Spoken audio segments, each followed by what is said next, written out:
ukuthi yesicela sonke sibe nginyawo sebe lapha uCommissioner.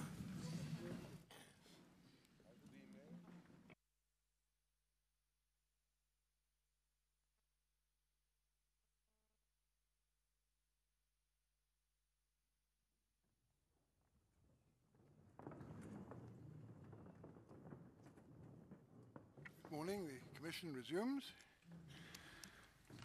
Mr. Brigadier? Chair, Yes. forgive me. Before the witness continues, I need to mention that there was unfortunately a bit of an incident here at the conclusion of the proceedings yesterday afternoon where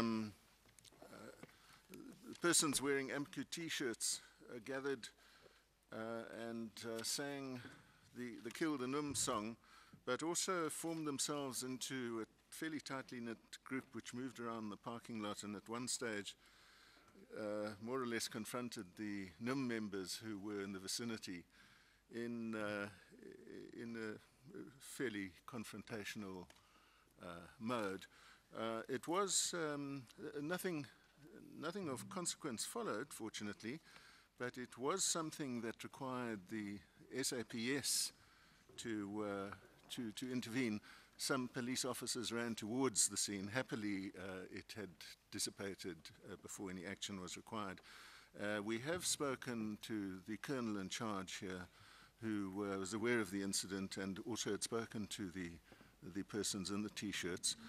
And he joins us in the view that it would be helpful with respect if the Commission would be good enough to say something about incidents of that kind. I have spoken to Mr. Brinders. He's not aware of the incident. He hasn't taken instructions, but I think we'll accept in good faith that there was an incident, and on that basis would have no complaint about something being said. Mr. Tip, is obviously a very serious matter. There's no one in a green T-shirt in the auditorium at the moment. It may be that because we're starting earlier this morning than yesterday, some people are still on the way. I think it'd be sensible for us to deal with it after the short adjournment, when there's a greater chance that possibly some of the people involved will be present in the auditorium to hear what's being said. It's no good just saying something if there's no one to whom it's directed who's here to hear it. So I think it's appropriate to let the matter stand over until after the short adjournment, when you can raise it again. In full agreement with that, Mr. Chair. And then Mr. Brinders an opportunity to deal with it also, and the evidence leaders. Brigadier, you're still under oath to tell the truth? Alright, sir. Thank you. Koyisehlakalo esenzekileyo izolo lapho abantu benxibe izikipa zenume eziluhlaza bebekade becula ingoma zokubulala inumu ngaphandle.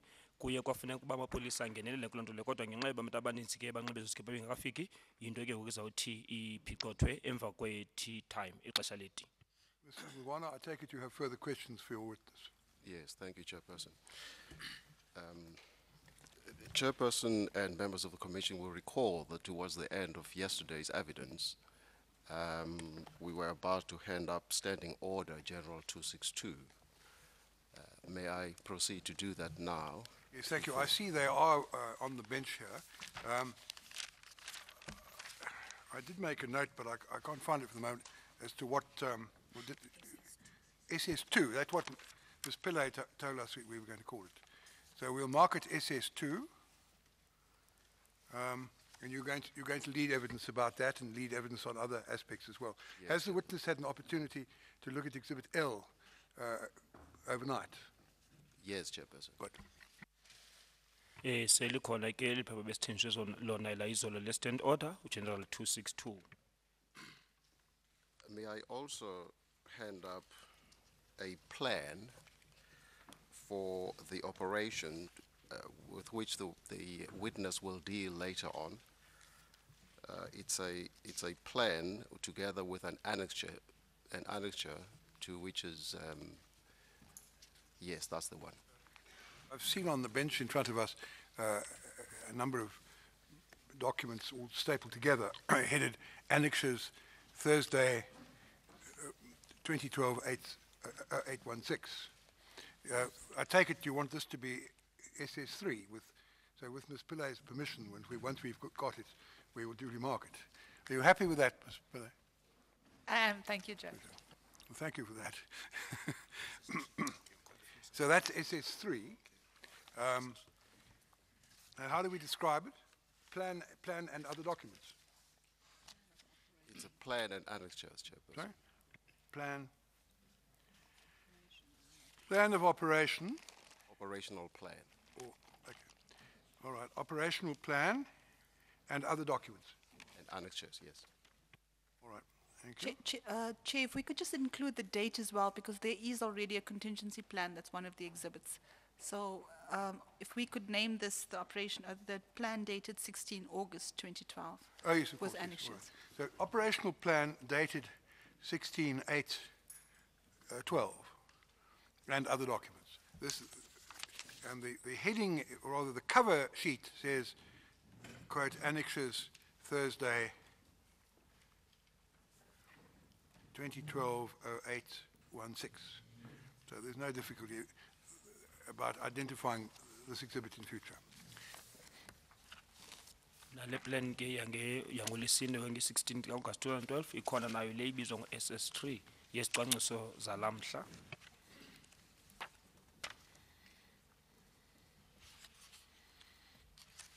I thought this had been dealt with. Thank you, Chairperson. Brigadier, do you have in front of you the document titled Standing Order General 262? That's correct. Yes. Uthi ke uphethe kuye ubrigadier le nkcukacha lamaphepha balo standing order general 262. I take it you're familiar with its contents. Yes, I am familiar with it. Uyayazi into yoba kubhalwe ntoni kuyo. So, may I ask you a question? Has this, forgive me for interrupting, has this standing order been amended from time to time after it was first issued? I see on the front page at the foot, it says, issued by Consolidation Notice 13/2004.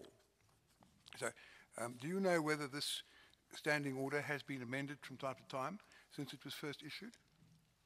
That's correct, Chairperson. Even though I was not part of the group that was working on it, we are actually having the one that talked to Division Visible Policing. As you can see, there is written Operational Response Services.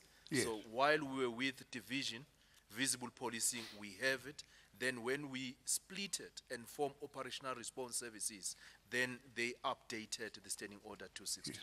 Now, and is the document that we have at the moment the wording of the standing order as it was on the 16th of August 2012? You see, it might have been amended earlier and the amendments may not be incorporated. The reason I say that, because it says Consolidation Notice 13/2004 that I referred to earlier.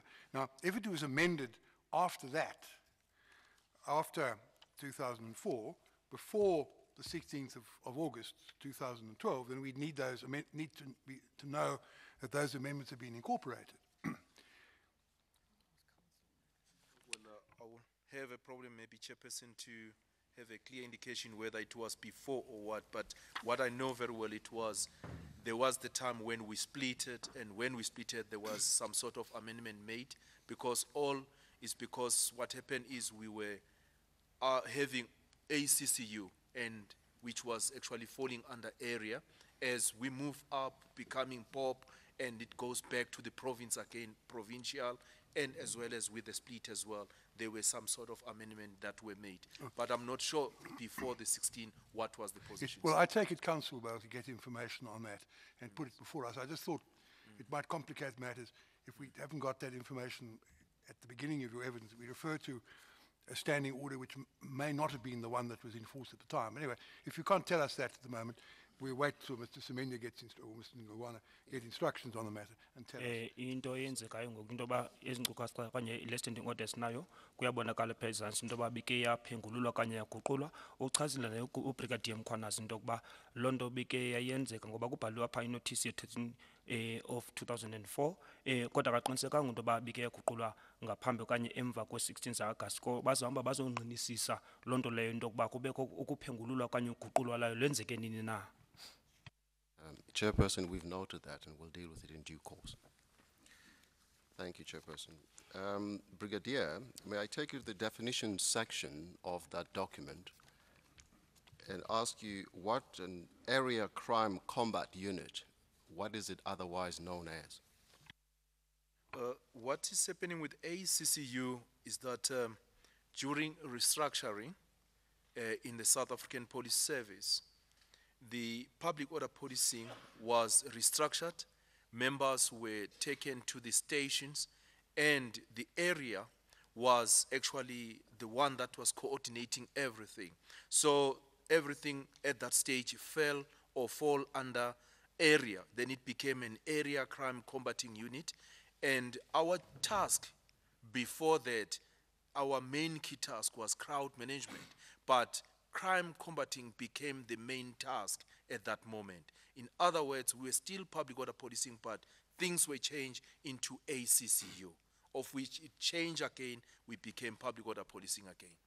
Uyachaza ke ngalena ACCU area crime combating unit into bekho amaxesha ke ngamapolisa bebesiwa ngokwahlukeneyo kwimisebenzi ehlukeneyo apho ke ngoku imisebenzi emininzi biwa ngaphansi kwengingqi kwanye inqila ezithile ngoba eqaleni bebesenza umsebenzi wokuba balawule izihlwele ngoku ke baye bayenza nomnye umsebenzi noba ke ngoku balwe nolwaphulo mthetho kwangalo xeshanye. So is it fair to say that ACCU is in fact POP? That's correct. ACCU uthi ke ikwa-IPOP. Just very briefly, Brigadier, could you enlighten us as regards what the purpose of the Standing Order General 262 is? The Standing Order 262, actually, it entails to how we must manage our events, activities, the crowd management issues, how we must manage them.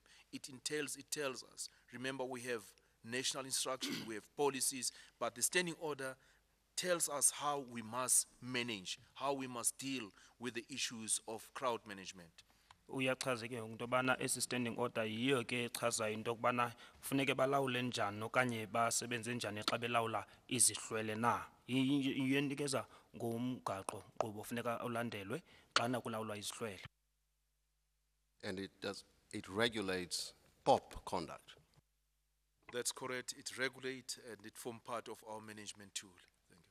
Thank you. Is it Uthi ke kwayinye into nesixhobo abasebenzisayo njengendlela yolawulo lokuthi abantu bepop funeke basebenze okanye baziphathe njani. Can you turn to numbered page 6 of 11 of that document? Well, in fact, it starts at numbered page 5 of 11, dealing with threat assessment.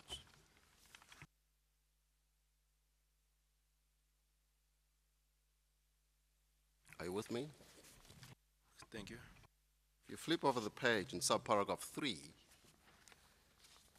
it seems to divide threat levels into 3 levels.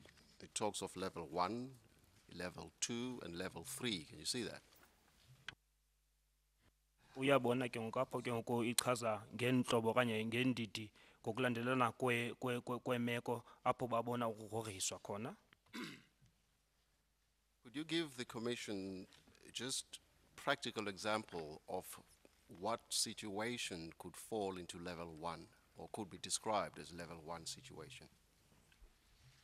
That's correct. What normally actually happens is that before we embark in any operation, we need to do threat assessment of the situation. If we have a situation whereby people are going to march, we'll have to do an assessment to say what is the threat regarding that type of a situation. In level 1, if I may make an example, it can be a situation whereby we're gonna have a march, maybe if I can say an old age occupants, talking about all those people staying in that old age home who want to march, complaining maybe about their living conditions. If you look to that type of a threat, there will be too little that those people can do what can be wrong on during the day. What you'll need is only to involve traffic officials, visible policing members that work with crime combating in that specific area to monitor that type of a march, because really the threat at that position will be totally zero. Then it will be actually level 1. Uyachaza ke ngoku apha kule yokuqala ayibiza ulevel 1 into okubana xa kukho imatch kulapho ke ngoku baye bahlole bajongisise imeko nobungozi obungenzeka wenza umzekelo ngabantu abadala abahlala kwindawo yabantu abagugileyo abadala into yokuba xa ingabo mhlawumbi abamatshayo akukho bungozi buninzi ke ngoku bayakwazi ukuthi babandakanye okanye bacele uncedo lamapolisa ezendlela ngoba ngenxa yoba ingabantu abadala bayabona ubungozi abukho buninzi apho kuye ulevel 1 lowo. And typically, Brigadier, which units would be in charge of such a threat level in level 1? In level 1, we will have visible policing, that is the crime prevention members who will actually deal with the situation, including traffic officials, with the purpose of making sure that the road is actually, the traffic is regulated, and the public order policing will be on standby. In other words, they won't be in a vicinity, they will be called if something happen, maybe changes, that they can come in and assist.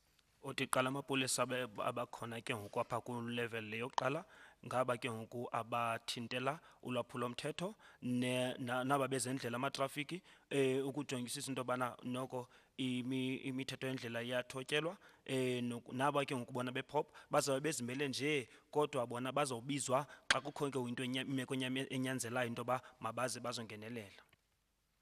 And an example of level 2 situation? In level 2, we are actually looking to, after we have done our threat assessment, it can be a march maybe planned by the school children.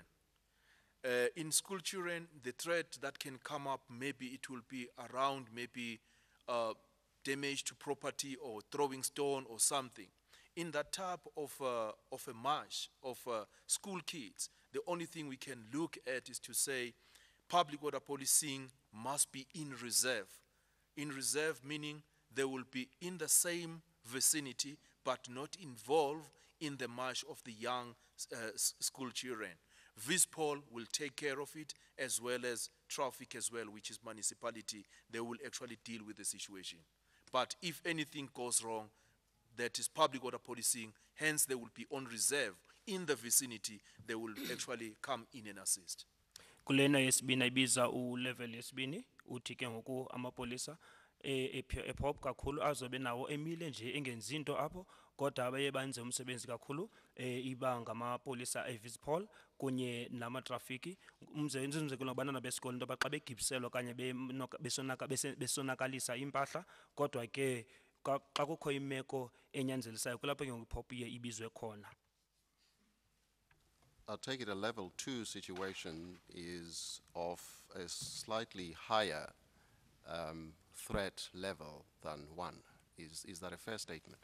That's correct. The possibility can be there that the younger kids or the school children can do something. Then we can actually be in reserve in that position. Uthi ke apha ku level yesibini ngathi yona inobuzaza kakhulu kunaleyo qala umzekelo xa bengathi abantwana bangenza umonakalo kulapho ke ngokufuneka babe khona bahlale belindile bona abantu bepop noba bengenzi into. And an example of what would be termed level 3, Brigadier? In level 3 is where, after we have done our threat assessment, is where we look at issues regarding service delivery. In service delivery, if there is a march that's going to take place, it's clear there that there will be a possibility that there can be some disruption on traffic, can be disruption on, maybe throw of stones or issues of burning, whatever can happen, damage to property, it can happen in that position. That means the threat become bigger on level 3.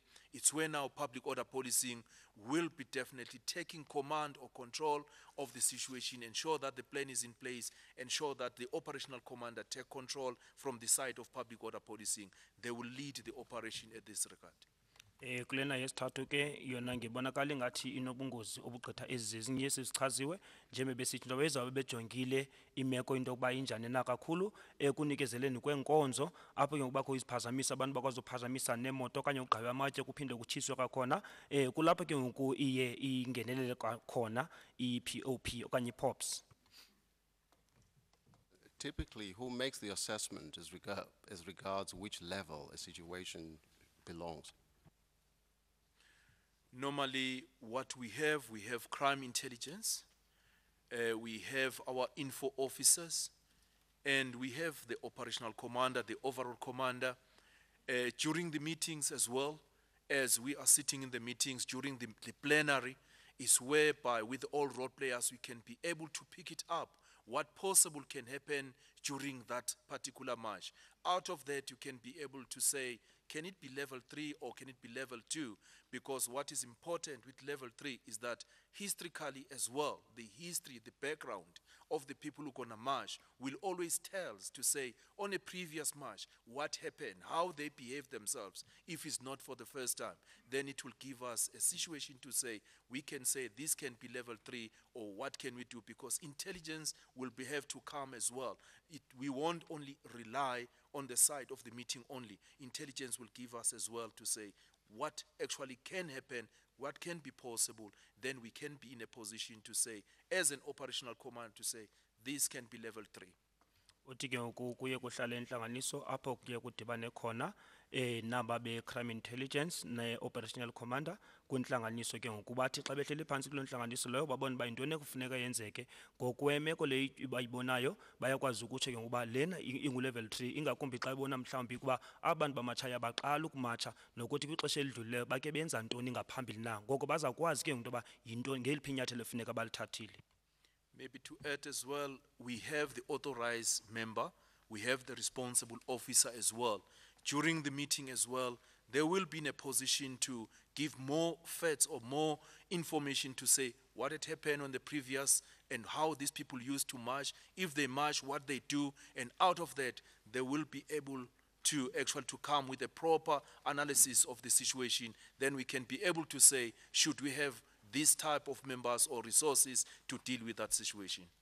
Kuzaba ke ngoku nelungu likhoyo elilobe linoxanduva elizakwazi ukukhupha ke ngonengcukacha into bangaphambili kwakwenzeke ntoni ngelixesha kwakukho imatch emva koko ke ngoku bazobona uba ngobani kufuneke bazokwazi ukusebenza kuloo meko injalo nokuba ngeziphi izixhobo abazidingayo ukuthi bazokwazi ukusebenza kwimeko enjalo.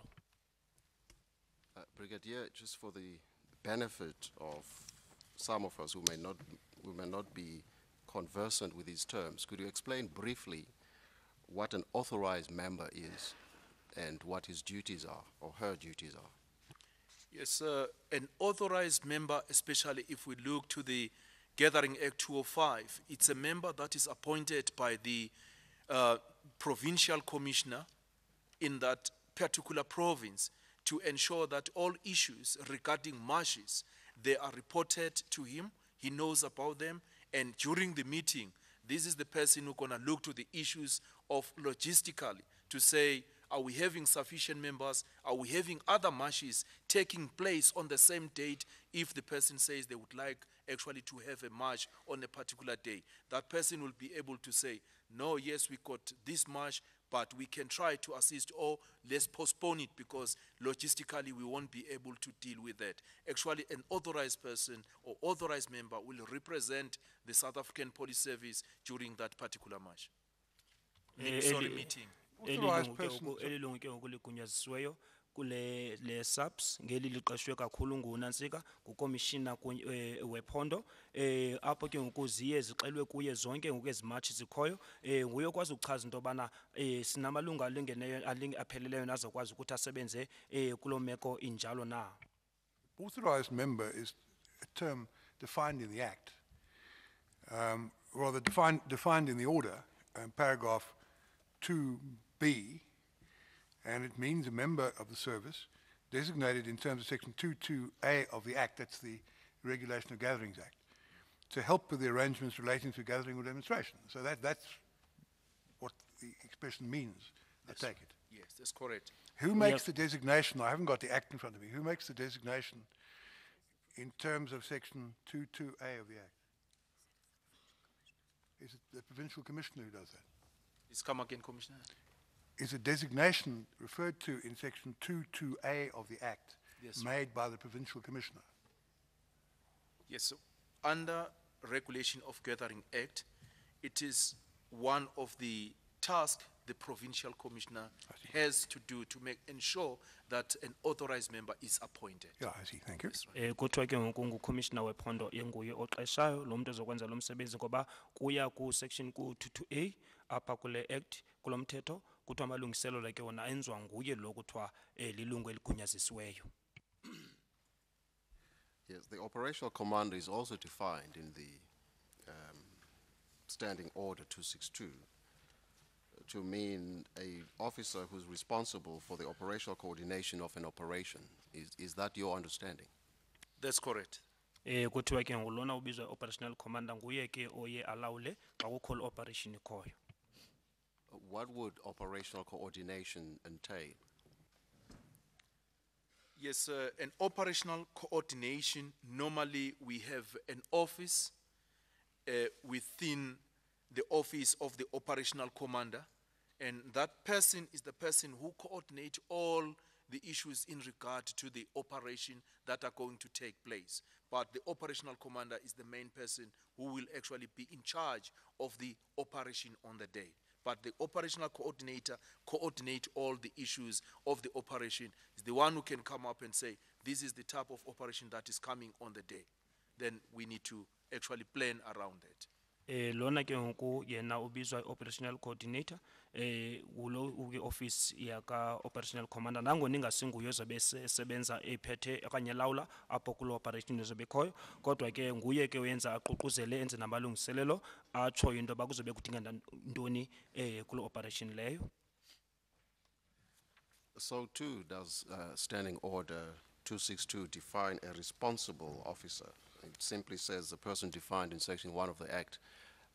From your experience, what does a responsible officer do?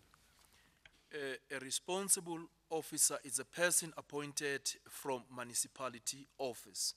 It's a person who actually sits in the meeting together with an authorized member as well as with the convener, which is the organizer of the particular march.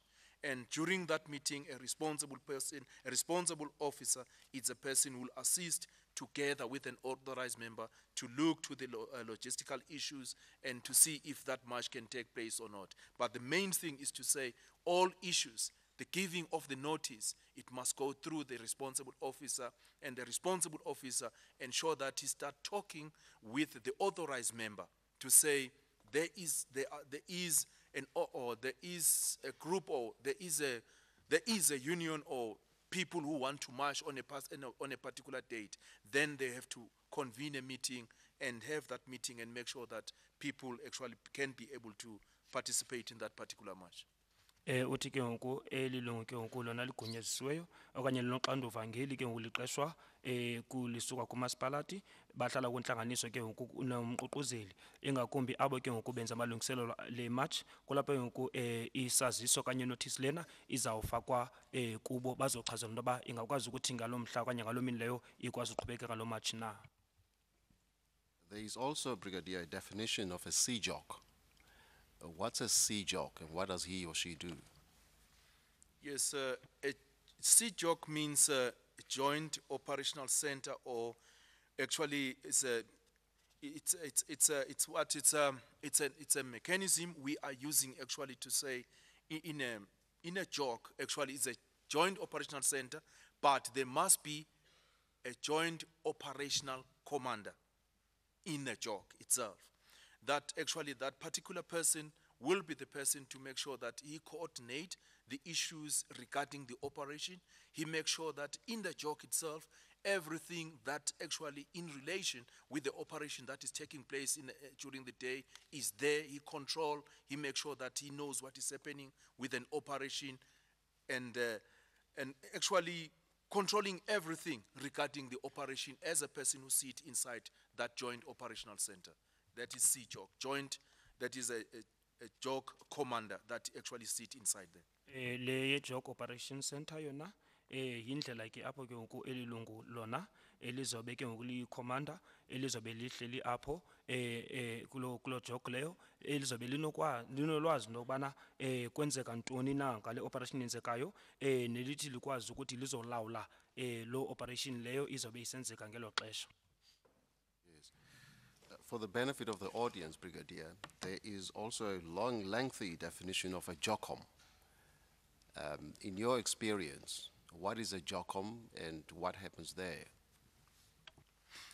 In short, Chairperson, a JOCOM, it is a meeting that must be held on continuous basis during the operation. You will have a JOC, which is a Joint Operational Center, and you will have a JOCOM meeting or a committee.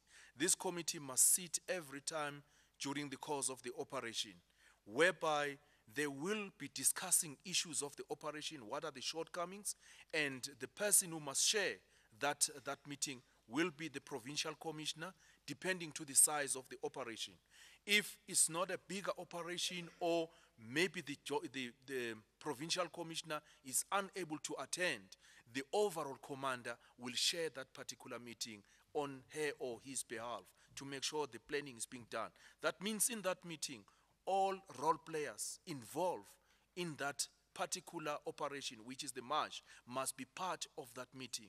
That means the Metro Police must be there, the role players from the union, if it is the unions, must be part of that, if possible, to bring them to discuss the issues if it is necessary, to make sure all role players, they understand what is happening in that particular operation. But if maybe we talk about the sporting event, in a sporting event, you'll have stadium management, and those those people representing stadium management must be part of that meeting as well on continuous basis. If anything goes wrong, that meeting has to be activated, and they must come together and discuss to say what can be the next step to deal with the situation. Uyichazile ke ngokuJOCOM into yokubana yona yinhlanganiso eye ihlalwe ingakumbi ngamalungu abandakanyekayo kakhulu kuye kuxhomekeka ngokwesininzi sesihlwele xa kukho ke into ezifana noqhankqalazo kodwa ucommissioner wephondo uyakwazi ukuthi yena ayilawule kodwa xa kukho abantu abangathi bambalwa iba khona icommander eye ihlale endaweni yakhe kodwa ke ibandakanya abantu abafana kunye namalungu e-union kunye nabe metropolis inhlanganiso ke iqhubekeke ngeli xesha ke noqhankqalazo leliqhubekeka kube kuhlala into yobana kuzokwenzeka ntoni nokuba bangahlala baxazulule okanye basombulule njani na izingxaki ezenzekayo. Thank you, Brigadier. Chairperson and members of the Commission, we are now going to move to a different phase of the evidence, and that will be to try and marry the events of 16 August 2012 and the events leading up to those events with the theoretical underpinnings to which the Brigadier has testified. The Commission will recall that towards the conclusion of his evidence yesterday, there was a question that was posed and is still lingering in as much as it has been answered. That question will or should form part of the next phase of the evidence. The person who will deal with that will be my leader, Mr. Zephania, with your leave. Kuthiwa ngokusiya ke ngoku kwisigaba esilandelayo apho ke ngoku imibuzo izokwazi ukuthi iphenduleke khona ngakumbi xa kuthethwa ngesahlakalo esenzeke nge-16 ka-Agasti na ngesahlakalo esenzeke phambi koko into ekhokhelele kuba kwenzeke lento yenzekayo nge-16 ka-Agasti kodwa ke usenior counsel uMnumzana Semenya nguye ke ozabe ubuza imibuzo ngaloo miba leyo.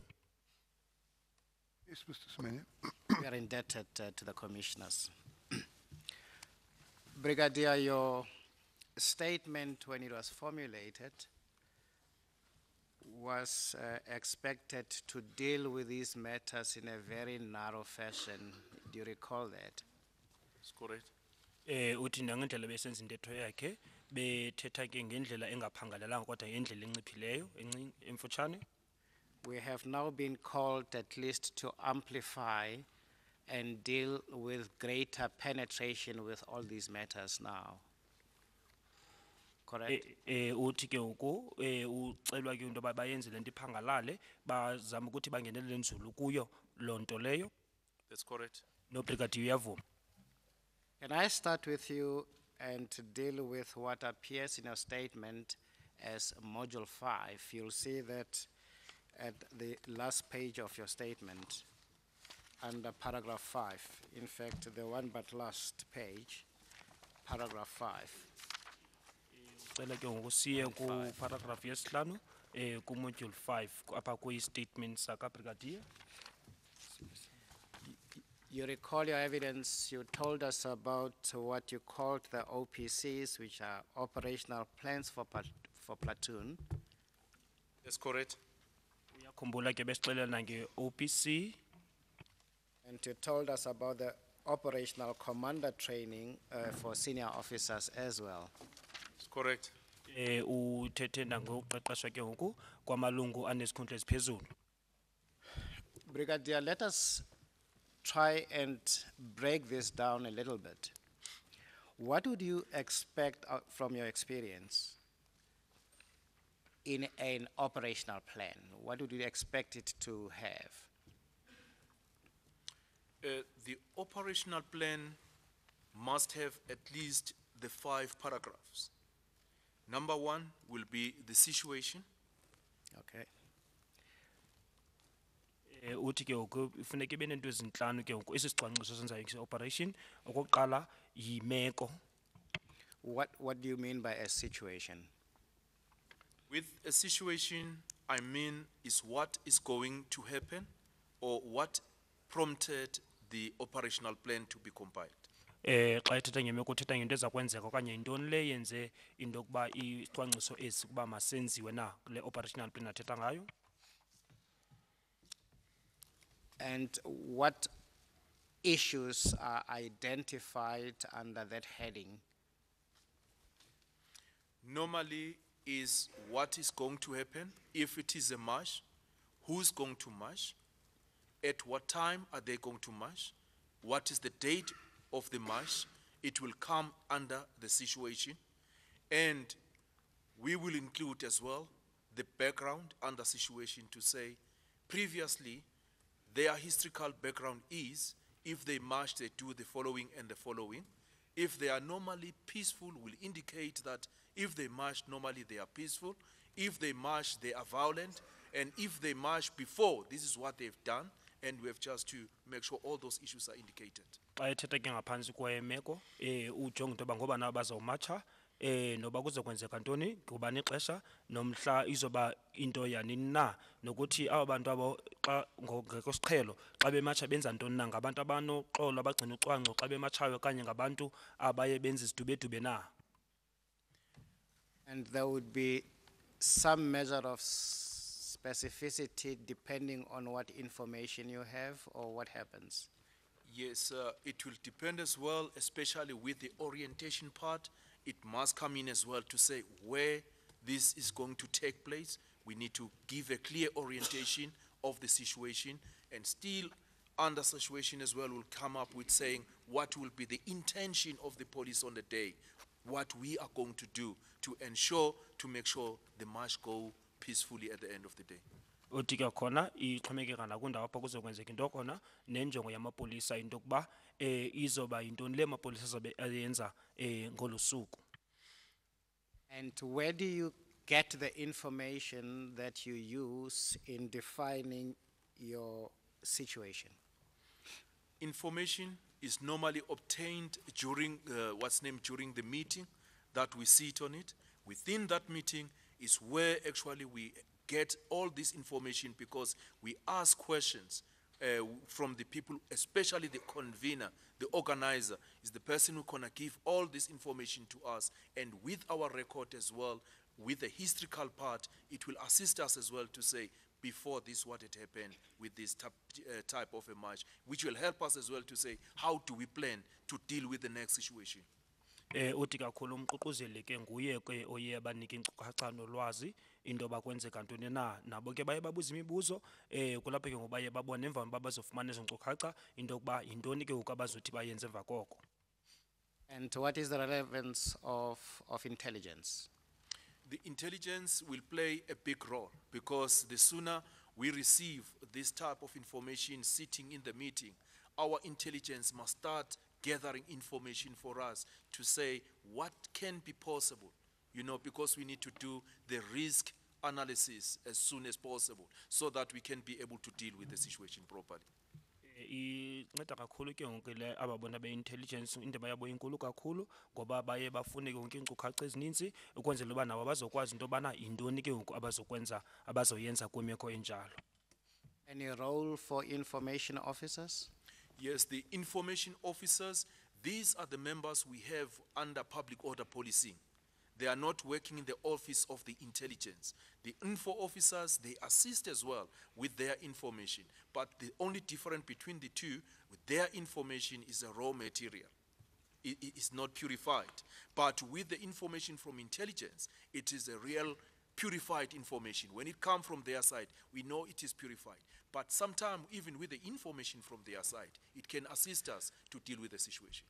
Uthi ke ngoku nabo aba ke ngoku babizwa ke ngoku i-info officers abaza nenkcazelo ngamalungu ePOP kodwa bona ayi-intelligence kodwa ke inkcazelo abaye baze nayo iye yahluke kakhulu kwa kule iziswa ngaba be-intelligence. You had just in broad terms defined for us the first part of a plan. What other part should a plan have? The number two will be the mission of the operation. Into yesibini ke ngoku kukwenziwa ke ngoku kwale operation leyo into eza kwenza kuba yintoni na. What is supposed to be captured in a mission to a plan? A mission will actually entails, it depends who's giving that mission. In a bigger operation, in a bigger situation, the mission may sometimes be given by the provincial commissioner to say the following must be done, or sometimes it can be by the national commissioner, depending to the situation as well. But sometimes, if it is a march, we feel that this one can be actually managed. We can actually come up with a mission that says what we're supposed to do to achieve that operation. And at the same time, it must include who is going to do that particular task. That is the mission. But the mission may not be changed. It will remain until everything is done. You can't change it, shop and change on it, because it must be one thing that says we're going to do the following until we finish up that type of an operation. Xa bekuthile ngoku mission leyo into bezawuyenza uthi ke ngoku ngubani ke ngoku lona ke ngoku kakhulu ozawutsho into yoba kuza kwenzeka ntoni kakhulu ke ngoku iba commander lona wephondo xana ke ngoku ngamanye amaxesha nalo ucommander ke ngoku we-national commissioner nayo uyakwazi ukuthi enze njalo le nto lo mission leyo iyachaza uba yintoni ekufuneka yenzeke and xa seyibhalwe phantsi kanye sekuchaza into yoba yintoni eza kwenzeka akufunekanga iguqulwa nto leyo kufuneke kwenziwe le nto ibhaliwe ilandelwe ngokwale ndlela ebhalwe ngayo. Any example that comes to mind? Especially if people are going to march, the mission will actually base to say how the police official must handle that particular march. It just state clearly, it must say police will do the following on that particular march. Uthi ke ngoku xa senza umzekelo ngematshi imission leyo ichaza into yobana amapolisa ke ngoku olu qhankqalazo lukhoyo yintoni lena funeka eyenzile okanye funeka angenelele ngendlela enjani na. You spoke about 5 elements to a plan. What would be the third? The third one will be the operational concept. Uthi ke ngoku yesithathu ke ngoku yindlela ekubonwa ngayo lo operation leyo. What does that entail? The operational concept first will have a paragraph under operational concept, the possibilities or the threats.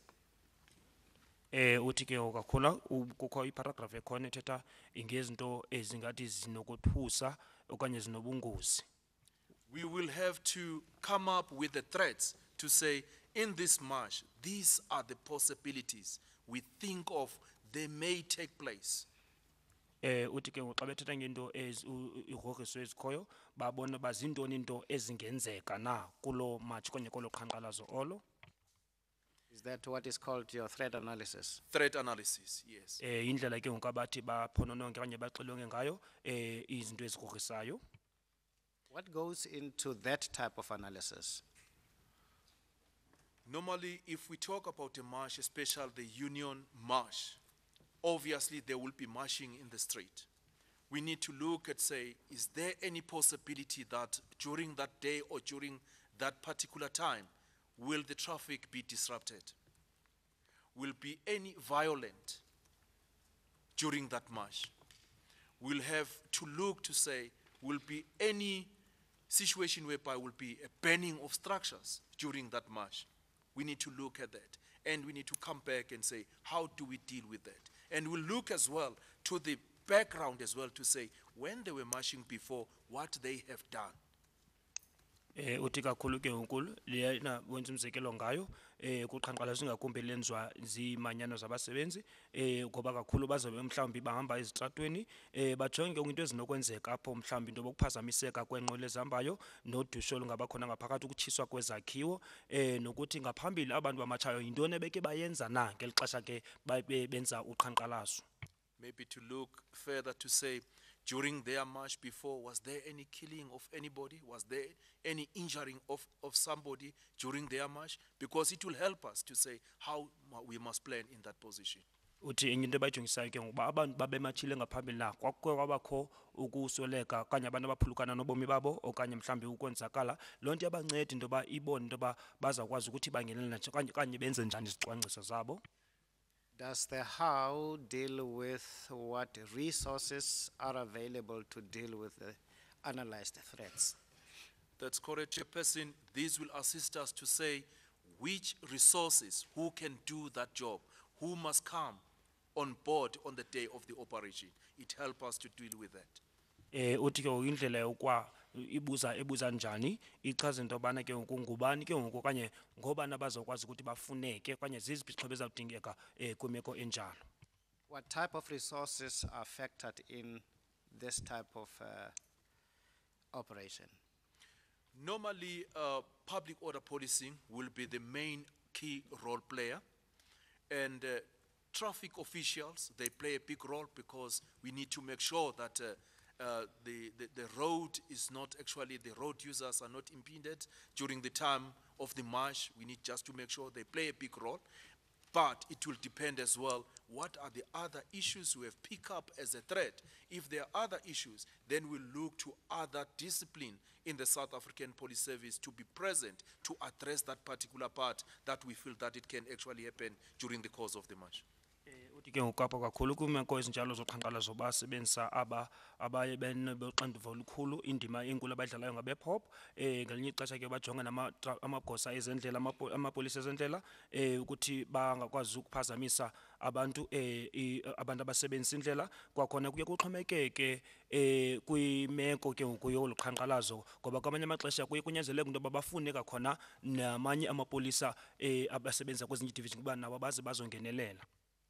So depending on what type of threat is identified, it is conceivable to have multidisciplinary units to address that particular threat environment.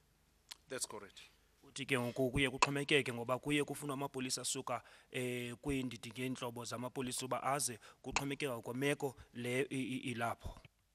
Now, having put out the how to deal with the threat, what else should a plan of that nature have? The fourth element.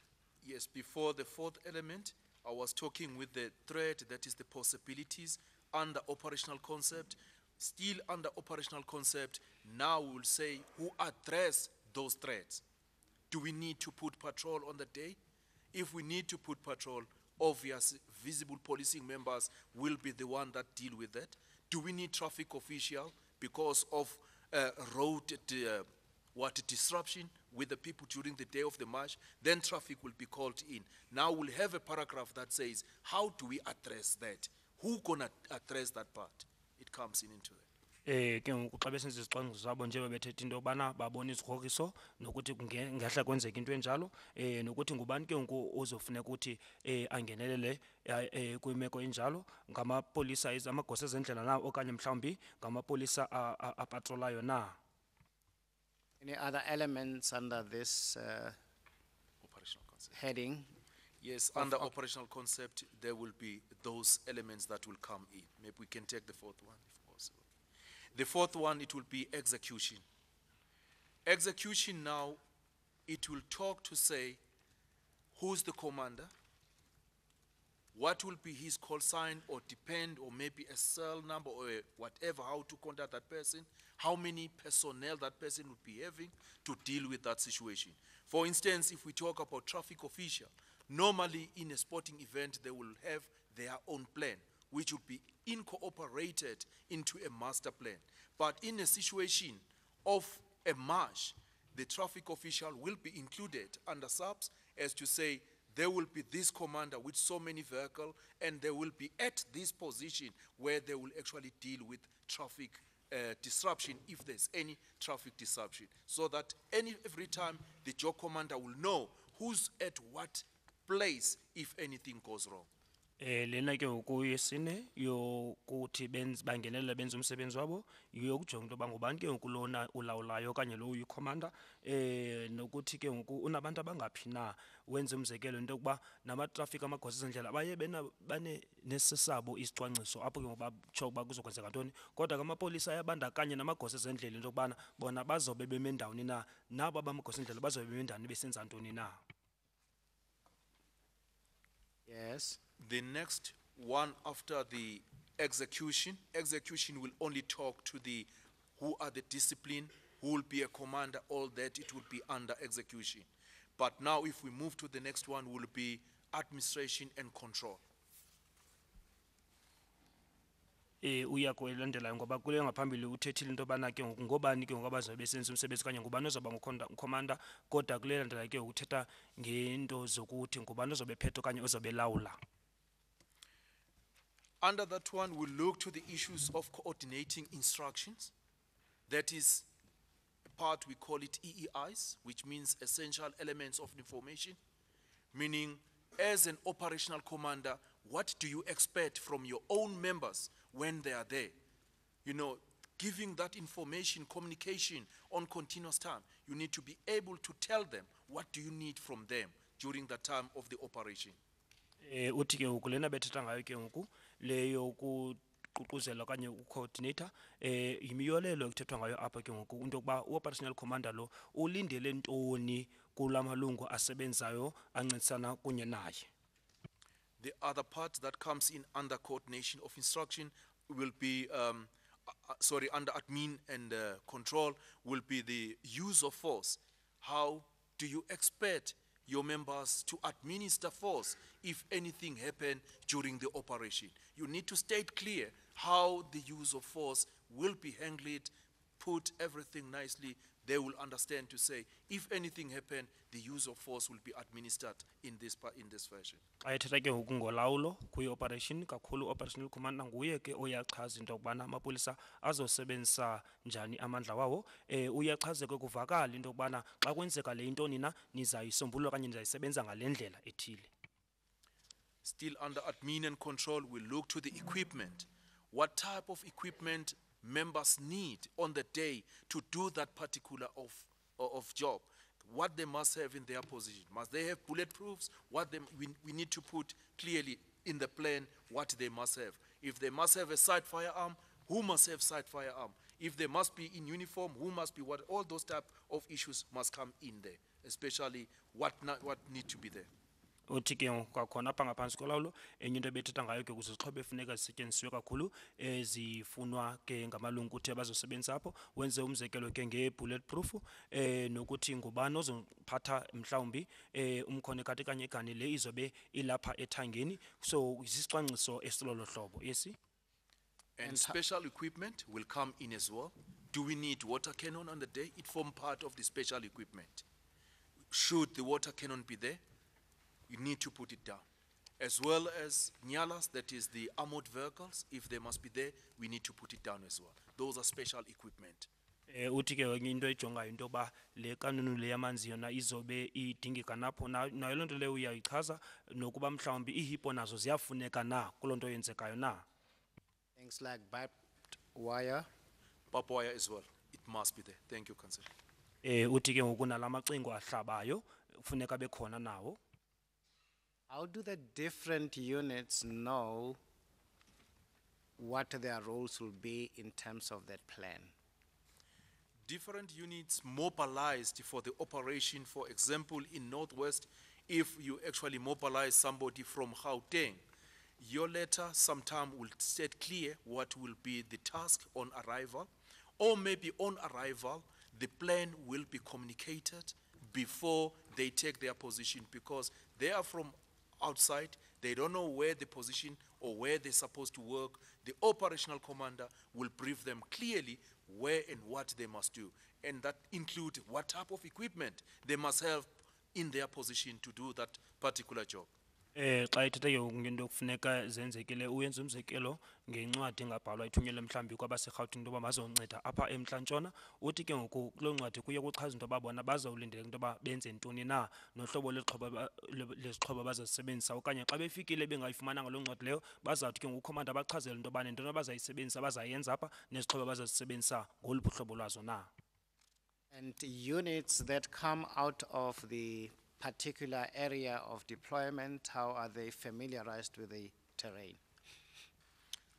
There will be an orientation regarding the terrain. They will be briefed thoroughly to say this is where they're gonna be operating, and they will sometime, if it happen that they come like outside of the area, northwest, obviously sometime a senior officer or a senior member will be placed with them to make sure that they know exactly where to operate, so that they are not actually wasting time if they are called in to do something. Uthi ke kakhulu xa ingabantu abasuka amapolisa asuka ngaphandle angayaziyo ke ngokuloo ngingqi leyo kuye ke ngokuthathwa ke ngokwepolisa elinesikhundla eliphezulu ukuba sihlale nabo ukuthi bazobachazela ngaloo ndawo leyo apho kukho loo nto leyo khona into yoba xa bebizwa bazawukwazi into yoba bayiphi okanye benze ntoni na. Identification of sensitive areas where the operation is going to be carried out? Yes, it is very, very important as well to say the key point areas that they must be identified as well. And those key point areas, there will be specific members posted to those key, key areas. But in the march, most of the time, you cannot choose any place to be a key point area. It must link to the reason why the people are marching. If people are marching on service delivery, obvious, if there is a government structure that is linked to that position, you will need definitely to make sure that you protect those structures. Xa ethetha ke ngezi ndawo zithile ekufuneke kujongisiswe kuzo kakhulu, wenza umzekelo xa engabantu abaqhankqalaza ngento zomsebenzi into yoba xa kukho isakhiwo esithile abazihamba baye kuso funeke ke ngoku sikhuselwe eso sakhiwo eso. Kodwa ke xa sithetha ngematshi abantu abahamba nje ixesha elininzi kujongwa unobangela ke ngowaloo nto leyo ngaphezu into yoba bejonga isakhiwo eso abantu bazothi baqhankqalazele kuso. Now, Brigadier, I will revert to this subject again, but can I have you deal with policing at least pre-1994 and post the Constitution, and let's see the contrast there? Yes. I'll define them for you. Yes, as I have been involved before 94 and all that in the police, there was a big difference between the two, in a sense that if people are going to march, it differs today because for the people to march, it's embodied or is in the Constitution. Uthi ke ngokuye kube kumahluko omkhulu ke ngoku xa ejonge ngaphambi ko-1994 ukuzotsho emva ko-1994 apho ke ngoku siye sakhona safumana umgaqo-seko khona ngoba indlela ekuye kwathethwa ngayo umgaqo-seko ngokuqhankqalaza kuye kwakhankanywa kakhona kumgaqo-seko. Brigadier, I just want to recite for you matters of sufficient notoriety about our pre-constitutional dispensation and how it impacted with the police. And I will invite your comments in relation to how that has since been adjusted. Okay? That's correct. As I was trying to indicate, was that if people are going to march, previously people were actually doing an application, were supposed to give an application to say on such a date they apply to march. But if you look nowadays what we have, people give a notice to march. In other words, they notify us that they will march. The only difference into that is to say, during that meeting, do we agree looking to our logistical issues? If we can't handle it, will indicate that we can't handle it. So in other words, there is a big change compared then and now, that application will be done, or now it's a notice that is being given. Uthi ke umahluko okhoyo kuyiqala ngaphambili ngaphambi ba kuzo utshintshwa umgaqo-siseko nangeli xesha langoku into yokuba ngaphambili abantu babekwazi nje ukufaka isicelo kodwa into eyenzekayo ngoku baye banikezele ngesaziso apho baye bachaze ke amapolisa ehlale phantsi ajonge into yoba bona ngokwento abanazo bazawukwazi na ngelo xesha okanye ukuphumelela ukulawula kwelo qhankqalazo okanye bazokwazi na ngumahluko okhoyo phakathi kwendlela kwakusenziwa ngayo ngaphambili nangoku. Yes, just stay with me a little, Brigadier.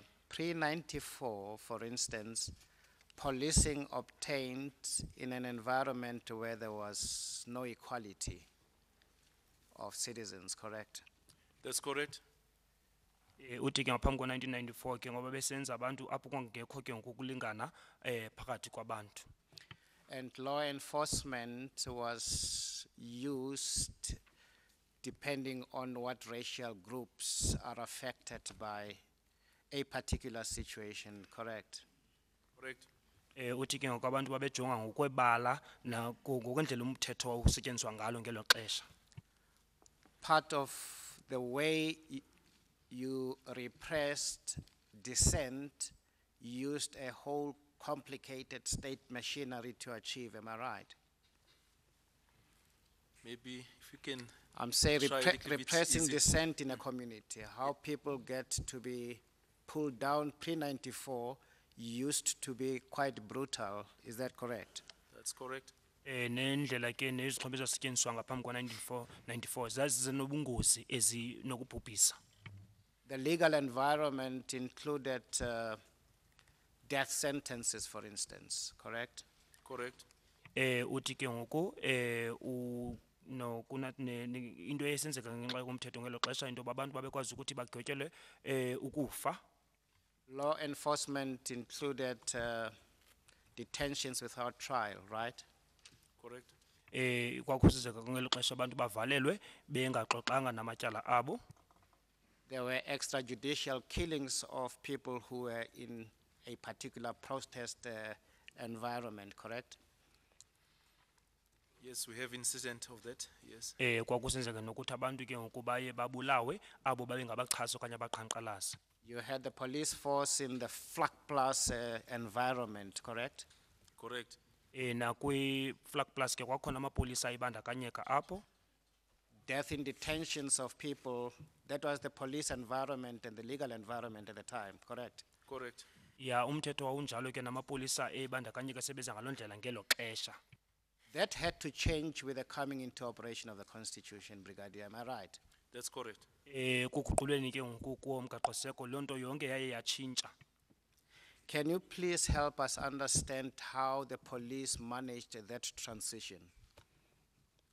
Yes, I will talk on, particularly on public order policing, that after 1994, there were a lot of programs that came into place, especially on skill development, programs on human rights.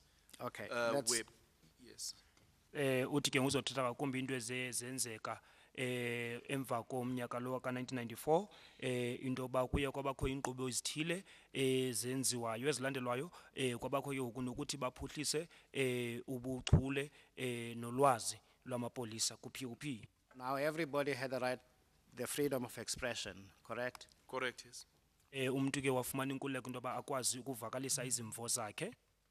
People had the right of assembly now, don't they? They do, under Ban- section 17, correct? Ukuya ku-section 17 ke abantu banabelungelo loba bakwazi ukuthi badibane kwindawo ethile. The use of force was tempered by for the police, am I right? Correct? Nokusebenzisa ke kwamandla kamapolisa kuye kwancitshiswa. There now had to be an environment of treating people with their human dignity, isn't that right? That's correct, sir. Kuye ke ngokwabakho apho ke ngokubantu bafundiswa kunto babasebenzisa abantu ngendlela enesidima. Protection of their privacy, part of Correct. their entrenched rights. Yes, correct, sir. Nokwazi ukukhusela ke izinto ezisabo sangasese okanye ezisabo bona. Life became sacrosanct, isn't that right now under our constitution, Brigadier? That's correct. Ubonobomi buye bangathi buphucukile bengcono kakhulu. What training, if any, was given to the police to deal with this new environment? Yes, under public order policing, immediately after 94, we actually, from head office side, engaged with Belgium police, whereby they actually came to South Africa, looking to our development, how actually we should work with crowd management, which actually, at that stage, they actually train us, do the train the trainer with us, and we came up with the actually, with the program, which actually was dealing only with crowd management situation, looking to the situation in South Africa, looking or benchmarking from their side. Then we have to train members intensively to make sure that they understand how to handle issues regarding crowd management. That include as well the coming in of Gathering Act, which was actually through the recommendation of Commission Goldstone. Uthi ke into abaye bayenza baye bacela amapolisa aseBelgium into bazobafundisa kwelicala ngokuba basebenze kanjani ngezihlwele baye ke ngokuba baqeqesha kuthi nabo baza neyabo ke ngoku iprogram yalapha eMzantsi Afrika yonto iye yancedwa kakhulu nokuba benze ke ngokulomthetho ubiza into bayi-Gatherings Act.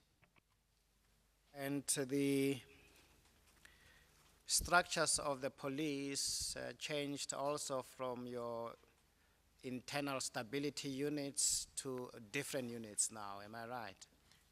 That's correct. We became public order policing immediately. Kwathi ke ngelo xesha ubona baba yi-public order policing. And as the chairman observed that you changed from being a force into a service. That's correct. We became a service. Bajika ke ngokusukeni uba bebengumkhosi baphinda ke uyaba ngabantu bezoncedo okanye inkonzo zezoncedo. If we look at the standing order to which you testified earlier, now there was even things like paragraph 3, if you can have it in front of you, that would be exhibit SS2. Do you see that to the very first page? Yes, that's correct.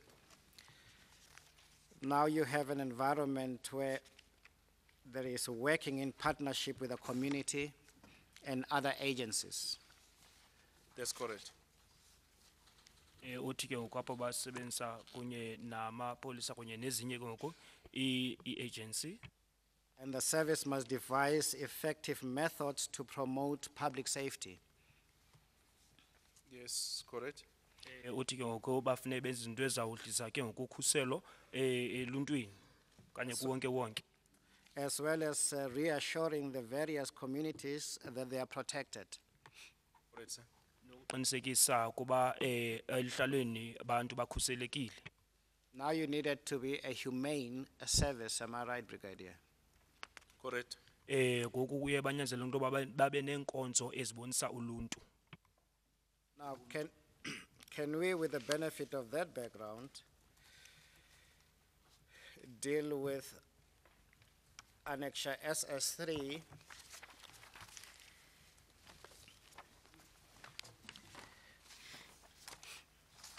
Got it.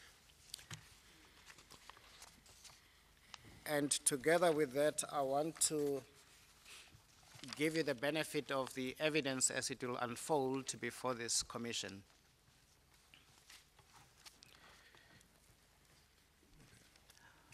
On the 9th of August, there was intelligence that there was a developing unrest in Marikana.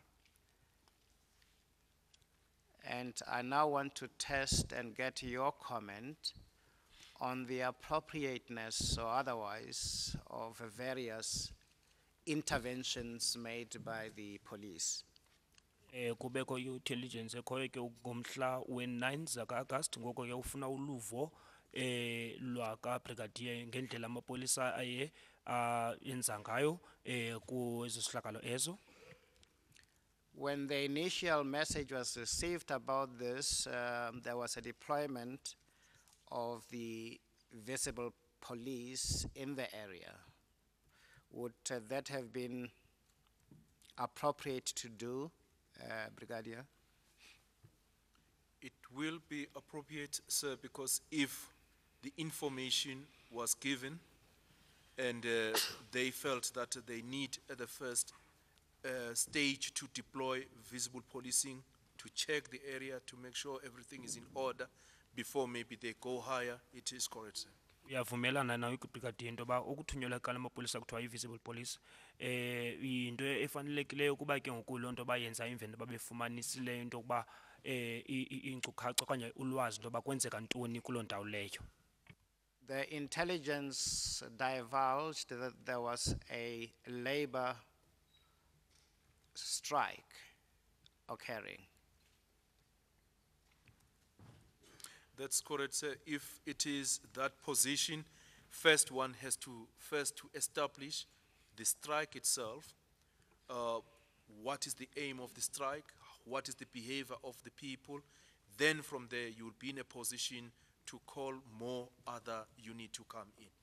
Uthi ke injalo ke ngoku into ba abantu baxelelwa ke ngoku into kubana kukho uqhankqalazo labasebenzi into eyenzekayo ke ngoku apho ke ngoku kukujonga ke ngoku lo qhankqalazo into kuba ngabantu ababo ke ngoku injongo yabo yintoni na nokuthi baziphethe njani na abantu baqhankqalazayo kuzokwazi ba ke ngoku ngoba nofuneka ubathumele kuloo ndawo leyo. Intelligence was that it was an unprotected strike. Yes, that's correct, because if we look to the Standing Order 262, we talk about the first responder to the scene. A first responder to the scene will have to come and check if the strike in place, is it in terms of the law? If it was not, he has to find out from different role players, then from there, one has to start planning from there. Uthi ke ngoku inyani ngoba nje bechazile pha ku-262 into yokubana kufuneke kubekho umuntu wokuqala uya kuloo ndawo leyo into funeka bayijonge kuqala into yobana olo qhankqalazo lusemthethweni na ngoko emva koko kulapho bazokwazi into yoba ngeziphi izicwangciso funeka bezenze emva koko. The profile of the strikers was largely peaceful, with people singing and marching with knobkiris, not hostile to anybody. Yes, again, in that position as well, one has to look as well to say, are the procedures, were the procedures followed? If they were not followed, has to see to it that the organizer is brought on board and to see if we can assist to make sure that whatever is done is in a right position. Hence, they are not actually violent, they are peaceful. It's just to say, get the convener or the organizer, get everything in place properly, let's see how we can assist to get things all right. But if it's violent, it's a different case.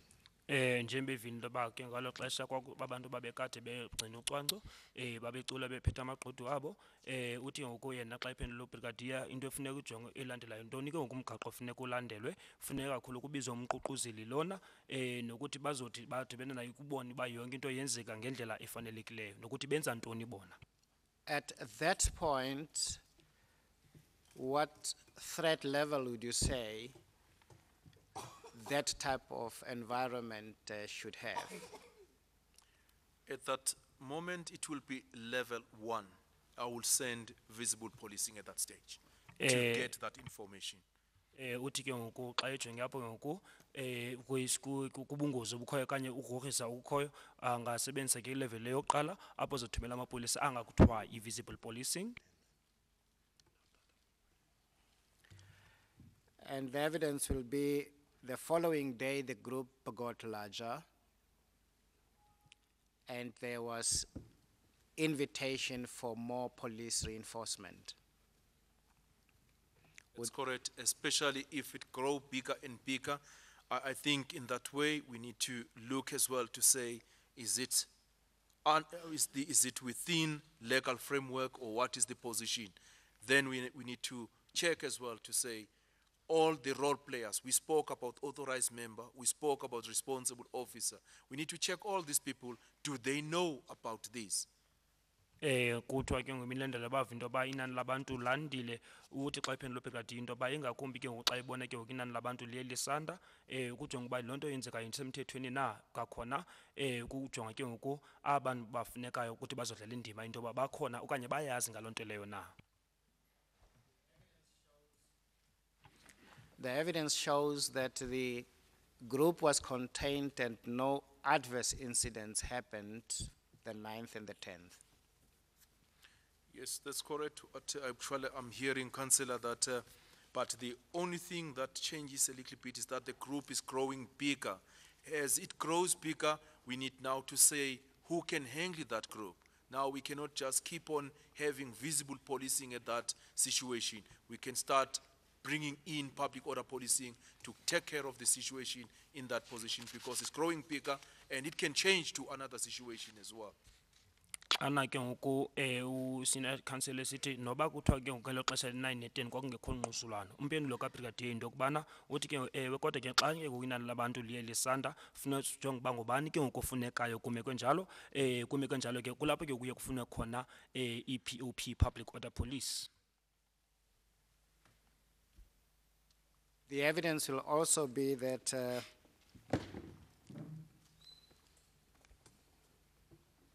come Sunday the 12th, there are now fatalities that are reported. Yes, in that situation, it shows that it grow up and it become differently as somebody's losing his life, because if you go through the Gathering Act itself, nobody must be injured or killed in any situation. That means really there we need to start to bring our situation, to bring more members to look to the situation and see how can we deal with that. That means mobilization should start, but I'm talking within the province itself and see if we got sufficient members. There must be more to start dealing with the situation in that case and deal with the strike as well, checking whether everything what is happening, but now we talk about the death that is taking place. I'm not sure whether it's taking place through the march or through the strike. Uyatsho ke ngoku yena usenior council into yobana ngomhla we-12 kulapho ke elesibini kulapho kwakusekuchazwa into yoba kukho abantu ke ngoku ababhubhileyo uyatsho ke xa iphendula naye into yokubana ubrigadier kuyabonakala into yoba kwaye kubakho umahluko ke ngoku oyenzekayo apho ngoba iyachaza nayo ke ngoku i-act le kuthiwa i-Gatherings Act into yobana akukho mntu kufuneka asweleke kodwa ke abantu abaze bayajonge kakhulu ngamapolisa ngephondo ukubona into yoba banamapolisa okanye amalungu alingeneyo aphelele into bazakwazi ukusebenzana naloo meko injalo na. The evidence is then there is a creation of a job. That's correct. Would be proper conduct by the police. Yes, that's correct. As soon as possible, one come across that type of a situation, a job must be activated so that they must start coordinating all incidents that are taking place. That include the 10th, where the march is starting to grow. It must be as soon as possible. Maybe on the 1st, on the 9th, peacefully, a mobile job can be in place to monitor the situation. But when it moved to that position, we have to have a joint operational center where we start monitoring the situation and see what is happening. That's what has to be done. Kutshiwo ke ngoku into yobana kwaye kwenziwa khona ijog uyabuza ke ngusina council uba yayinto elungileyo into yoba kufuneka yenzekeleyo na uyavumelana ubrigadier Mkwhanazi into yoba ewe kunjalo phofu kwangala mhla wethoba nangoweshumi kwakufuneka ke ngoku kwenziwe eyenqwelo apho kwakuye kunokudityanwa khona kwenziwe le jog ehambayo okanye kuthiwa eyenqwelo ibe khona. And the evidence is that the force strength is now increased with people being deployed from as far afield as the Eastern Cape and other provinces. Would that be appropriate response on the part of the police to do so? It is correct, the mobilization of members from different provinces, it will be done, but at the same time, it will actually be determined to say within the province, what is the strength? Are we having sufficient members to do the job? If we have sufficient, maybe we can or maybe we cannot. But if there is a lack, definitely we have to look to other provinces to assist, hence somebody has lost his life in that position. Kuyabuza ke into yoba njengoba kuthiwa into yokuba kuye kwathathwa amalungu amapolisa asuka eMpuma Koloni into yoba mawaze nayo azoncedisa into efanelekileyo bekufuneka yenzekileyo utsho njalo ngoba naba baye bahlale kuphondo apho kwenzeka loo nto leyo funeke bajonge into yoba nabo banamandla alingeneyo into yoba kwazisebenzisa loo nto leyo uba ukhona intswela okanye babona apho kwakhona ingathi bayasilela khona kufuneke ngoku bafuna uncedo kwezinye indawo ukuthi baze nabanye bazonceda bazongenelela. Monday, the 13th, the police are now informed there is a group of protesters which is moving along the railway line, and General Mpembe is then dispatched to go and attend to that matter. Would that be a proper response to such an event? It's a correct response. Xa exelela into yoba ngomhla we-13 ke uko abantu bayaxelela into yoba kuchaziwe okanye kuxelela into yoba baye bahamba ngasesiporweni kwathunyelwa uGeneral Mpembe into yoba adibane nabo xa kubuza uba into elungileyo leyo na uyavumelana uBrigadier Mkwhanazi into yoba yayinto efanelekileyo leyo. He is there confronted by a group of heavily armed people who he asks to disarm, and actually says to the group, if you do disarm, we will not effect any arrest. What is your comment in relation to the appropriateness of the conduct of General Mpembe there? Yes, sir.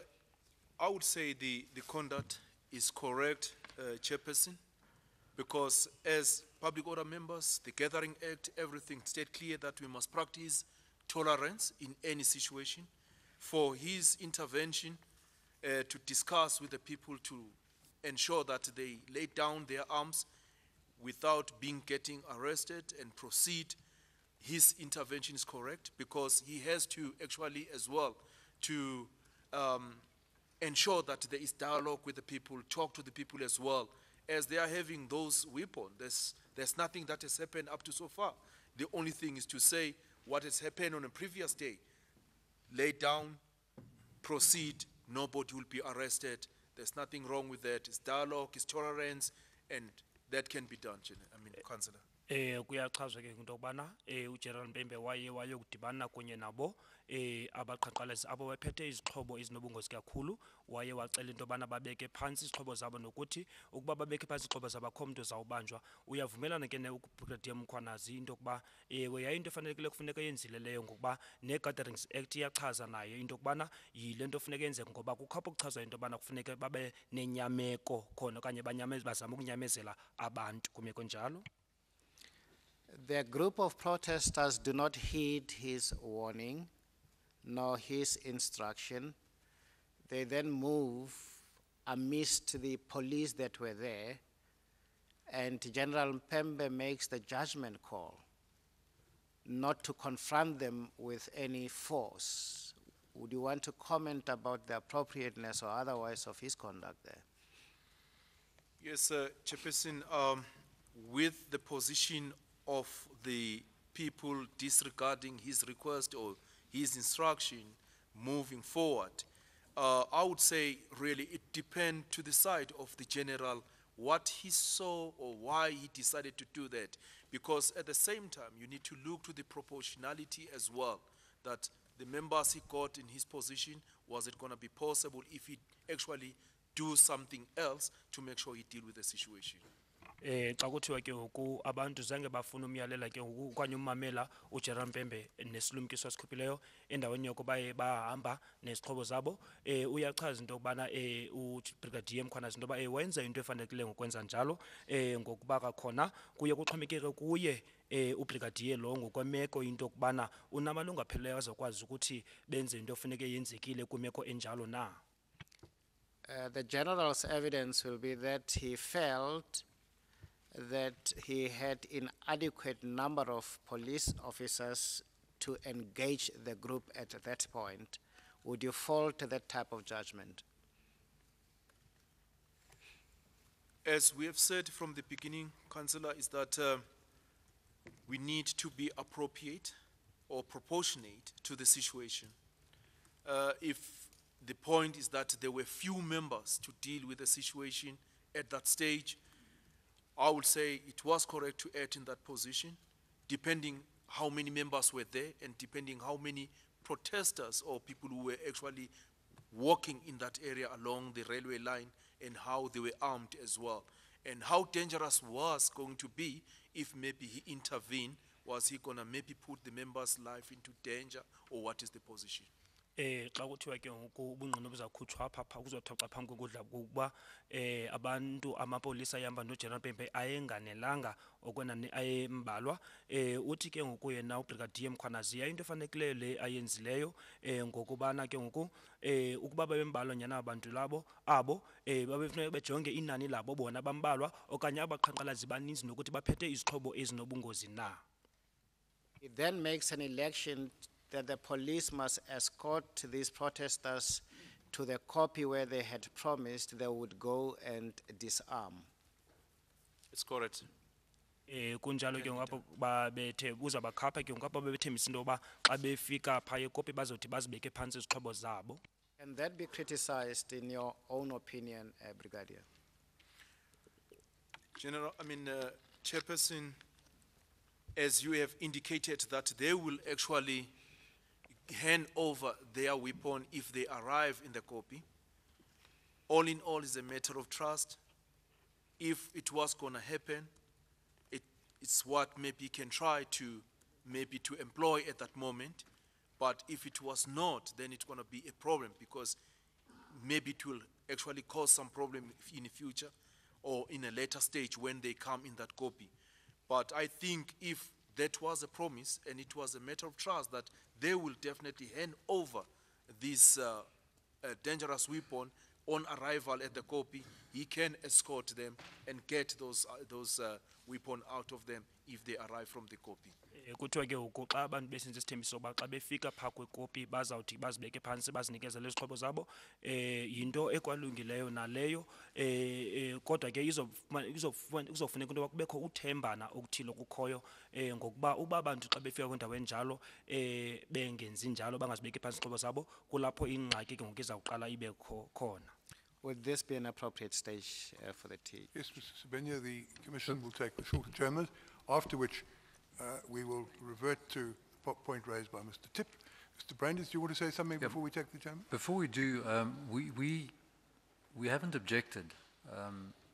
The fact that we haven't to some of the propositions put to this particular witness doesn't mean that we accept that that is the evidence. In fact, the last proposition put to this witness is in fact at odds with the General's own statement, but we'll deal with that obviously at the appropriate time. I understood Mr. Zephania to be saying that this will be the evidence that will be led.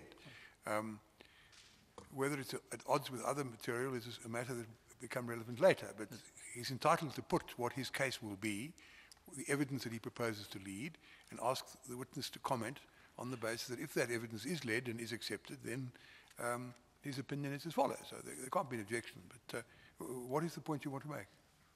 Well, the point is that what my learned friend is putting to this witness is in fact on his own version inaccurate. Isn't that a matter to be debated as and when the evidence is led? It will of course affect the weight to be given to the opinions given by the present witness if the points put to him turn out as to what the evidence will be, turn out to be incorrect. But I don't see how you can object at this stage, unless it's absolutely clear that what he's putting is wrong. But I'm not sure you can say that, because he says this will be the evidence to be given by his witness. We haven't heard his witness yet. You can put the alternative propositions in cross-examination. Of course I accept that. All I'm making those, by sitting silent, you're not to be taken to having assented to the correctness of what's being put. I don't think anyone for a moment believes that that's the case, but if you want to make it clear on record, you've not done so. We will now take the short adjournment. Sisaya kakhulu sayo selithi sawuphinda sibuye kakhona.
I-commissioner yaqala sicelwa sonke simeni ngenyawo.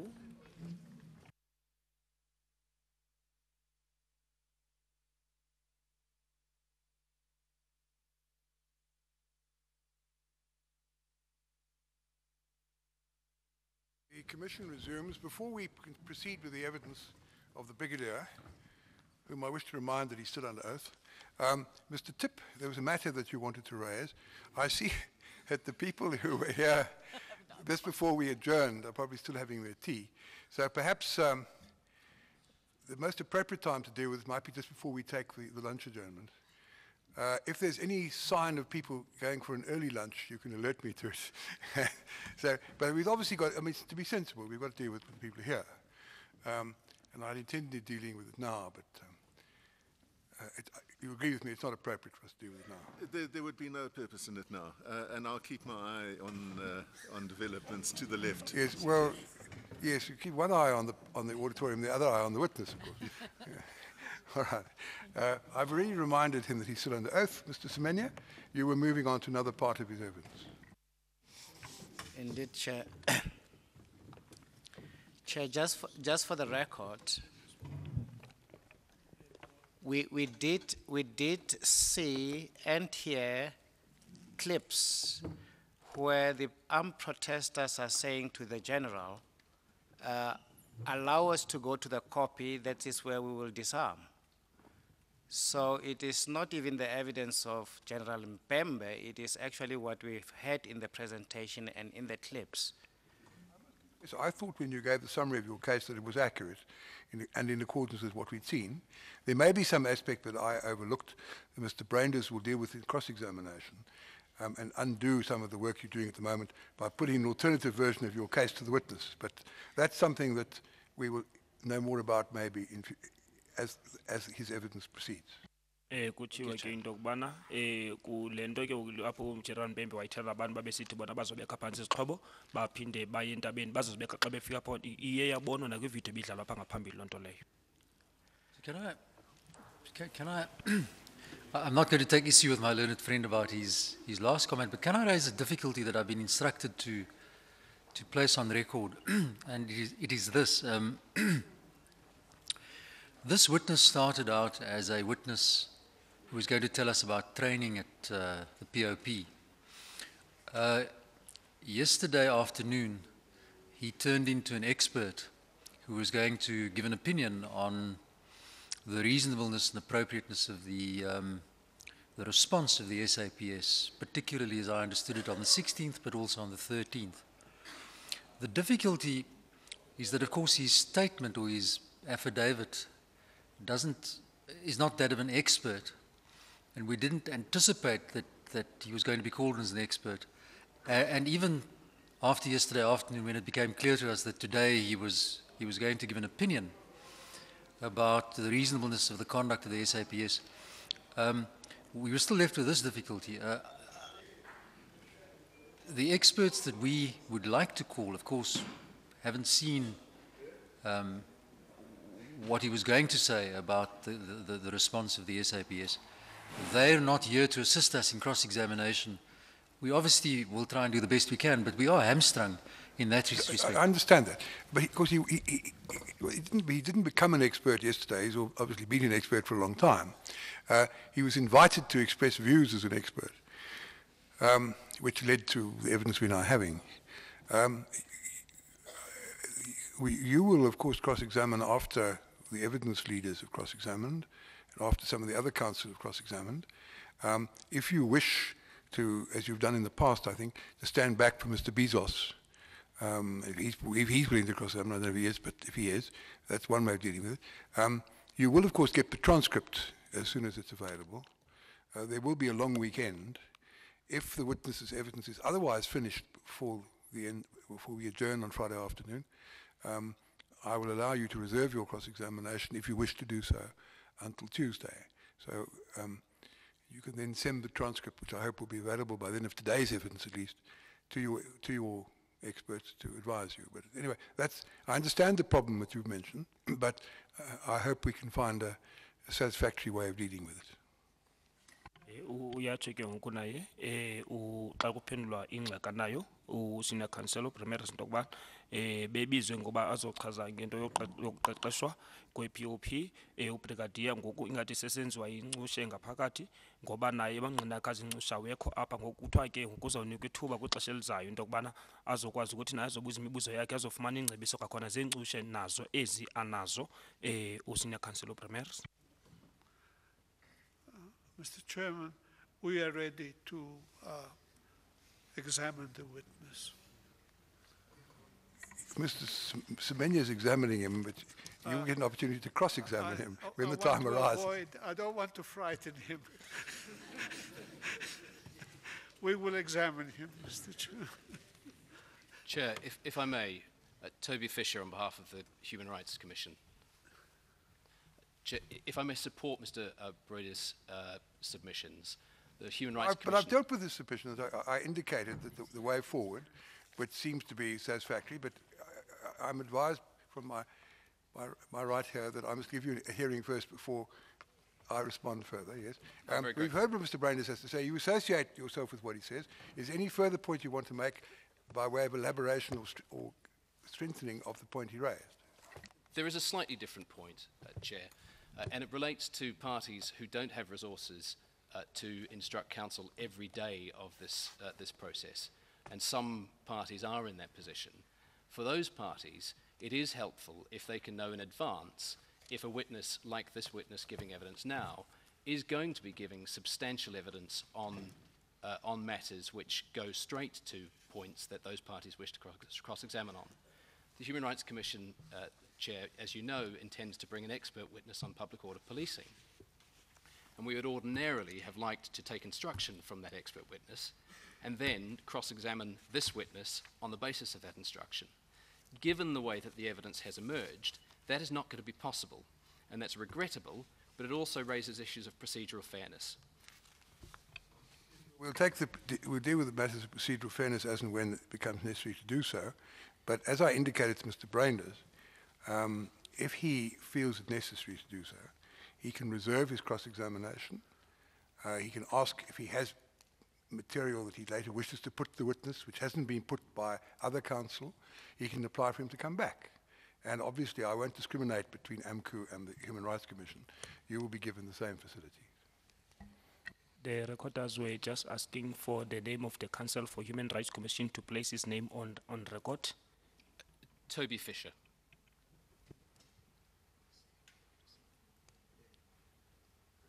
Thank you very much. Naye usenior counsel Toby Fisher benengxaki efana neka mnumzana uPrimary into yoba nabo bafune yabinxushe ke ye-POP ezothi ibanike nabo ingcebiso into bazokwazi ukuthi naye azobuza imibuzo ngokubhekiselana kwinkcukacha nolwazi abazobe belifumana kwinxushe yabo so babona into yoba ingathi ayifanelekanga loo nto xa kwenziwa nawabo manqina engekho. Mr. Semenya, I suppose I was discourteous to you. I should have allowed you to deal with these points that have been raised yourself instead of jumping in beforehand. Do you wish to comment on what's been said? Chair, nothing beyond stating that the witness was called for a very limited purpose after agreement between the evidence leaders and Mr. Ngalwana, but it became apparent yesterday that his evidence cannot be contained within those parameters. And it is for that reason that we consulted throughout of last night to try and enable the witness to be familiar with the matters we anticipate he will be cross-examined on.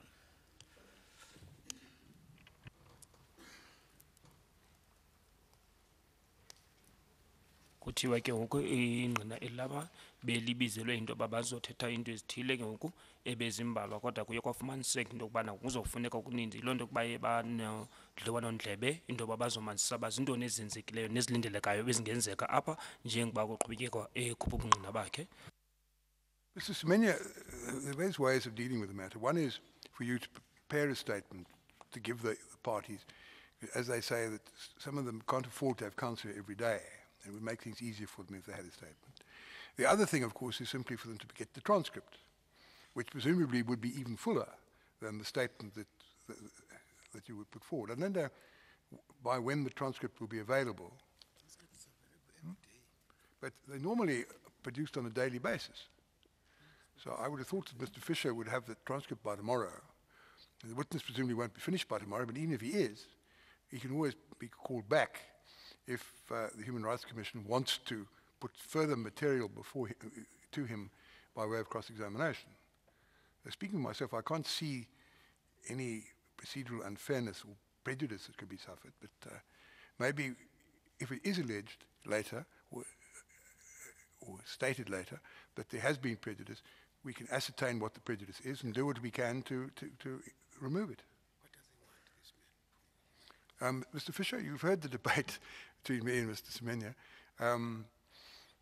Suggestion is you'll get the transcript tomorrow of what the witness is saying today, which will be a fuller version of any expert summary that you would get under the High Court rules if this were a trial and an expert were giving evidence. You will have the right, if you wish to avail yourself of it, to reserve cross-examination until you're ready to do so. And because of the way this point arose, through no fault of the police service, it should be possible to ensure that your clients suffer no prejudice. Kuchiwe ke ngoku ubungqondo obukhutshwa buzobe ubhalwe phansi buzawunikwa yena u-senior counsel osuka ku-Human Rights Commission into bazokwazi ukuthi naye ezofunda kakuhle azokwazi ukuthi naye ezozilungiselela. Chair, I'm grateful that suggestion that we can reserve the right to cross-examine at a later date will resolve any problems we have. I'm pleased about that. Mr. Zephania, I think unless there are any other points that can be raised, I see a number of red shirts in the auditorium, but not many green at the moment. So we'll carry on for the moment with the evidence. Sibona abantu abanxibe izikipa ezibomvu kodwa ngabantu abanxibe eziluhlaza sikababoni kodwa siyaqhubekeka ke ngoku bengekafiki. Thank you, Chair. Brigadier, before the tea adjournment, we had just dealt with General Mpembe allowing the protesters to continue to what they said was their intended destination, i.e. the big copy. You remember that? Correct. Uyakhumbula nangoku yabe kuthiwa phambi kwethu into yobana uGeneral Mpembe waye wabavumela abantu ukuba mabahambe baye kuyikopi. Now, the evidence will also be that when the group changed direction towards the settlement, the police thought it prudent to administer tear gas there and stun grenade. But before we touch on that, are you familiar with the concept positive attraction and negative attraction? Correct. Kuthiwa phambi kaba azothetha ngale nto yobana ke ngoku abantu baye bahamba indlela ehlukileyo eya ngasemagaleni okanye ematyotyombeni amapolisa aye adubula i-tear gas kunye ne-stun grenades ubuziwe into yobana ke uyazazi ngezinto ekuthiwa zi-positive okanye i-attraction okanye utsalo oluthile olu-negative na uthi ewe uyazi ngaloo nto leyo. What do they mean? With the positive attraction point, it's where we look at the position if the participants in a certain march, if they are going maybe to be pushed back or maybe be dispersed, one has to look what can be the appropriate direction where they can be taken to, where they will be able to get to their vehicles, be able to go home, or take taxis, go home. We need to look to those directions, whether is it gonna be appropriate if we take to that direction. But a negative attraction point is where we look to a position which actually can contribute to the problem to the police side. If those people can move to a certain direction, maybe they can attack a certain structure, burn a second structure, maybe kill somebody around that area, but depend most of the time to the information you got in your position. If that information is there to say, if they go to that direction, they will cause a problem, then it becomes a negative attraction point. Uthi ke ngoku lena ke ngoku ayibiza yokuqala ngesingesi abathi i-positive attraction kulapho ke ngoku abantu ke ngoku baye batyhalwe into yokubana babuyele emva apho basuka khona okanye baye bachithachithwe apho kuzokwenza into yobana bazokwazi ukuthi bakhwele ke ngoku okhwela okanye iteksi. Uthi ke ngoku le ayibiza indicative attraction yona kulapho ngoku indawo abantu abaya kuyo ngeyenza ukuthi iveze amapolisa akwazi ukuthi abe nengxaki mhlawumbi ngokuthi babahlasele okanye batshise izinto. So is there anything to be criticized about diverting a group of people away from a negative attraction point? If there is a clear information, Councillor, that if they go to that position, really they will cause a problem, somebody can be injured or be killed, there will be no criticism. But if there isn't any threat to that position, definitely there will be no need to stop them going that position.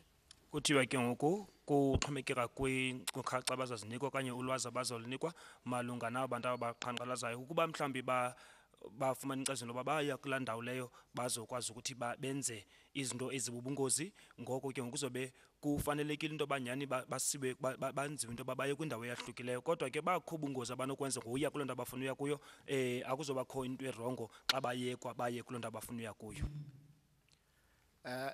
Regrettably, the evidence will show that immediately after that happened,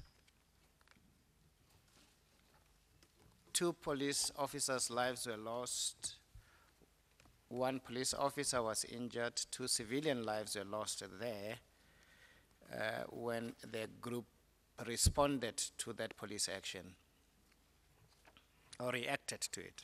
Uthi ngelishwa ke ngoku indlela abantu baye baphendula ngayo okanye benza ngayo ngokwendlela amapolisa enze ngayo into yokubana ubungqina bunzulu bamapolisa amabini aye aphulukana nobomi bawo kunye nabantu ababini abaye basweleka kunye nabo indlela ke abantu abaye bephanda okanye benza ngayo leyo. Brigadier, can I invite you now to look at how the planning was done for the 16th of August.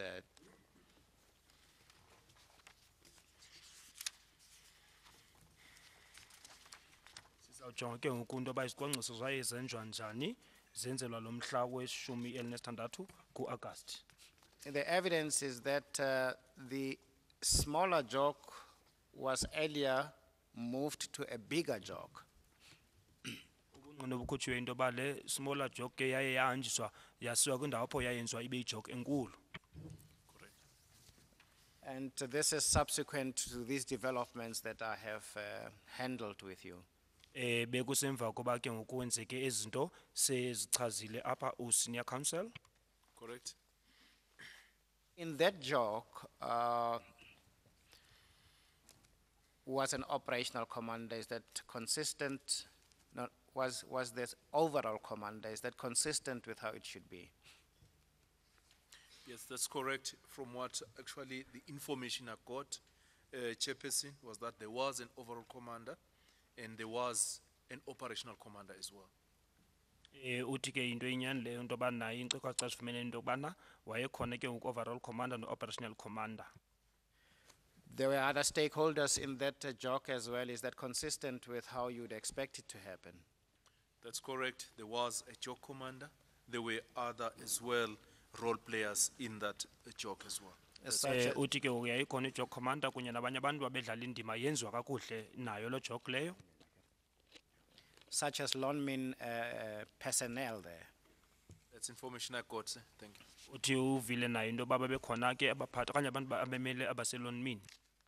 There was use of facilities like cameras and things like radios for communication. Would that be consistent with how a jog should be structured? That's correct, yes. Uthi ke kube kwenziwe ngokufanelekileyo ngexesha ke kusetyenziswa ke ngoku ikamera kunye ke ngoku nezi radio ezizokuthetha sizibiza ihokitoki. Now,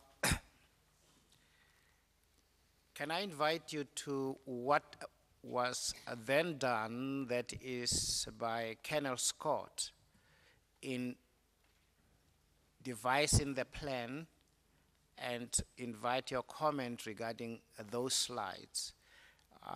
If they can put exhibit L for Lima, in front of you. Uthi ke ngoku uzawufuna phonononge ajongisise ke ngoku izicwangciso ezenziwa ngu-Colonel Scott azova ke ngoku izimvo zaka-Brigadier Mkwhanazi into yoba uthini ngaloo nto, uphefumla thini ngaso sicwangciso eso. If you go to slide 71, you will find there the operational overview.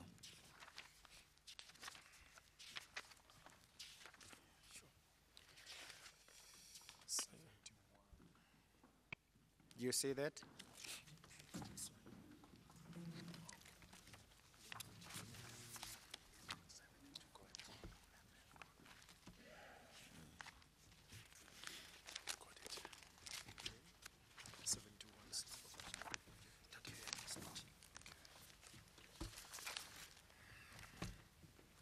Got it.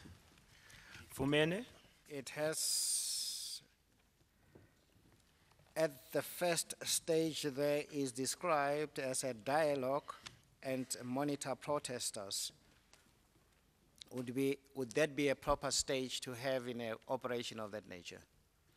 Yes, as per Gathering Act 205, yes, we have to engage with the dialogue with the leaders of the march or of any gathering that is taking place or protesters. It's correct. Uyatsho ke ngoku uba kwenziwe kakuhle xa kujonge ke ngoku apha kunyathelo lokuqala apho kwakuba ukuthethisano kunye nokukwazi ukujongisisa kakhulu abaqhankqalazi yinto yenziwe kakuhle leyo. The evidence will be that personnel like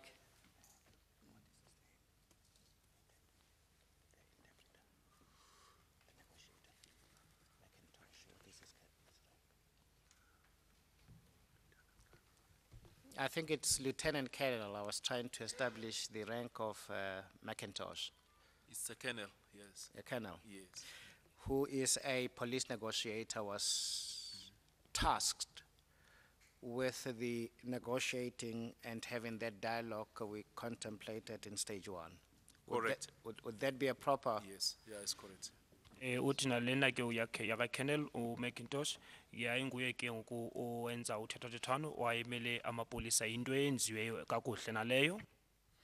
There'll be evidence of Fanaga law interpreters used given the audience that was going to be addressed.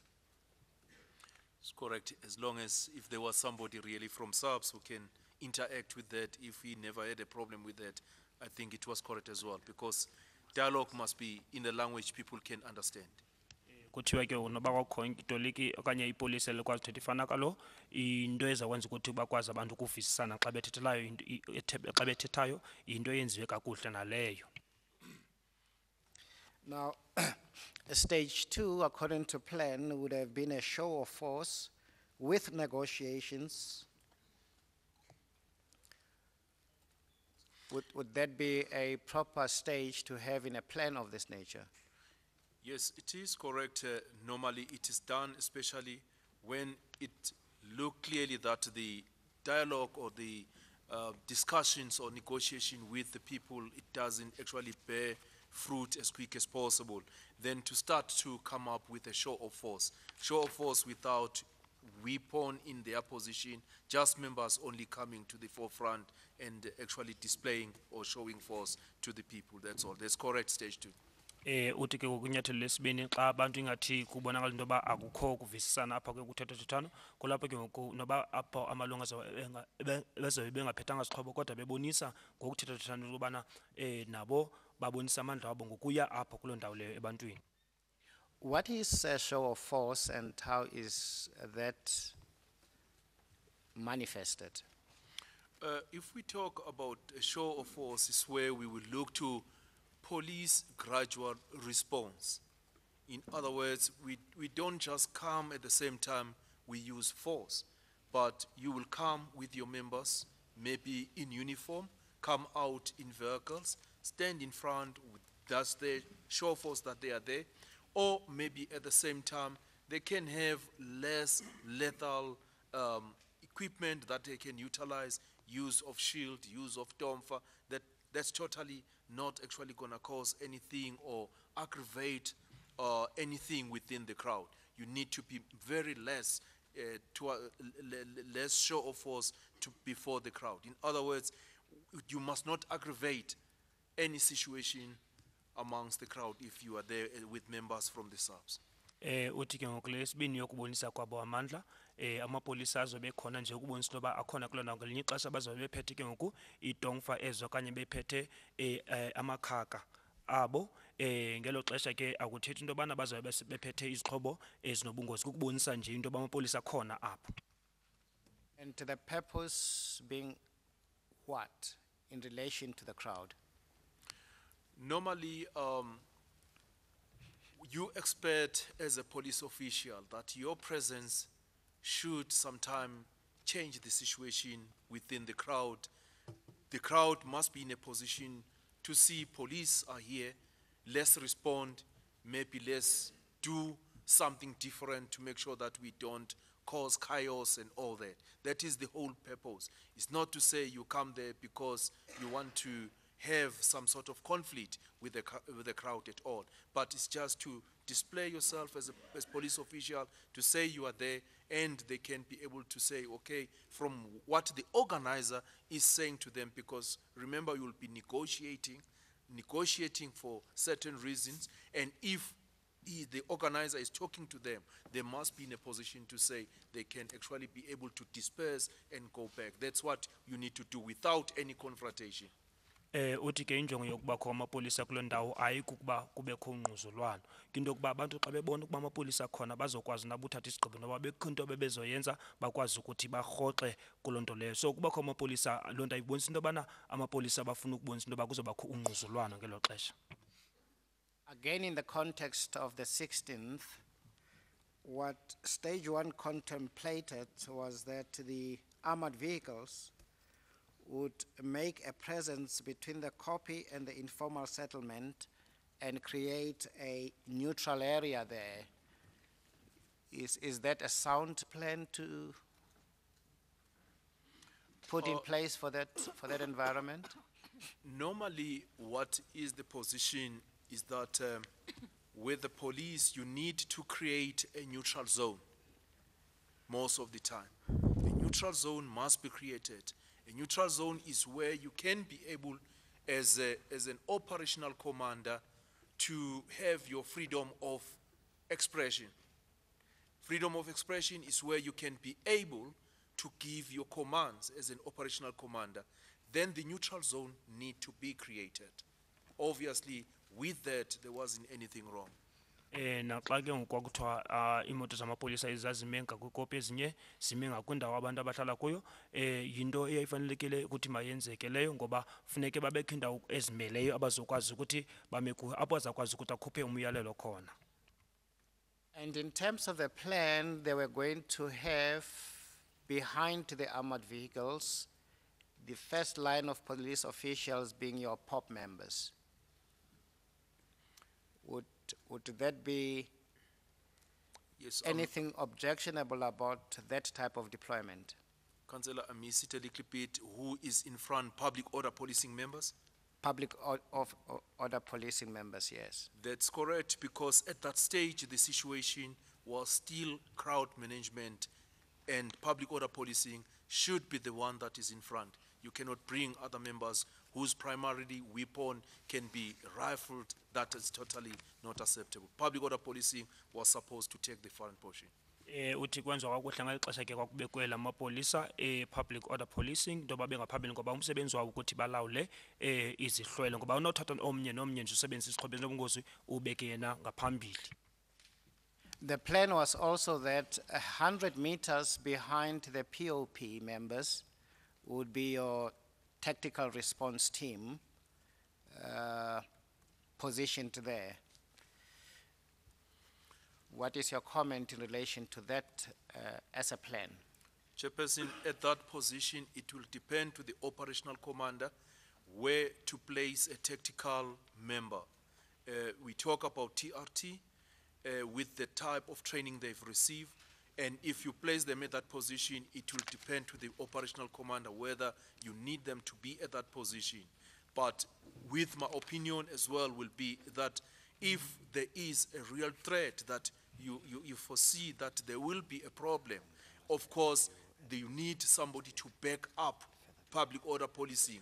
As you know very well that they are in position of a shotgun with rubber rounds, which if maybe the participants are in position of a weapon or something, they will need somebody to actually to support them. I think if they are placed in that position, as it says, 100 meters away from public order policing, it will be appropriate. njengoba kuthiwa umgama phakathi kwamapolisa ePop kunye nawe TRT yayimgama izimitha ezilikhulu. Uthi ke ubrigadier into elungileyo le babeyenzileyo into yokuba xana kakhulu ngoba abantu bePop basebenzisa kakhulu i-rubber bullets, ngoko ke ukuba babona into yoba abanye abantu baqhankqalazayo banezixhobo ezinobungozi, kuyinto efanelekileyo into yoba ke ngoku baxhaswe ngasemva kwabo ngabo abanezixhobo ingathi nabo zinobungozi. So yinto elungileyo lena iyenziwa ngelo xesha. Behind the TRT line was positioned the STF as well as the NIU. Would there be anything obviously wrong with that type of plan? My answer will be similar, Chairperson, to the first answer, to say it will depend to the operational commander who will make a decision looking to the available threat analysis to say this is what can happen. If definitely he feels that there will be a problem, he can place those members to be able to react as quick as possible to a situation. Kuthiwa ke ngoku xa kuthiwa emva kwa-TRT kwakume i-STF kunye ne-NAU isicwangciso esilungileyo eso, uthi ke yena ubrigadier loo nto yayixhomekeka kwi-operational commander ngoba xa ngokubona kwabo izinto ezinobungozi bengenzeka uyeka babeka abantu ngokolo hlobo kuxhomekeka kwimeko nendlela emasikizi ngayo. Now, the evidence will be, and let us deal with the various units that were there, and let me invite your comment about the appropriateness or otherwise of having them there. There would have been your public order police. You say that that is not objectionable. Correct. Uyavumelana ke into yoba amapolisa angakuthiwa zii-POPs kwakufuneke bekhona xa iphikisi loo nto leyo. Tactical response team, nothing objectionable about having them as in your plan? Nothing objectable, Chairperson. As I've indicated, it depends to the threat analysis on the day. What is the threat? What is the situation? If the threat demands that to say you need a support now, you will definitely come with those members to support the members on public order line so that if anything happens, they can be able to assist. Uthi ke nanto yokuba bangenelela be-TRT akaboni kukho ngxaki, kuxhomeke kakhulu ke ngoku kwimeko le ikhoyo xa kubona uba ubungozi buninzi kakhulu. So xa ubona ingathi kuzoba ubungozi obuninzi ungababeka apha emva kwephopha be-TRT ukuthi bazokwazi ukungenelela xa kukho ingxaki bazonceda. And as we'll see, Brigadier, later, that the mission is to disperse, disarm, and effect arrests in relation to the armed protesters that are there. Okay. Yes, I saw it. Okay. Ubonile ke into befuneka yenzeka into bana kukwachitha abantu nokuthi kuthathwe izixhobo zabo nokuthi ke ngoku apho kufuneka khona kuzokwazi ukuthi kubanjwe abantu. The appropriateness or otherwise of having medical personnel on a plan like this, would that be objectionable? You are talking about medical Personnel. personnel. Yes, as part of the various units that were deployed there. If I understand all right, Councillor, that the presence of medical units to be part of the operation, it is normal during the operation as well. If anything happen, somebody must be in a position to give help as quick as possible. We need to plan that as well. Uthi ke ngoku isicwangciso sabo ke ngoku nabo nabezonyango olukhawulezileyo funeke babe khona nabo into yoba bakungahle kwenzeke into bazokwazi ukuthi abonyango olukhawulezileyo bazokwazi ukunceda ngokwesiqhelo indlela eqhelekileyo yinto eyenzekayo leyo.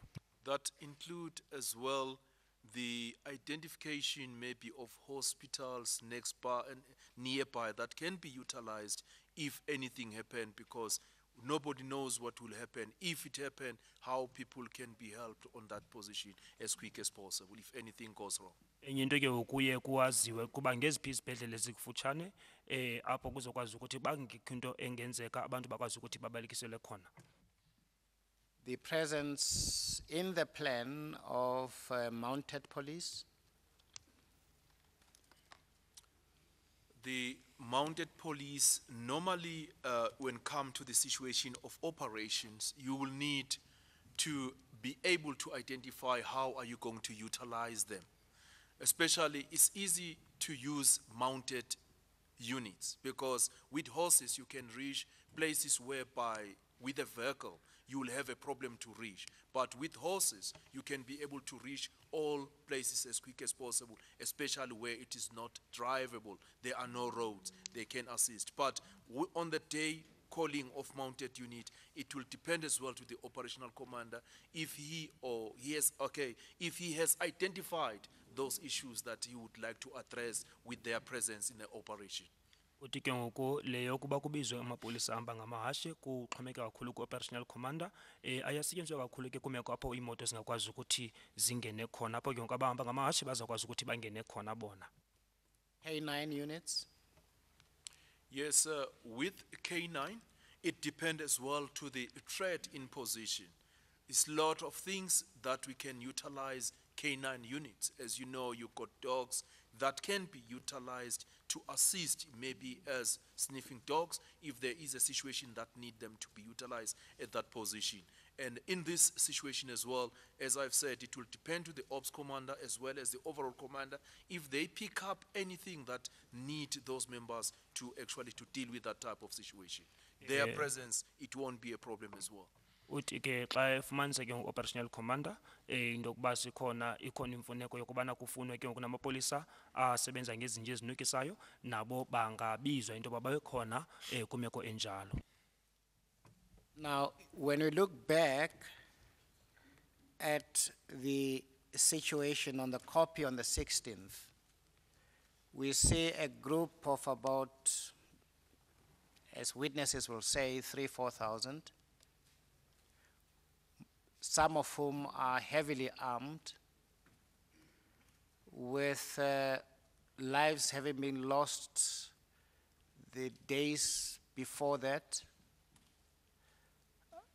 In your own personal opinion, what level of risk are we talking now? Yes, on my understanding, as soon as we have people's life lost, the level changes completely because we need to start to up or to bring up our plan and make sure that we have all relevant unit to assist in that type of an operation. That means in that position, really we are now already at level 3, and it can be above that depending to the situation we are having in that moment. As you say, they are heavily armed. People have been killed on different occasions.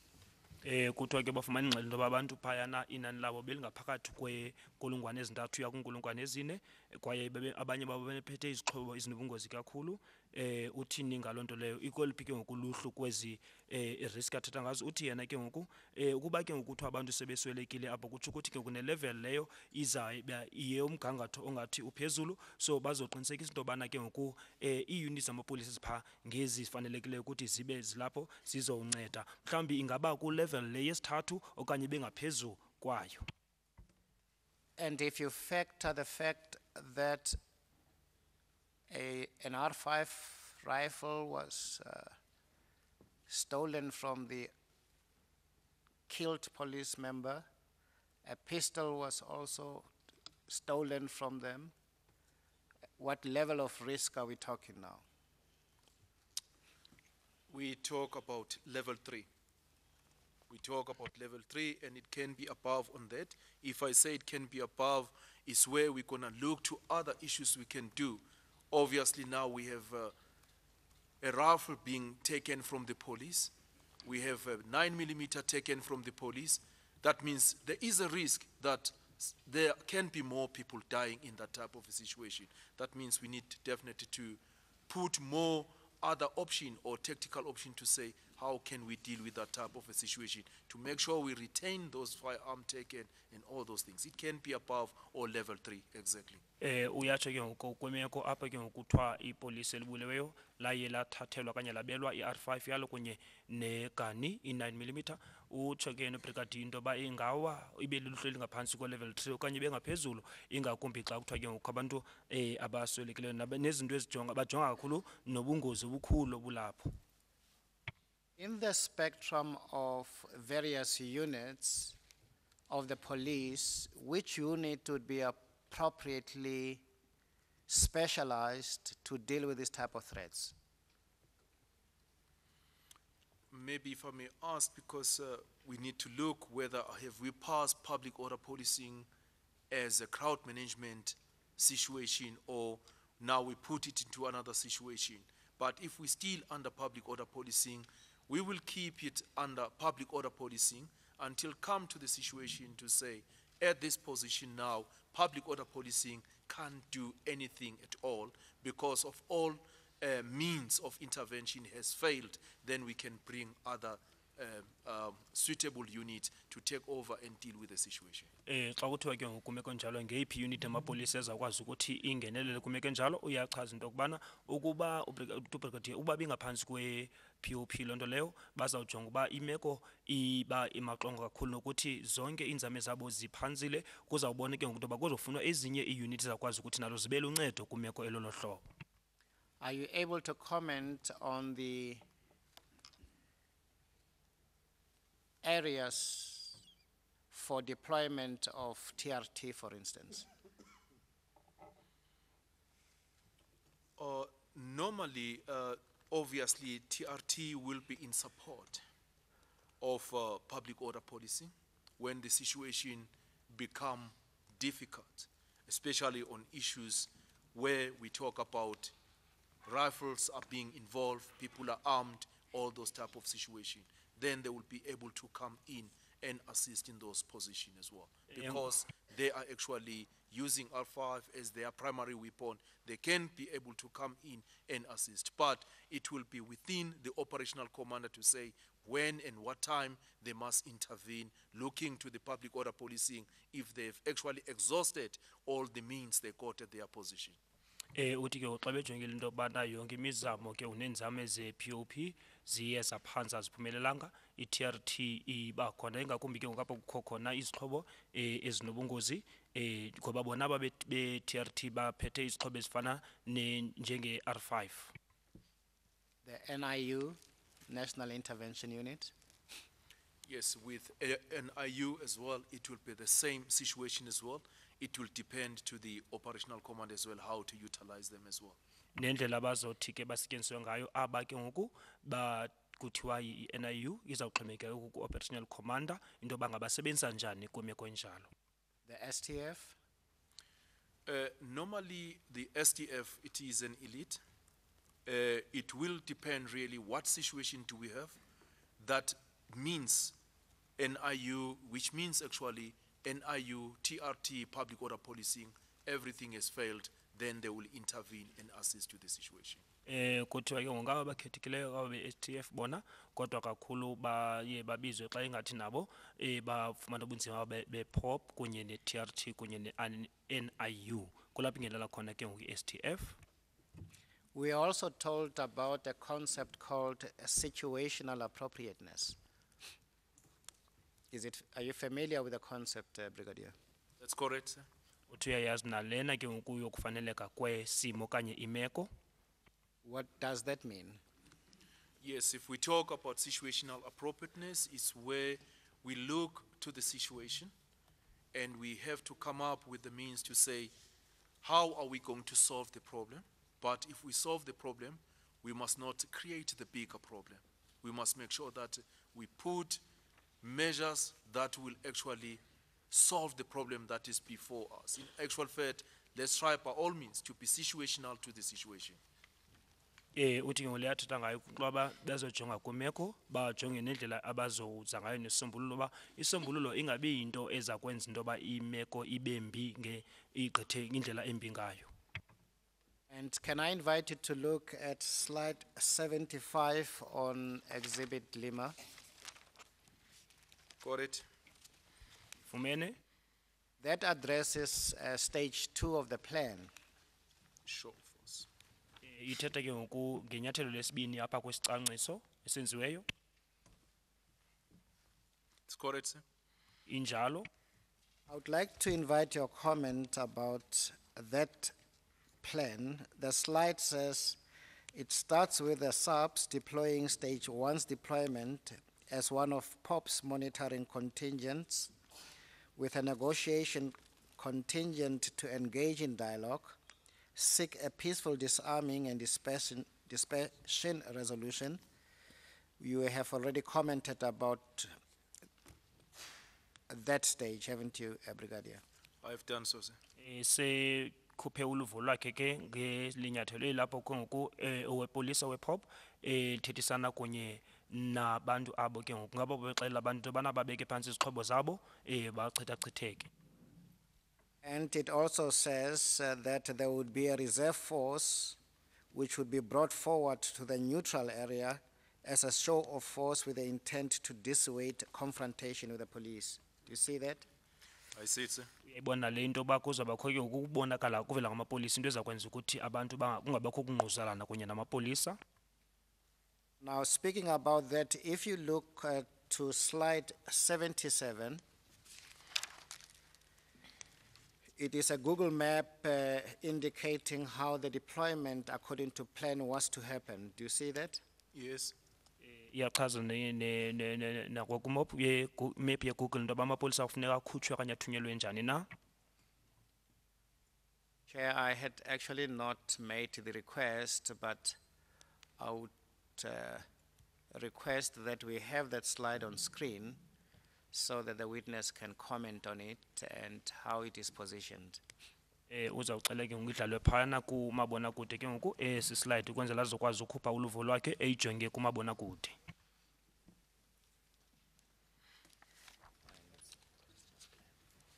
Is it possible to comply with the request that's been made by Mr. Zephania?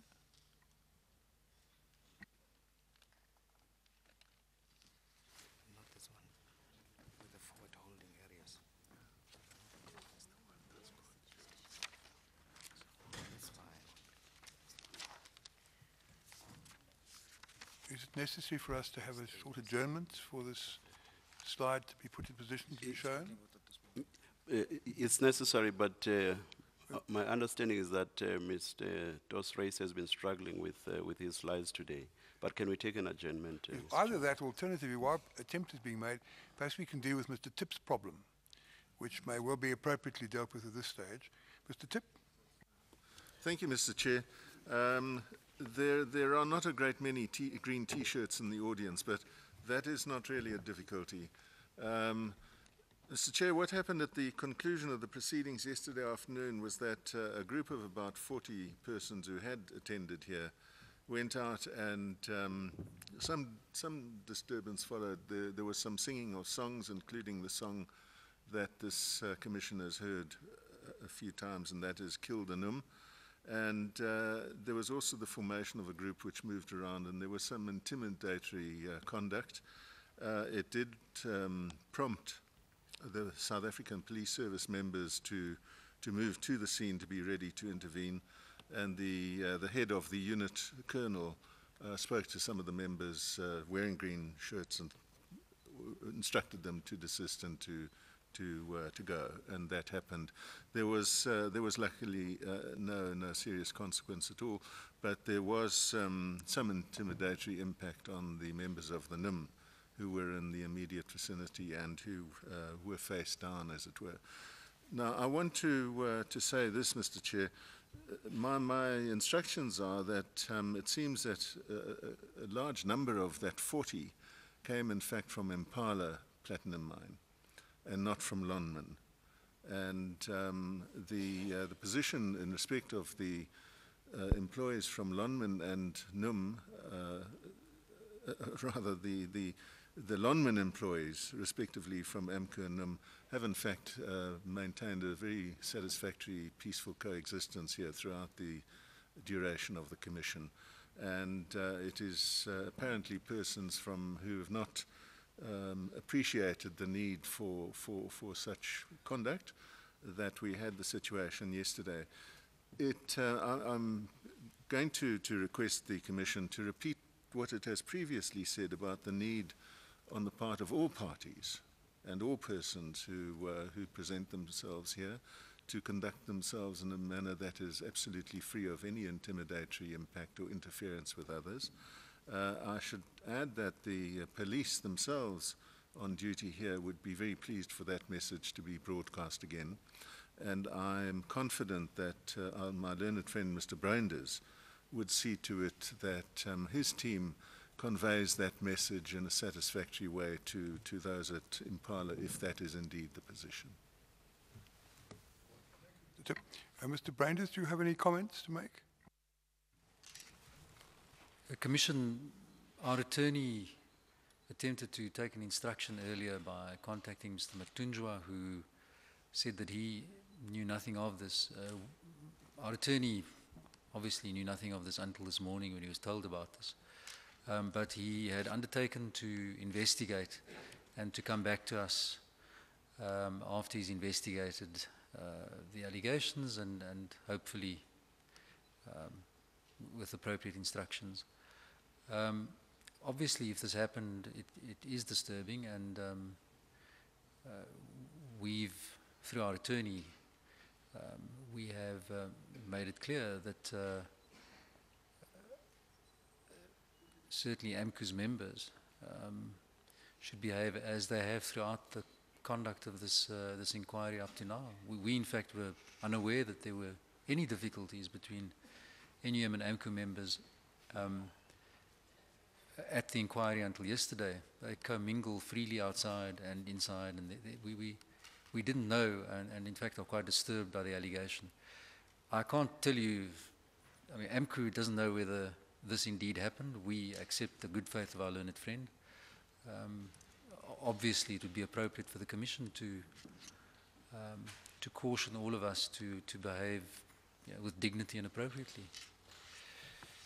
Kukho isikhalazo ke siphumileyo esivela kusina council uthi into yobana abantu abalingene 40 abantu ababenxibe izikipa ze AMCU izolo kuthe kuqhitywe ke ukubaqala ukucula benza ukuphazamisa okhoyo becula langoma isithi makubulawe inum baye bahokisa nabanye abantu ke ngoku benum lonto yenyanzela into bamapolisa ukhenela ngenelele kodwa nangona ke emva koko baye akwabakho nto imbi ubungozi yenzekileyo ngoku uye wava ke ensina council into ba abantu ininzi labo beliphuma eImpala kodwa ayingabantu base Lonmin ngoba kuye kwafunyaniswa into bana phakathi kwabantu beAMCU neLomini kukho imvano ngabantu abavanayo ngoko ke nomnumzana uBremeris uthi naye beqala ukuva namhlanje into enjalo bengayazi lonto leyo uye wathetha ke negqwetha lakhe la fonela umnumzana uMathunjwa wathi naye beqala ukuva ngalonto leyo uthi ke ngobecela naye into bana uCommissioner usihlala bazocela abantu into bana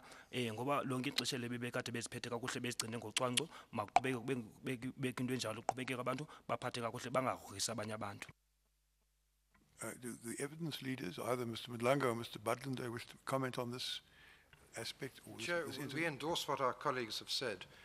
It has been a matter for satisfaction that thus far in this hearing there have been members of both unions present, coexisting peacefully, going about their business and enabling the Commission to go about its business.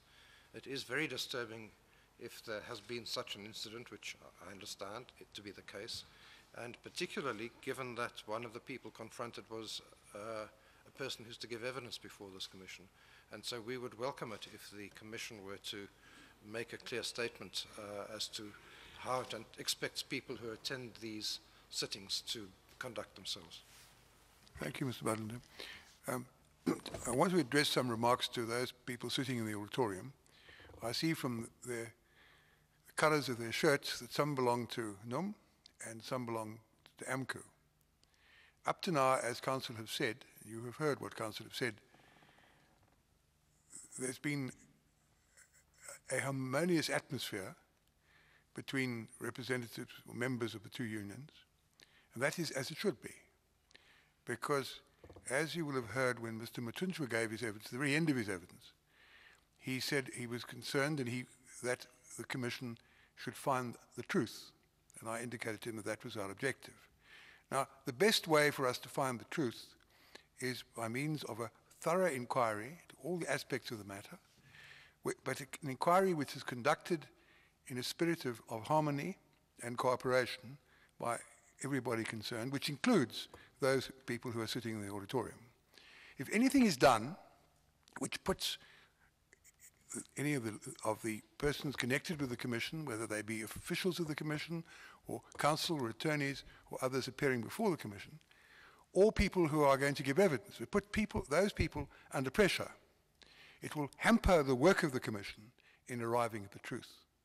Now, it's in the interests of everybody, the interests of all those involved in the operations of the mine, involved in the tragic events that took place over the period that we're dealing with at the moment. But it's more important than that. It's in the interest of the whole country that the Commission be allowed to do its work properly and thoroughly and be enabled as best as it can to find the truth. So I trust that what I've said has been heard by those present. If any of you present know others who were here yesterday or not here today, to whom that message should be conveyed, I'd be grateful if you do so. But I trust that all concerned will behave as well as they have done in the past, except for this incident which allegedly took place yesterday, and I hope we will never again hear any complaints of the kind that we've heard today. Thank you. Ugqiba ukutsho ke ngoku ebongoza uluntu uCommissioner into kuba nyani into ebiyenzekileyo yinto ephazamisa kakhulu njengoba bekade bekusiza abantu apha abanxiba izikipa zenum kunye neAMCU lonke ixesha ke bekungakho ngquzulwano okanye iziphazamiso ezikhoyo ngaphakathi kwabo.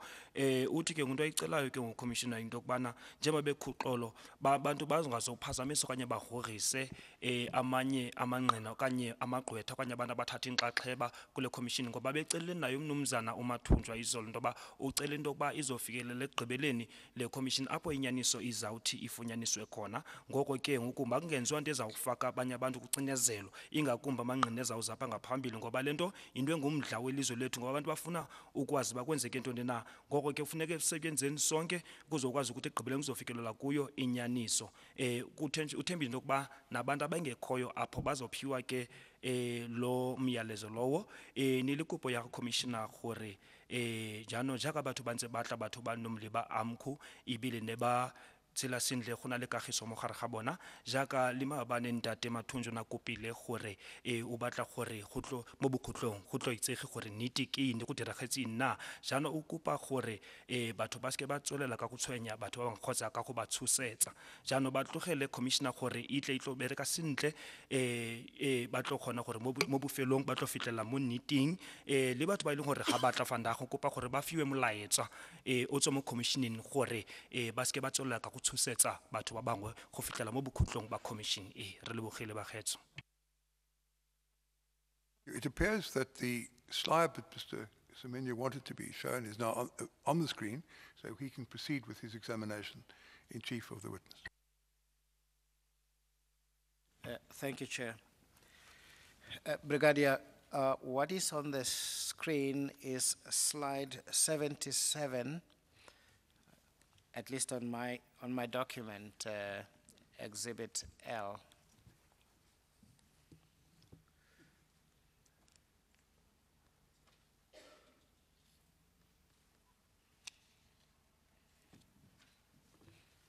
Do you see that? Though it says 74, it appears to be actually 77 according to Exhibit L. It has mutated. I see changes.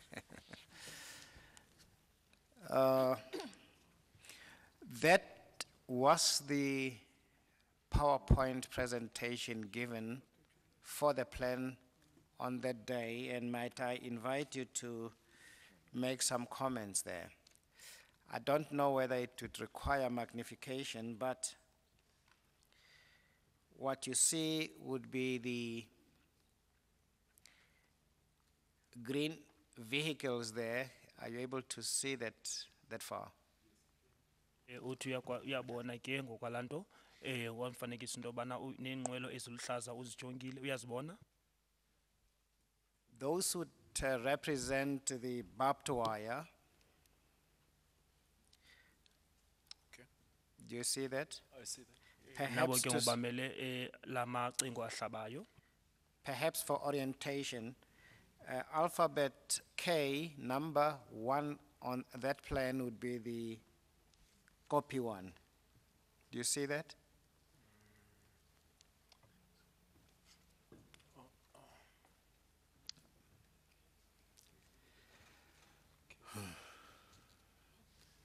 Perhaps if you look at the hard copy in front of Yes, you, I see that. Thank you. I see. Uyayibona ke ngokungonayibonayo ngoku kule ndawo kuthiwa kusekwikopi ngokomfanekiso. you would also have K2 there, Yes, which would be copy 2. I see that. Uyambona ke no K2 lokuthiwa ikopi yesibini. To help orientate all of us, you have K3, which is copy 3 there as well. Correct. Nekopi le yesithathu uyayibona nayo. You see that? I see that. Thank you. Uyibona kakuhle. You would see towards the, just behind the barbed wire in green, you have blue vehicles there. Do you see those? I see them. Uyazibona ke nezimoto ezi eziblu nazo emva kweli cingo lihlabayo. With a letter and numbers like P1, which we are going to be told stands for Papa 1, etc., being the Nyalas. Correct. Uyabona ke nophi abo kuthiwa zibamele inyala ezo kuzothethwa ngazo.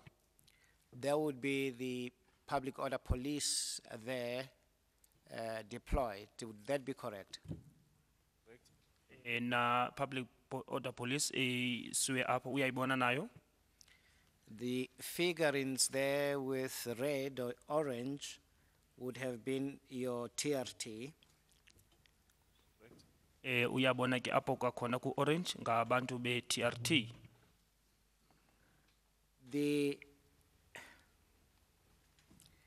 red circled environment there called informal settlement.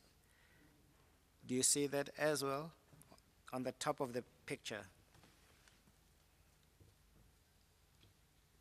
Yes, I see it now. Uyabona ke naphayana ematyotyombeni apho kuma kwakhona ngesanqa esi orange. There is a road towards slightly below the middle of the picture that is cutting across horizontally. Do you see that? It's a dead road, the evidence will show. If the case can assist me. The road.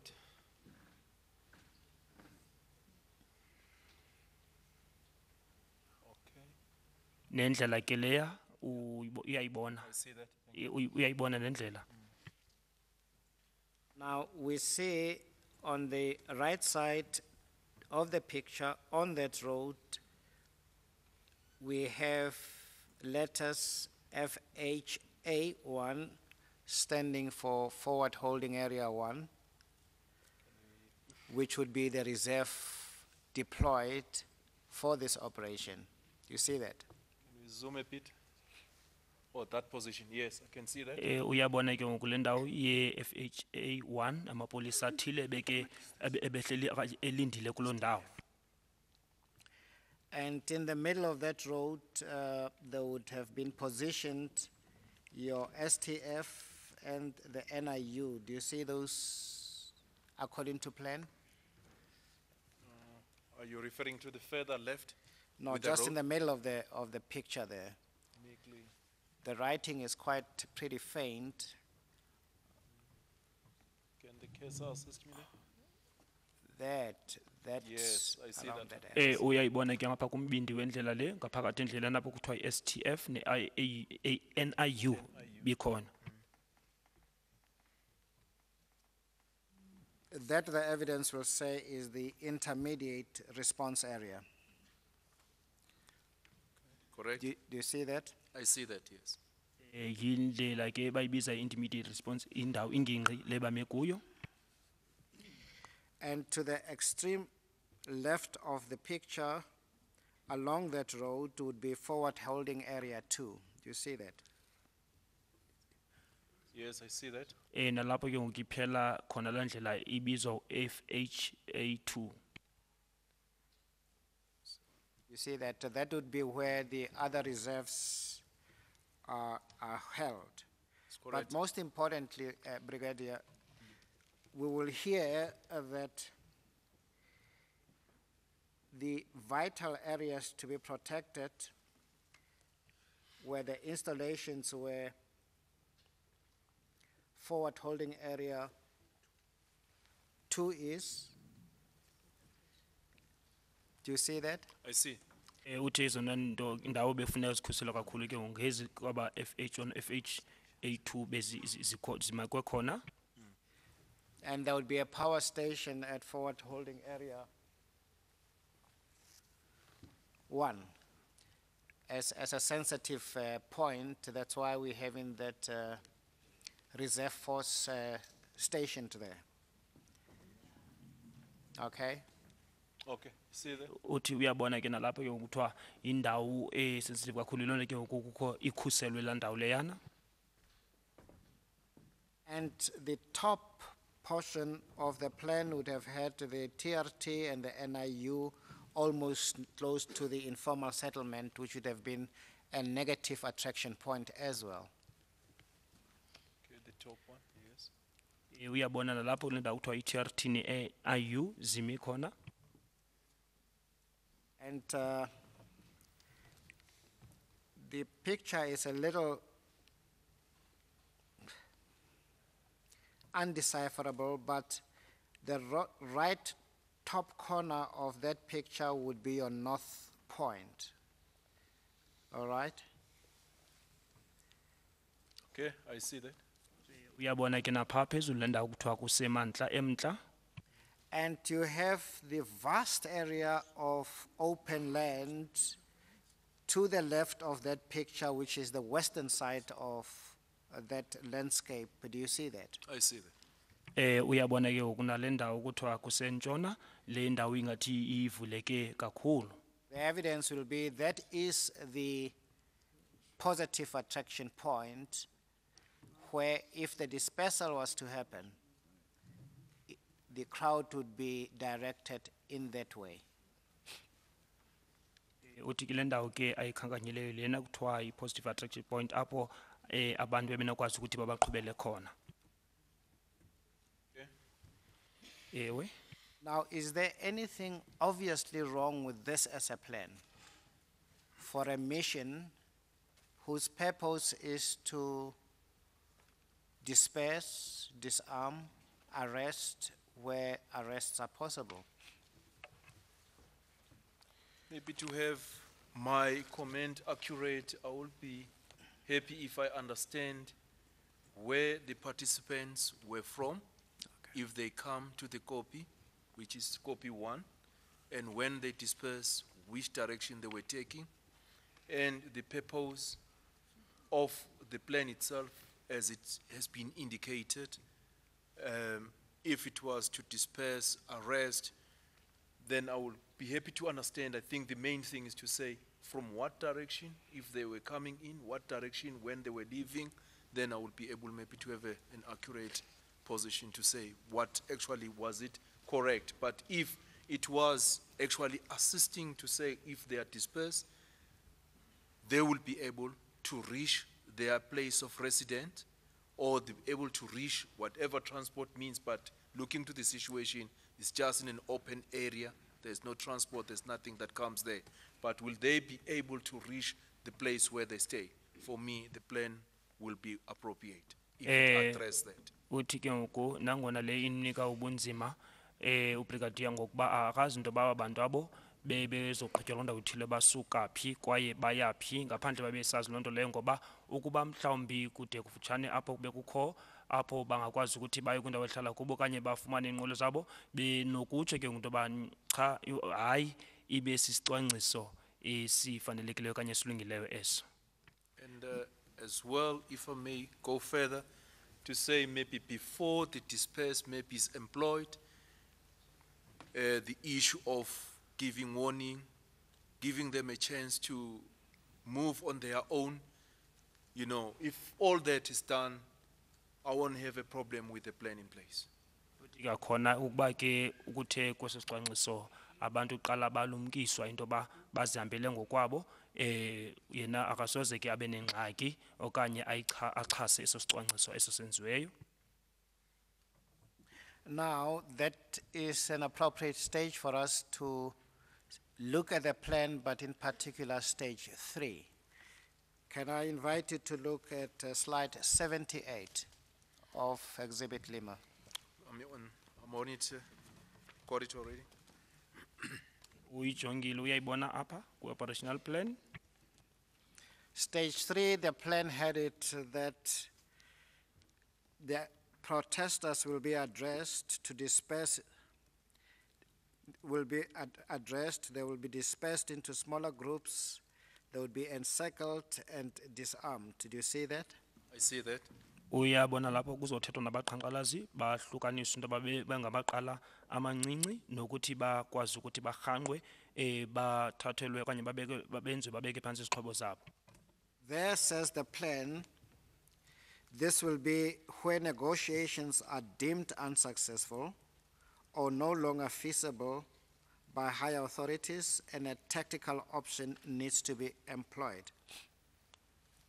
You see that?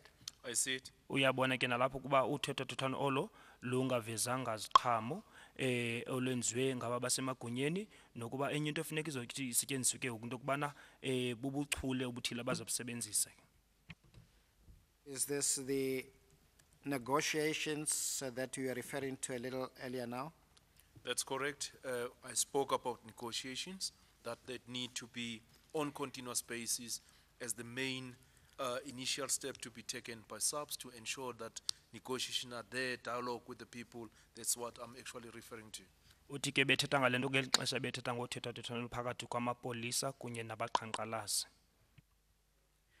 So says the plan in relation to stage 3 that an option was considered and was deemed preferable was that the crowd would be dispersed into smaller groups, encircled and disarmed. Do you see that as a tactical option which was deemed preferable? I see it. Uthi ke into bayibonayo ubuchule ukuthi bebenoyenza into kubana bakwazi ukwahlukanisa abantu babenza into bangamaqala ambalwa babarhanqe baphinde babathathele izixhobo zabo. The thinking behind the plan, we are told, is that the dispersion strategy would enable the police to deal with more manageable disorganized groups. This would prove easier to handle than a group of about 3,000 persons. It would also allow for the water cannons to be used to break up the more militant groups' tight formation and structuring. Do you see that? I see it. Uthi uyabona nalento into bana bekuzothiwa amapolisa ko bazokwazi ukuthi balawule le meko leyo ngakumbi kumaqela ungekho angalawulekiyo ngoba bezoba lula into babakwazi ukusebenza ngabantu abangamawaka amathathu njengoba kuthiwa into ababezosebenzisa ke ngoku nekanuni ezamanzi ukwazi ukuthi bahlukanisa abantu ingakumbi aba ingathi banokusokolisa okuthile. According to you, Brigadier, is there anything obviously objectionable about this as a plan? Chairperson, if you look to the tactical option or the action mode disperse, the main purpose is to split people into a smaller manageable group. If negotiation has totally failed, depending whether negotiations were about voluntarily disperse or was about maybe another situation, but if it was about voluntarily disperse from the copy, go back home and all that, and everything has failed, that include laying down of the arms and all that, and to administer those type of option to say, make use of the water cannon, let's split them into smaller group, let's try and manage to arrest them. It definitely work well rather than going for a bigger group, because a bigger group you can injure your members, you put them in danger, as well it can end up in confrontation, But if you split them into smaller group, you can easily manage and arrest them or disarm them, take those arms that actually can cause some sort of trouble at that stage. I think it is correct in that way, Uthi ke ngoku if it xana was for that purpose. ku into yenzileyo injongo into kubana abantu ke ngoku bakwazi ukuthi bahlukahlukane babe ngamaqedlana ambalwa binoba isicwangciso esifanelekileyo ingakumbi kuba bona ngokwabo bebezikhethela into bayenze loo nto leyo kodwa bakungenjalo apho ke ngoku bekunofunyaniswa into kubana kuzosetyenziswa ii-cannons zamanzi into kuba uzokwazi ubahlukanisa ngoba ubuzawuthi ebantwini abaninzi ngolo hlobo uthi uzawuya kubo ungabeka kakhulu ubuninzi bamapolisa bomi babo esichengeni xa wenza ngolu hlobo so licebo elibalulekile into yoba ubahlukahlukanise ubachithachithe kuqala. Slide 79 then tells us how the operational plan was to be implemented. Do you see that? I see it. Iyabonisa pha ke into yoba kwakuzofuneka iyenziwe ke ngoku le plan yenziweyo iza kwenzeka njani ke kule nto kuthiwa bethiwe isicetyiwe iza kwenziwa. The plan was that there would be a force continuum, and we have had evidence of what that entails. Are you familiar with the concept? That's correct. Uyazi nento ba izokwenza kuzokwenza ntoni into yobana abantu bazokwahlukaniswa. That band of force would include the giving of a verbal command to tell the crowd to disperse in languages that they understand. That's correct. It's in provision with the Gathering Act 205 paragraph 9. Uthi ke ihamba no paragraph 9 ke ngoku le yokuba abantu banika umyolelo ngomlomo into yoba mabahlukane ngeelwimi abazivayo okanye abaziqondayo. Next would be to advance the water cannons to engage the protesters, getting them to disperse, flanked by Nyalas with the members of the POP deployed outside the armored vehicles, using them as a safe haven to climb back into them should they be attacked by the protesters. You see that? That's correct. Uthi uyayibona le nto kubana kuye ngaphambili ke ngoku iikanuni ezi zamanzi kwenzela ukuthi zikwazi ukwahlukanisa abantu zilandelwa kwakhona ngabantu be-POP benyala abathi babe ngaphandle kwezonqwelo basebenzise into yoba bazofumana ukhuseleko bakwazi ukhwela kuzo kwakhona ukuba kungenzeka bahlaselwe ngabaqhankqalazi. Should that not be effective, there would then be the administration of tear gas to encourage the group to break up. Do you see that? I see it. Uthi xa loo nto iphanza kuzokusetyenziswa ke ngoku i-tear gas kuzama ukukhuthaza abantu ukuthi mabahlukane okanye bachithachitheke. That can be followed up by the stun grenades to force the dispersion. Correct. I see it. Uthi ke ubrigadier inyani ke nale nto yobana ke ngoku kuzawusetyenziswa ne-stun grenades ukunyanzela into yoba bazokwazi ukwahlukana. If need be, there would be an use of rubber rounds to encourage the dispersion of the crowd. Do you see that? I see it. Uyayibona ke nale nto yoba xa kunyanzeleka kuzosetyenziswa kunye neembumbulu zerabha ukwenza ukuthi abantu bachithachitheke uyayibona leyo ubrigadier. Would that be consistent with the proper use of force continuum? What is important, Chairperson, is that with the use of water cannons and other means we got in public order policing, it should be actually it is actually in line with the less lethal weapon that we are actually the less lethal weapon that we are using. Using of a water cannon, it definitely can allow people to disperse or to split into smaller group without anybody getting injured. And if you go further down, using of a tear gas as well, if nothing is happening, people can be able to move out, and at the same time using of a stun grenade, which cannot actually injure anybody at all. The only thing has got those 2 bangs, and people can split aside. But the use of a rubber, it can be actually be the last resort, and to see if maybe we can get people to actually disperse at the same time. Of course, the use of all of these means are less lethal and they are appropriate.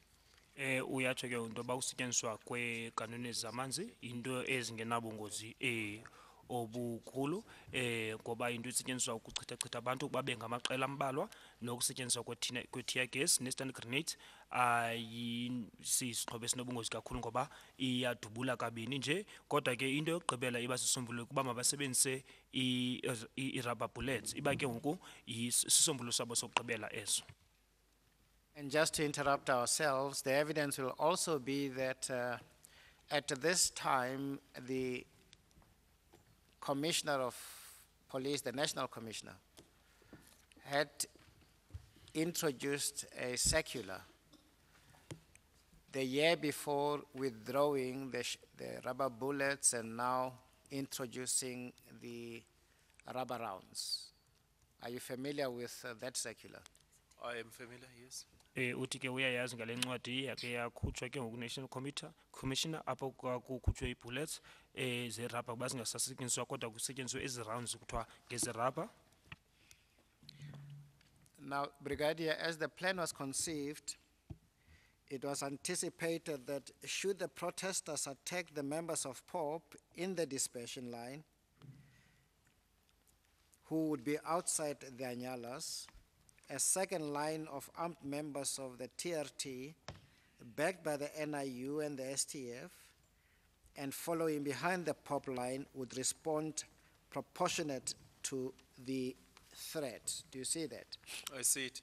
Uyabona lapho kubhalwe khona into yoba ukuba ke ngabaqhankqalazi bangahlasela abantu be-POP apho ke ngoku xa besohlukaniswa kulo mgca wokuhlukaniswa abazobe bengaphandle ke ngoku bephumile kwihipo apho ke ngoku umgca wesibini kuzobekho i-TRT ine-NIU ne-STF basemva kwabo bazawukwazi ukuthi bona baze ngokukhawuleza babancede ngendlela efanelekileyo kule nto ibagrogrisayo okanye kubungozi obukhoyo. Anything immediately bothering you about that as a plan, Brigadier? Looking to the comment that you have, Councillor, now regarding TRT responding and all that as a plan, I would like to indicate that all will depend to the operational commander, because during the situation that will take place, you will have to see as an operational commander to say what is the threat, what is the situation as the people advances, or what is happening. If it doesn't happen the way you have planned, the situation can change every time. As I've indicated that the operational plan the operation got a lot of influence, lot of things do happen that you need to adjust yourself as quick as possible to see how you solve the problem. So it will depend really to say if you administer now special task force or you administer now TRT, what prompted that situation.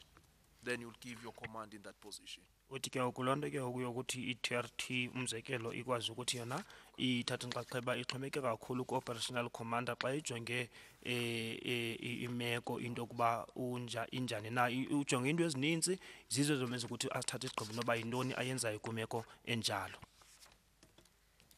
The plan about the deployment of those units, Brigadier, we are told that the TRT, the NIU, and the STF would also be responsible for close quarter confrontations to approaching groups which are armed with sharp-edged weapons who refuse to disperse and move to higher grounds where armored vehicles and water cannons cannot access them. Do you see that?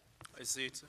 Uyabona lapho kuthiwa i-TRT ne-NIU ne-STF bazawuthi bona ke ngoku baze ebantwini abo ke ngoku baphethe izixhobo ezibukhali ngaphambili nabo ke ngoku bangafuni ukuthi bohlukane kwaye bazawuye baqhubekeke baye phambili ke bona bona babe-TRT nabanye ababaye apho imoto ezi zamapolisa zingakwazi ukuthi zingene khona nekanuni zamanzi zingakwazi ungena khona.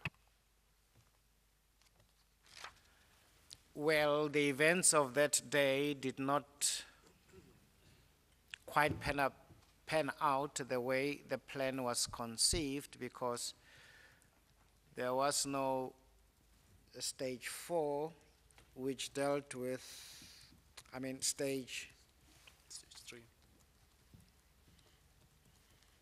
5 and stage 6. Stage 5 was dealing with an intelligence-driven follow-up operations to arrest at places of residence, and stage 6 to cordon and search of hostels. Do you see that? I see, yes, I got it. Uthi ke ngokwelisha ke khange kwenzeke ngolo hlobo ngoba zange zenzeke ezizonto ezichazwe ku-stage 5 kunye naku-stage 6 into abanye abantu bazobanjwa nakwindawo abahlala kuyo. But that as a plan of an operation whose mission is to disperse, disarm, and arrest, is there anything objectionable about having any of those stages as were conceived in the plan? No, I have no problem on it. I have no problem, sir. Uthi ke yena ubrigadier kanangxaki nento bekade icetyiwe ukuba abantu bazakwenza into abahlukahlukane bathathelwe izixhobo baphinde kwakhona kubekho ukubanjwa kwabantu apho kufuneka khona. Chair, I next propose to deal with the actual operation, and may we take this lunch adjournment at this hour. Very well, the Commission will take the lunch adjournment. Sisaya kwixesha lekhefi.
it was not going to be a conducive type of equipment.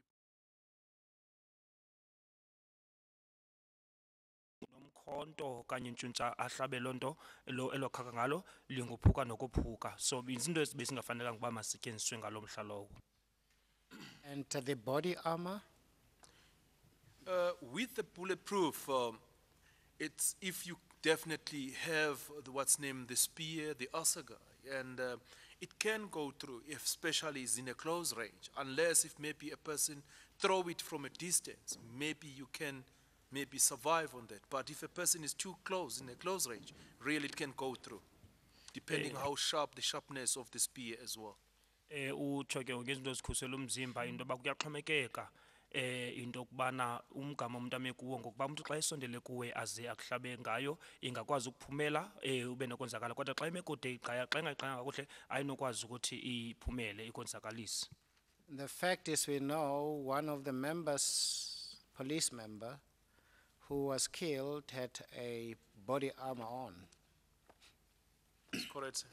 Uvile kuba omnye wamapolisa ke obethe wasweleka wayefake yona okanye wonzakala wayefake yona lento esisikhuseli lento ikhusela umzimba body armor. All right. Now, with that knowledge, is there any criticism that shields were not used on the 16th, in your opinion? If my opinion will definitely be that really looking to the situation and the information I got, hence it is limited in that position, looking to the type of arms those people or the gatherers were there having at their position, to have a shield, I mean a domfa and a shield at that type of a situation was going to be definitely dangerous for the members if you are an operational commander or an overall commander to actually indicate that they must put it on. It was going to put them into trouble really, because they were not going to be able to even to defend themselves in that type of situation. Uthi ke ubrigadier njengoba ijongele imeko eyenzekayo nokuthi abantu babephethe izixhobo ezinobungozi kakhulu ukubaxelela ke ngokuthi bafake into ezifana nelo khaka elo kanye baphathe ezo domfa yinto ezokwenza ukuthi ubomi babo leyo babe sesichengeni ukuba babenze into enjalo ngalo mhla lowo. With a mission to disperse, encircle, disarm and arrest, what is your opinion? Would members have done that with body armor, domfas and shields? Would it, what encumbrance, if any, would those have been for POP members? Yeah, it was going to be very difficult for the members to run with a shield and a domfa, chasing a person whom they must disarm, and as they are in position of dangerous weapon or any weapon in their position, obvious they must disarm somebody, and if you run with a shield chasing that person, it's gonna be totally difficult for the member to be able to do whatever he's supposed to do properly. Uthi ke ubrigadier kwakuzoba nzima into okubana amalungu ke ngokwamapolisa akwazi ukuthi aleqa abantu akwazi ukubabamba bathathe izixhobo zabo ukuba babe yenza lonto befake izinto ezikhusela umzimba kunye namakhaka bebaphethe nedongfa ezo lento ezokwenza ukuthi babe nobunzima ekwenzeni umsebenzi wabo. Now, we know, and that will be the evidence later, that at 1:30, a decision is made to go to stage 3 once the promise for the protesters to disarm was not fulfilled in the morning at 9 o'clock as was promised. It's correct, I heard that story. Utuvile nokuba kuthiwa ngexala emva kwentsimbi yokuqala kwakuzokwenziwa ke ngoku inyathelo lesithathu ukuba abantu bakwazanga ukuthi babeke izixhobo zabo ngentsimbi yethoba kusasa. Your opinion, Brigadier, come 15:30, Mr. Matunjwa is on the copy still trying to persuade the protesters to disarm, and the implementation of stage 3 is deferred. Can you criticize that as a position taken by the members? Chairperson, there isn't any problem with a chance given to the leaders of the union to engage more with their constituencies, especially in the issue of crowd management. A position of being tolerant is the one that we need to practice, giving a chance, you know, to get some of the issues settled. It's not a big problem. I think in that position, I won't be, you know, be fair enough to say it was wrong to give a chance to Mr. Matunjwa to talk to the people more, to get whatever has been agreed upon. If it was that position, it was just practicing tolerance to give a chance to the situation. Uthi ke ngoku xana ke ngoku ngecala emva kwensimbi yesithathu emini kwaye kwabakho kulibaziseka ukuthi bazokwazi ukwenza inyathelo lesithathu esibiza i-stage 3 yaba into efanelekileyo into yoba banike nomnumzana uMathunjwa ithuba lokuba akwazi ukuncokola kunye nabantu athetha nabo, ngoba enye into efunekayo into yokubana makubekho ukunyamezelana ngaphakathi. Ngoko wenza into elungileyo, amapolisa enza into elungileyo ngokuthi amnike elo thuba akwazi ukuthetha nabantu.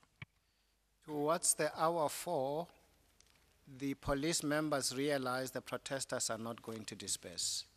They are not going to disarm, and the decision is then to implement stage 3. Correct? Uyabona kunjalo nokuthi xa kusezobetha intsimbi yesine abantu ke ngoba bengazimiselanga into yokubana bahlukane bachitheke apho okanye babeke phantsi izixhobo zabo. Is there anything obvious to criticize about that from the facts I've given you?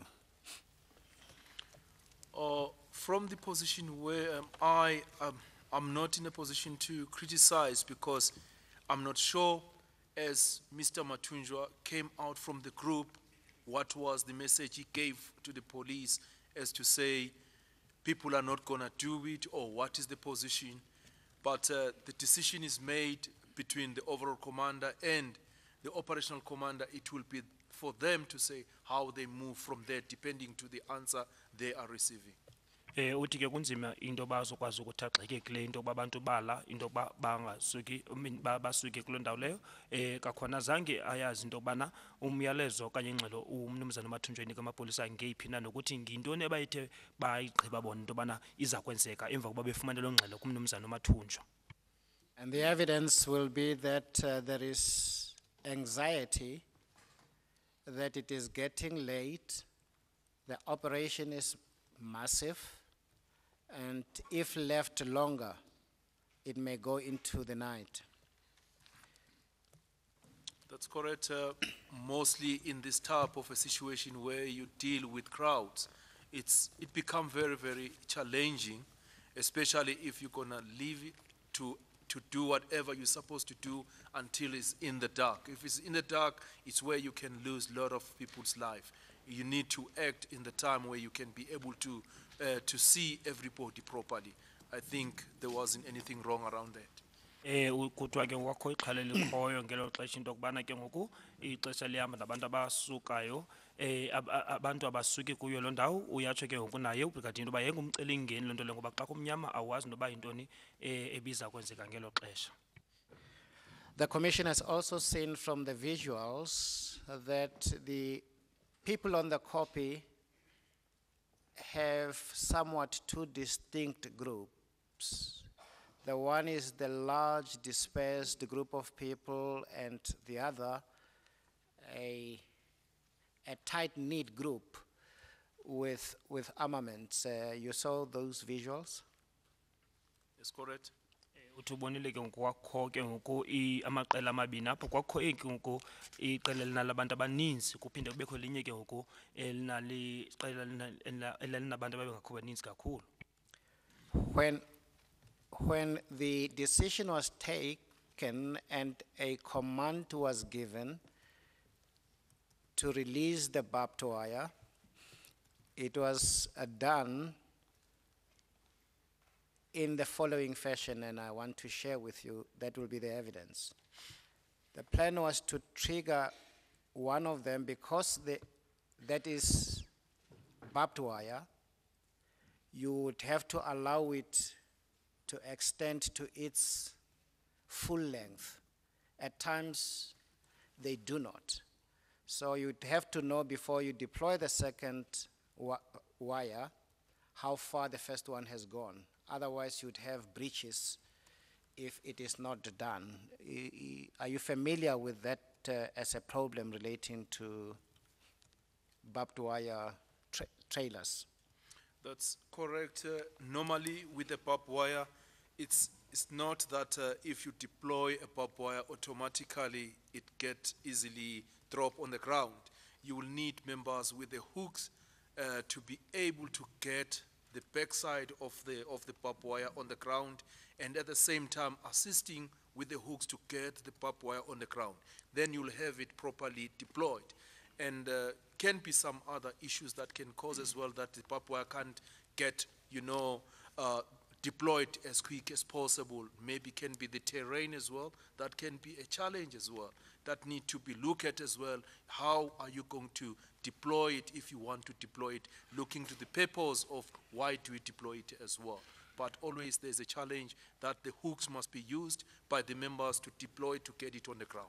Uyachaza xa kuthiwa ke ngoku into yoba isigqibo esathathwa into yokubana la macingo ahlabayo kufuneke ngoku atsalwe ade aphelele kwenzela uba izokwazi enye ke ngokulasa apho enye iphelele khona. Uyachaza ke ngoku Brigadier Mkwhanazi into yokubana umcelingeni uyabe khona into yoba kuye kufuna amanye ke ngoku amalungu azokwazi ukuthi asebenzise amahuku azokwazi ukuthi ayihlise ibe phantsi ke ngoku elicingo elihlabayo ngoba ayinto enokwazi ukuthi ngokukhawuleza uvele uyenze ngoba kufuneka abakho abanye nje abazokwazi kakhona kuxhomekeka nakwindawo apho ke ngoku la macingo ayabekwe khona. So to deploy these barbed wires in sequence is not a decision that can be criticized, you say? From my position, no, sir. I don't have any criticism on that. As I've said, it will depend definitely how the terrain look like as well, and the purpose. Uthi ke nje mebetshilo into yobana kuxhomekeka ke ngokwinjongo nokuba indawo injani indawo le apho kufakwa khona la macingo ahlabayo akagxeki ke xa kuthiwa kube kwelinye emva kwelinye. Now the evidence will be, and the visuals will also confirm that immediately the first barbed wire was deployed, the group of armed protesters approached the police line where the barbed wire was being deployed.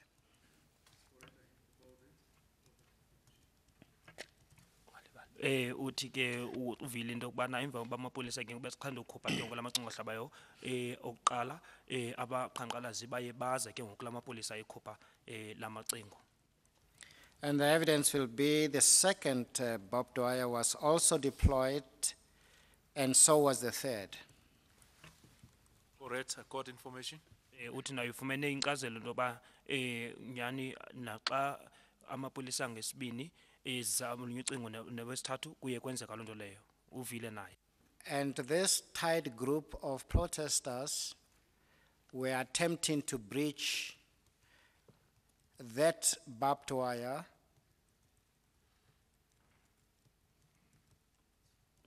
That uvile ke noba bezama ukuphazamisa okanye uphumela kuwo lo macingo ahlabayo. which the evidence will describe as the first breach. correct. Kwakungokuqala ke ngoko bezama ukuphazamisana ke nalo ukubekho kwala macingo. When that was foiled, the group went towards the crawl, will be the evidence, to try and go through between the Nyala and the crawl before Nyala 4 or the fourth barbed wire could be deployed. Correct, I got that information. Uthi ke ufumene ke nenkcukacha ngaloo nto leyo uBrigadier into yokuba abantu baye bafuna ukuphumela phakathi ebuhlanti phakathi kwenyala kunye nobuhlanti kwakungaphambi kokuba ke ngoku icingo elesine likhutshwe nalo. What the evidence will be, and the visuals will confirm, is that the Nyala then moves to close the gap between the other nyalas and the wall of the crawl when the second breach was frustrated. Correct? xa bebona ke ngoku intoba bakwazi ukuphumelela abakwazanga ukuphumelela kule kwenzeka ibridge lesibini kuthiwa ikhona ke ihipo leyaza yezovala igap ngaphakathi kwezinye izihipo. What follows is that the group then reorganizes and goes around the crawl. Correct, court information. Uvile nokubana baye baphinda badibana kakhona abantu bajikela ke ngoku obuhlanti obo. If we go back to slide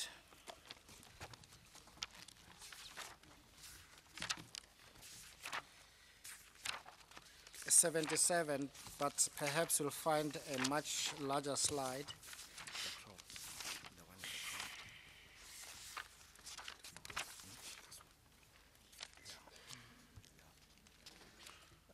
Let's it. go to Limo, slide 194.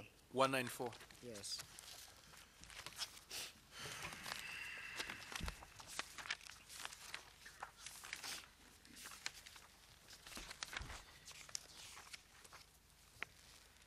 That is a diagrammatic reconstruction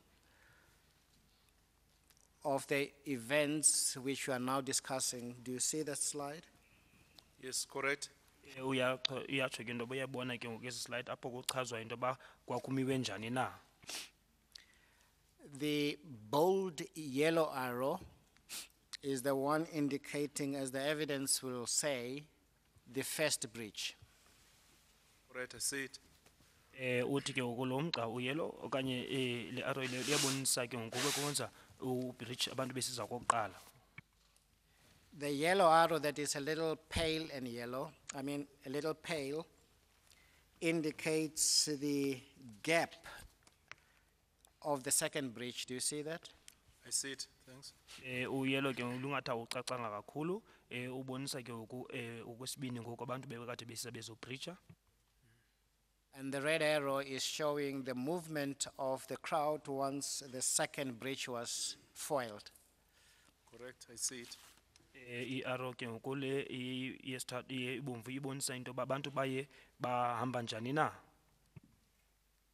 Brigadier, the evidence is going to be that when the second breach was occurring, there was use of tear gas. Correct. Uvile into bana kwakusetyenziswa i-tear gas ngelixesha abantu babekade bezophazamisa ke ngoku ucingo okwesibini. There was use of stun grenade.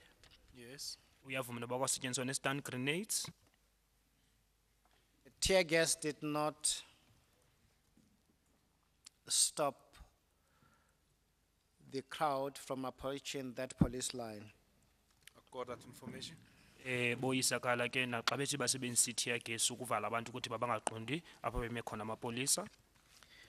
If we look at slide 194, you'd see behind those arrows that was the positive attraction point westwards for anybody to go to. Do you see that?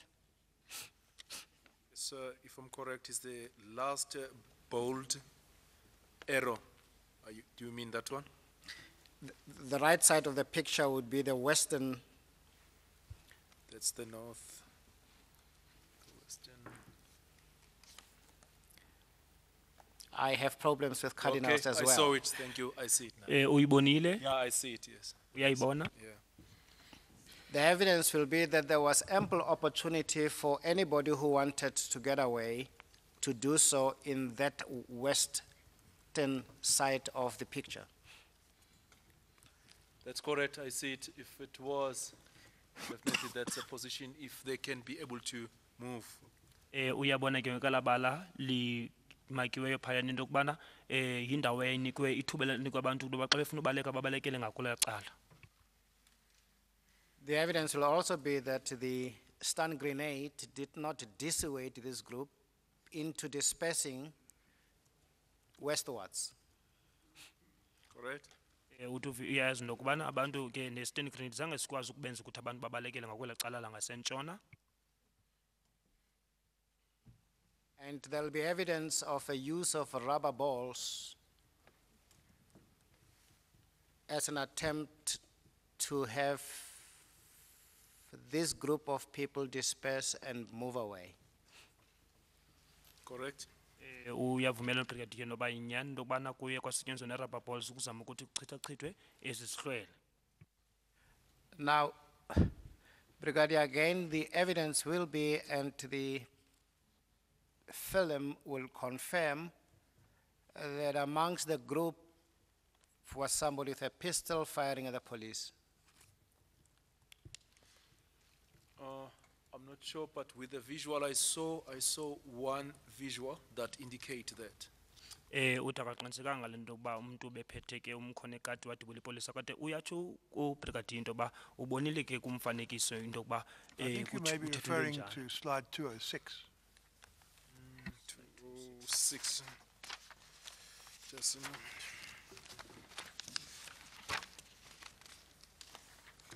Yes, that's correct, sir. Unyani ubhekisa ke ngokulo mfanekiso lapha ku-206 inyani loo nto leyo uyavumela nayo ibrigadier. Of Exhibit L. And we also see on that same slide members of the POP firing rubber bullets there. It's correct, sir. Uthi uyabona nabalungu POP apha edubula ngeembumbulo zerabha. Up to so far, Brigadier, is the conduct of the police appropriate, in your opinion? Up to this position where we are, it is appropriate, even though the member standing there is with a shotgun with rubber, with somebody with a live ammunition. How does that present to you? Into efanelekileyo nangona ebona ke ngokulungu apha le polisa liphethe lona imbumbulu zerabha kodwa kukho umuntu ophethe ngaphambili imbumbulu zentsimbi ngaphambi kwakhe. I would say the member in public order policing's life is in danger. Uthi ke ngokubomi ke ngokuba belungu belipolisa le-POP busengozini. Now, maybe let me take you back. Before the tear gas was discharged, the evidence will be that water was used. Yes, Water I got- cannons. Yes, I got that information. Water cannon was utilized. Uthi uvile nayo ibrigadier into yoba phambi uba kwakusetyenziswa i-tear gas kwakusetyenziswa ke izinkanunu zamanzi. And that did not dissuade these armed protesters. That's correct. Nayo zange ikwazi ukwenza ukuthi abantu ke bachithachitheke abaqhankqalazi.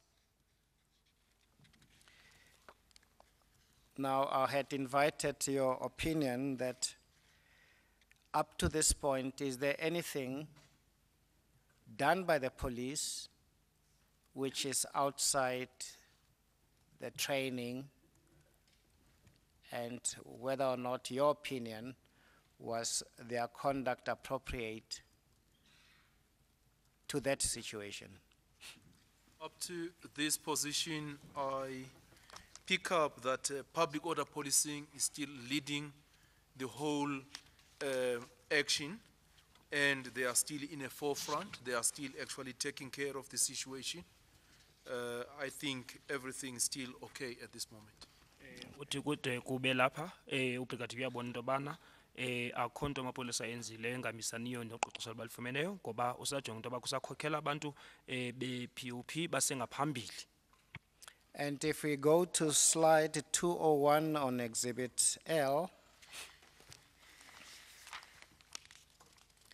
the evidence will be that those marks are consistent with marks made by a bullet or bullets. I see that, sir. Uthi uyabona njengoba kuthiwa ke ngoku zimbumbulu ke ezenze kubekho ezamaka okanye lemingxumo ikhoyo. And that this is a nyala around scene 1 next to the crawl there. Correct, sir. Uthi ke ngoku inyala ke ngoku limi ngasebuhlanti ngoku bekuthethwa ke ngoku ngesihlakalo sokuqala.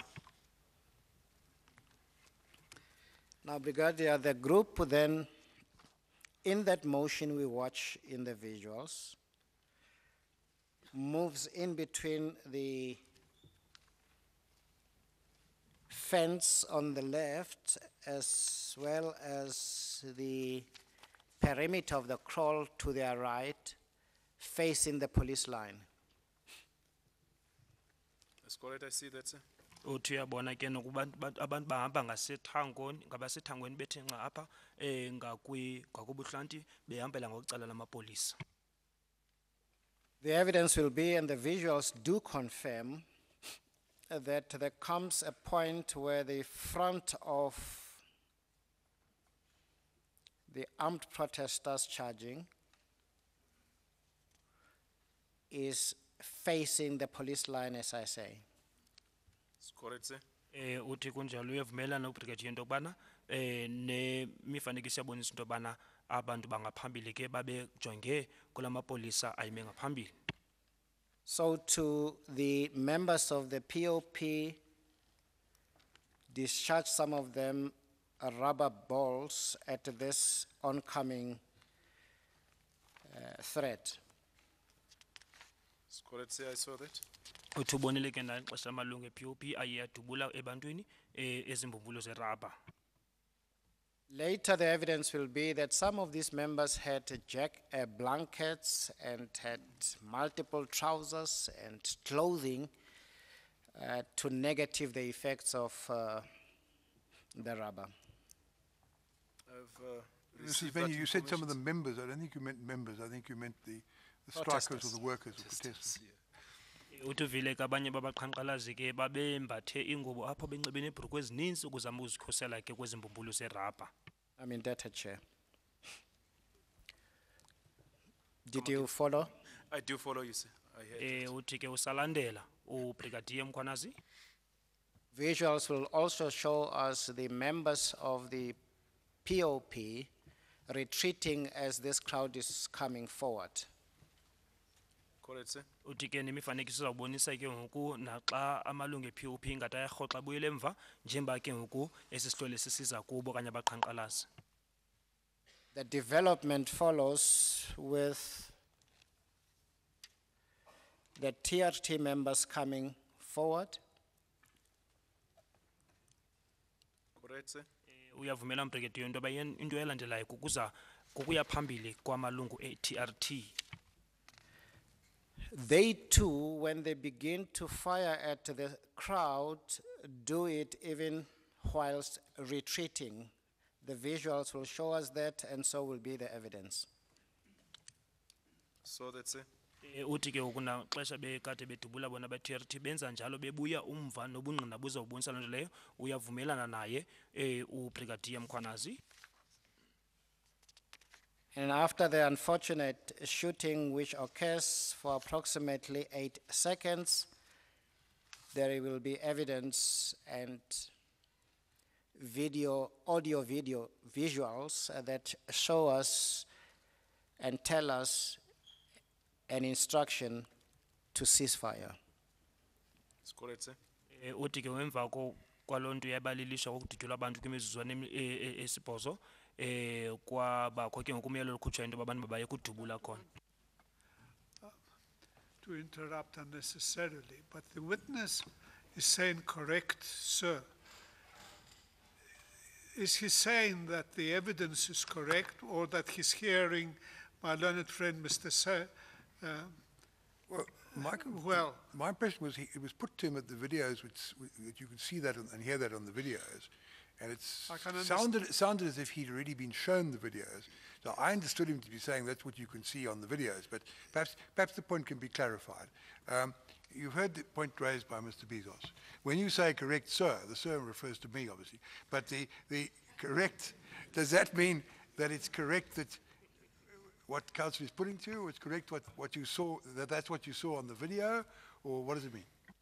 That's correct. What I'm saying is that, I say it again, it's like a song, yeah. If I say that's correct, I'm referring that I've seen, I agree with what he's saying. Uthi ke ngoku xa kuthiwa ke ngoku xa evumela noba loo nto injalo uthetha ntoni na betsho njalo senior counsel uGeorge Bezos uyachaza naye into yokubana no bendithetha into yokubana nam ndiyibonile loo nto leyo uvumela nto leyo ngoba naye uthe wakwazi ukuyibona.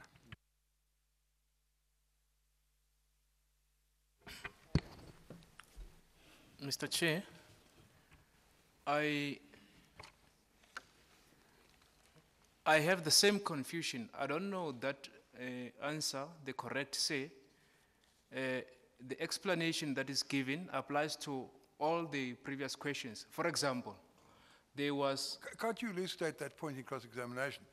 The point we visit at the moment is Mr. Semenya put to him that the evidence will be and the videos will show that. He then says something, and the witness says, correct, sir. He's explained to us now that he meant that that's what he had seen on the video which he was shown. That's his answer in chief. If you don't like it or you think it requires clarification or amplification or correction, you can deal with it when you have a chance to cross. Fair enough, Mr. Chair. Njengoba nalo igqwetha lisithi libhidekile yile mpendulo xa isithi uBrigadier Mkwhanazi yonke into bakulungile ukuthiwa ke ngoku uzawukwazi ukuthi ayilungise loo nto leyo xa efuna ingcaciso ephangaleleyo ngexesha zabe buza uBrigadier imibuzo. And later, police responsible for crime scene management come to the scene and testify before the commission that the nearest cartridge to body of the deceased persons there is 2.6 meters. I think I have the distance correctly, Chair.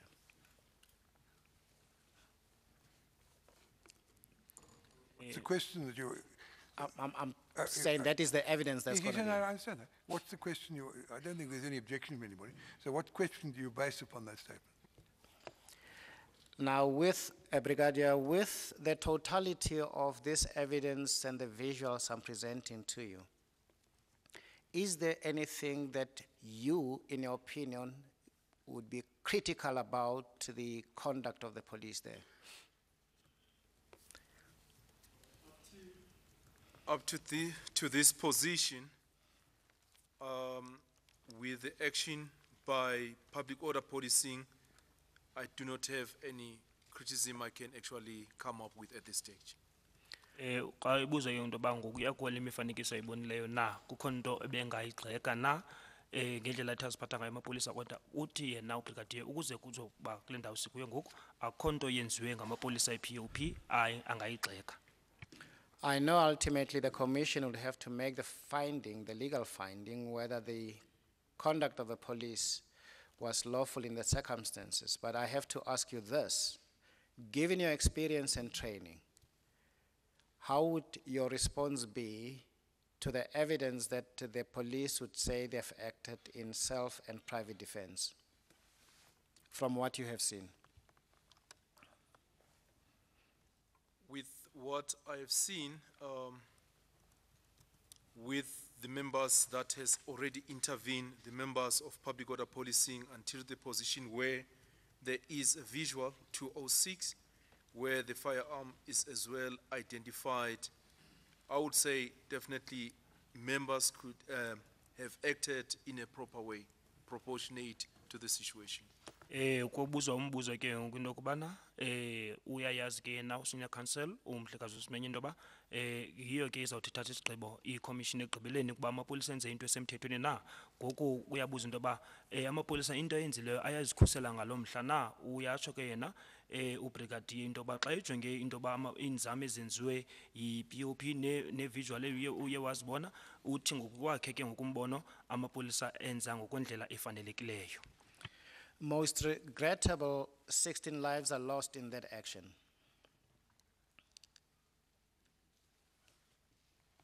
Uthi ngelishwa ke kwaye kwasweleka abantu abayi-16.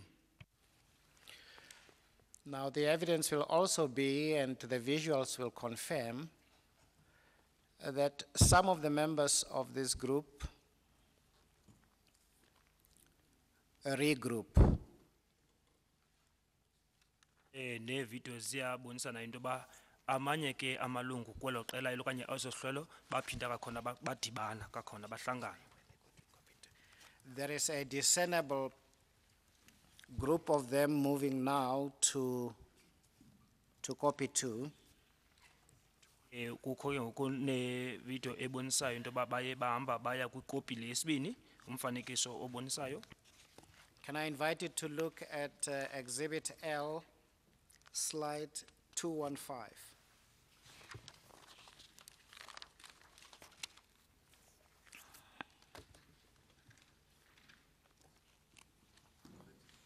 Ndifumene. That will show you the aerial depiction of the scenario immediately after scene 1. Do you see that? I see it, sir. Uthi iyabonakala ke ngoku into eyenzeka eyabonwa isenzeka emva kuba kwenzeke isehlakalo sokuqala. To the top left corner of that slide, we find the crawl. I see it. Unobuhlanti ke uphezulu ngase khohlo buyabonakala. We see some of the members of the police around where scene 1 occurred, close to the crawl there. Do you mean members with vehicles or out of the vehicles? There are vehicles and there are other members also out of those vehicles. Do you see that? Yes, I could pick it up. Uyabona ke kude kufuphi nobuhlanti kwamapolisa aphumileyo kunqola mengenyawo abanye ke kukho neenqwelo zamapolisa kwakuyo lo ndawo leyo. The evidence will be that those are some of the TRT members whose primary purpose on the plan was to sweep after the planned action of the POP members. I hear that, sir. Uvile into yoba kwakuthiwa kufuneka enze ntoni ke aba be-TRT bangenelele xa aba bephanzile aba beyisekele abe-POP. On slide 201, do you see the group of people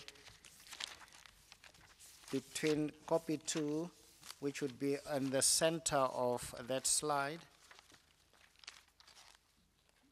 201. 215. Is the damage from sharp point ammunition. 215.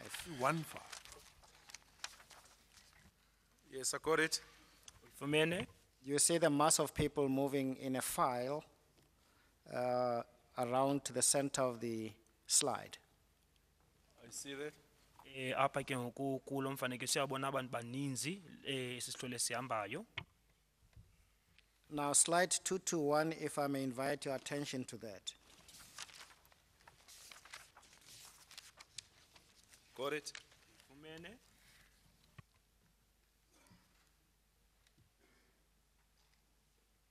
That is also the type of tight group that we are describing, going from one copy to the other. Do you see that? I see it. Ile qela kuthethwa ngalo ke kuthiwa lisuka kwenye ikopi lihamba liya kwenye. Is there anything apparent to you, Brigadier, why these people don't disperse and go sideways and all other places open to them? Chairperson, it would be very difficult for me to establish with the information I'm having before me to say exactly why they are not dispersing, why they are still moving from another copy to another. I'm not sure why, sir. Uthi kaqinisekanga ubrigadier xa ebuza into yoba kutheni abantu bangade bavuma ukuthi bahlukane, akayazi isizathu into yokuba kutheni benza njalo nje basuka kwenye ikopi beya kwenye bengohlukani. Slide 237 of Exhibit L is also an aerial picture of what happens around copy 3. Got it, sir. Uyifumene apho kubonisa into yoba kwikopi yesithathu kwenzeka ntoni na. We see the use of water there. Do you see that? It's water cannon. Uyabonana lapho ke kusetyenziswa khona ikanuni zamanzi. Would that action be consistent with the mission? Yeah, as we have checked from the beginning that when everything started, water cannon was utilized. And I can see it now again is utilized over that copy or over that position. However, for me to say Was it supposed to be utilized there or not? I'm not sure. But what I can say, maybe it will depend to the overall commander and the operational command to say why they took that decision to have it being utilized at that position when they were there. Because I'm not having full information to say what happened and why what prompted that the water cannot be utilized over that position as well. Akakwazi ke kulena ukuthi azokupha uluvo lakhe kakhulu ngoba kana lwazi luphangalele kunye ngayo akazi into bayintoni yenze into bakwela xesha kuzosetyenziswa le kanunu yamanzi.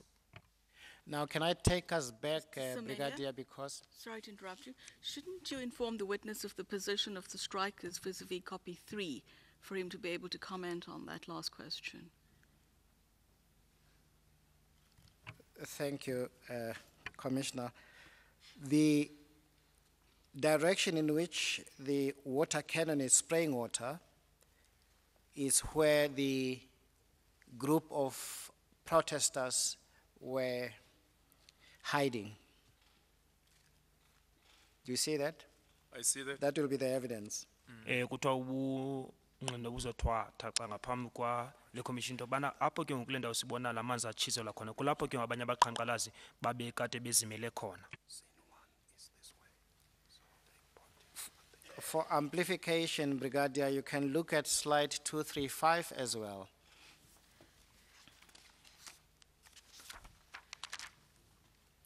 Got it. Uyifumene? That would show us where copy 3 is. It will show us the western section where there was the positive attraction. It would show us vehicles on the northern side. It would show us that helicopter there. Do you see that? I see it, sir.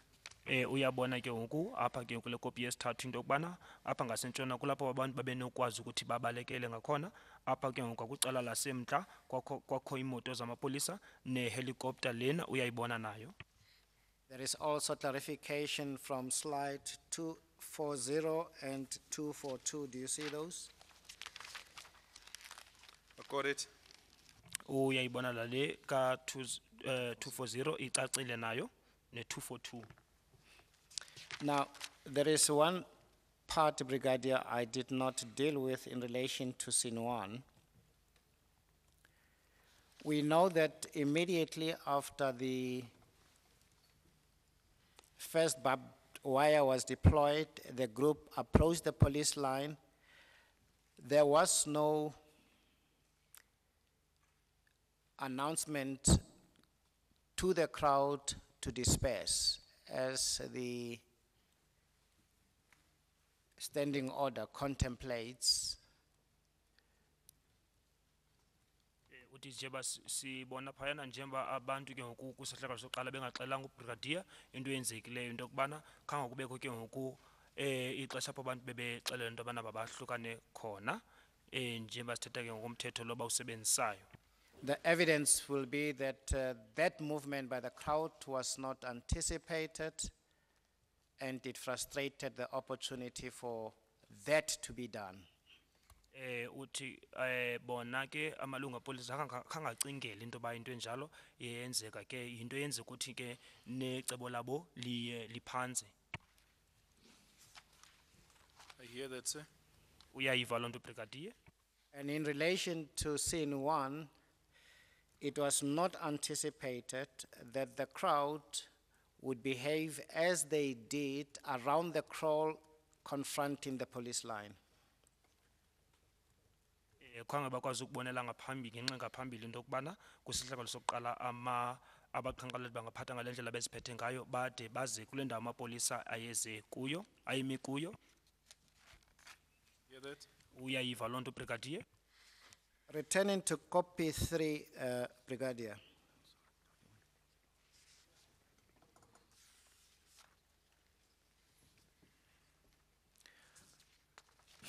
I'm told maybe to go back to scene 1 again and ask you this, that with that additional information, would it alter your opinion about the appropriateness or otherwise of the police conduct?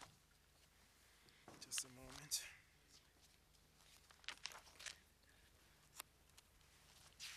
kuyabuza ke ngoxa ejonga apha ke ngoku kule kopi kakhona ibingatshintsha umbono wakhe ngokwendlela ethe amapolisa aziphatha ngayo ngola suku. What page is it? No, the Senior Counsel. additional information that there was no warning. Or regarding the warning itself, Chairperson, it is supposed to be with the provision of Regulation of Gathering Act, subparagraph 9, subsection 9, sorry. It is important that the warning must be given with a loud hailer, indicating that the participants must disperse on a specific time, and it has to be done twice to allow the bystanders as well to have a chance to vacate the place before maybe any action as far as use of force can be actually be employed. It can be actually done by a person at the rank of a warrant upward to issue that type of instruction or that command. And as you indicated to me now that it was not anticipated, while they were still deploying the barbed wire, the participant started to breach the what's named the barbed wire at the same time, which actually frustrated the whole procedures that need to be followed.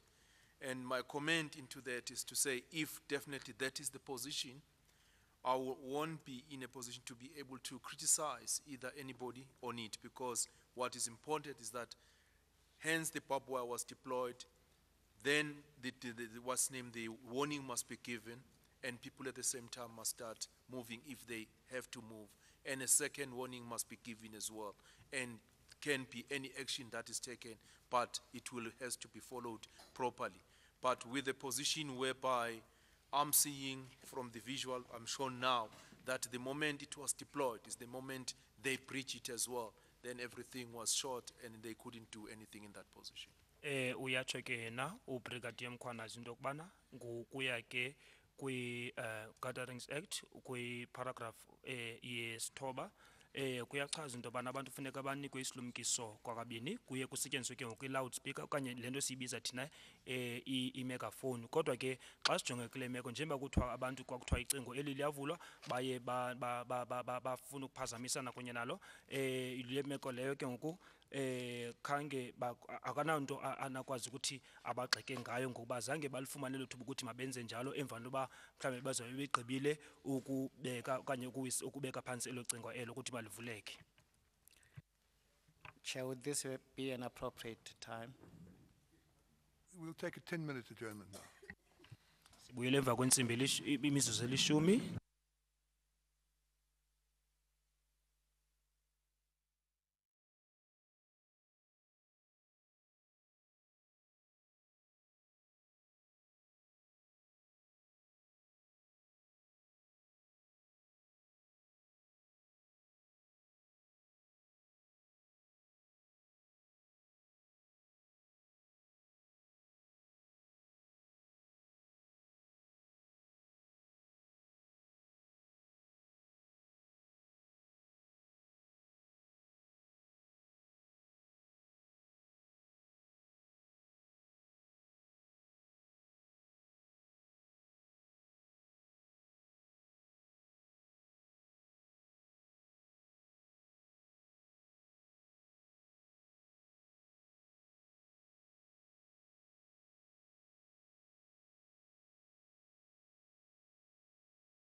Thank you, Chair, members of the Commission. Brigadier, we are going to scene 2 at copy 3. Siya kwisilakalo sesibini kwikopi yesithathu. We have had, or we do have, ballistic reports. I heard about it. Uvile ke into ba ikhona ingxelo ephuma kwinzululwazi ngembumbulu nemipu. Unfortunately, the reports do not tell us which bullet from which firearm is responsible for the death of any of the 14 people at scene 2. Uthi ke ngelishwa lo ngxelo ayichaza into bana imbumbulu ebiphuma kweyiphi ikani yiyo eyenze into ba abantu abalishumi elinane basweleke. What the reports do is to tell us which cartridge was fired from which firearm and to which member that firearm would belong. Into echazayo qhala iqweqwe elimbumbulu elichaza into bana beliphuma kwigani yeliphi ipolisa. And unfortunately, we do not have visuals of how those fatalities were occasioned. Akho ke ukune video ebonisa into ba ukubhubha kwenzeka ngendlela enjani na. Except the say-so of members who would have fired. Ngaphandle ke ngoku kwezinto ezithethwa ngaba beku abadubulileyo. Would you be in a position to make a judgment in respect of any of those without the body of information that I'm referring to? Chairperson, it will be very difficult for me as that area is not an area of my expertise. It will be totally not fair of me to comment on that position. Uthi ke ngoku kuzoba nzima ubrigadier into ba yena azoveza uluvo lwakhe kwezinto sizikhankanywe ku senior counsel ngoba yena akafumananga uqeqesho kwezo zinto ezo. For those members who would claim to have fired in self-defense, you would have to know the totality of the facts and circumstances before you can comment about the appropriateness or otherwise of their conduct in those circumstances. Is that right, Brigadier? That is correct. It is a normal situation in an operation. We need to know exactly who have fired and how many shots a person has fired, and that's the only part we can be able to handle. But when it goes further to ballistic test and everything, is a different situation. Uthi ke ngoku akakwazi into ba uzochaza into ba abantu indlela abazikhusele ngayo angathetha thini ngayo, kodwa ke kuye kuqhelekile into bana xa kwenzeke into kufuneka ukwazi ukuba ngubani lo ye wadubula kwaye udubule imbumbulu ezingaphi na.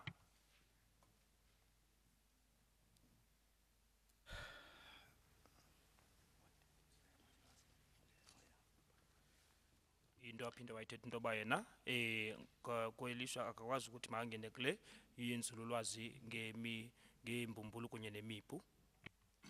Now, Brigadier, your experience, have you been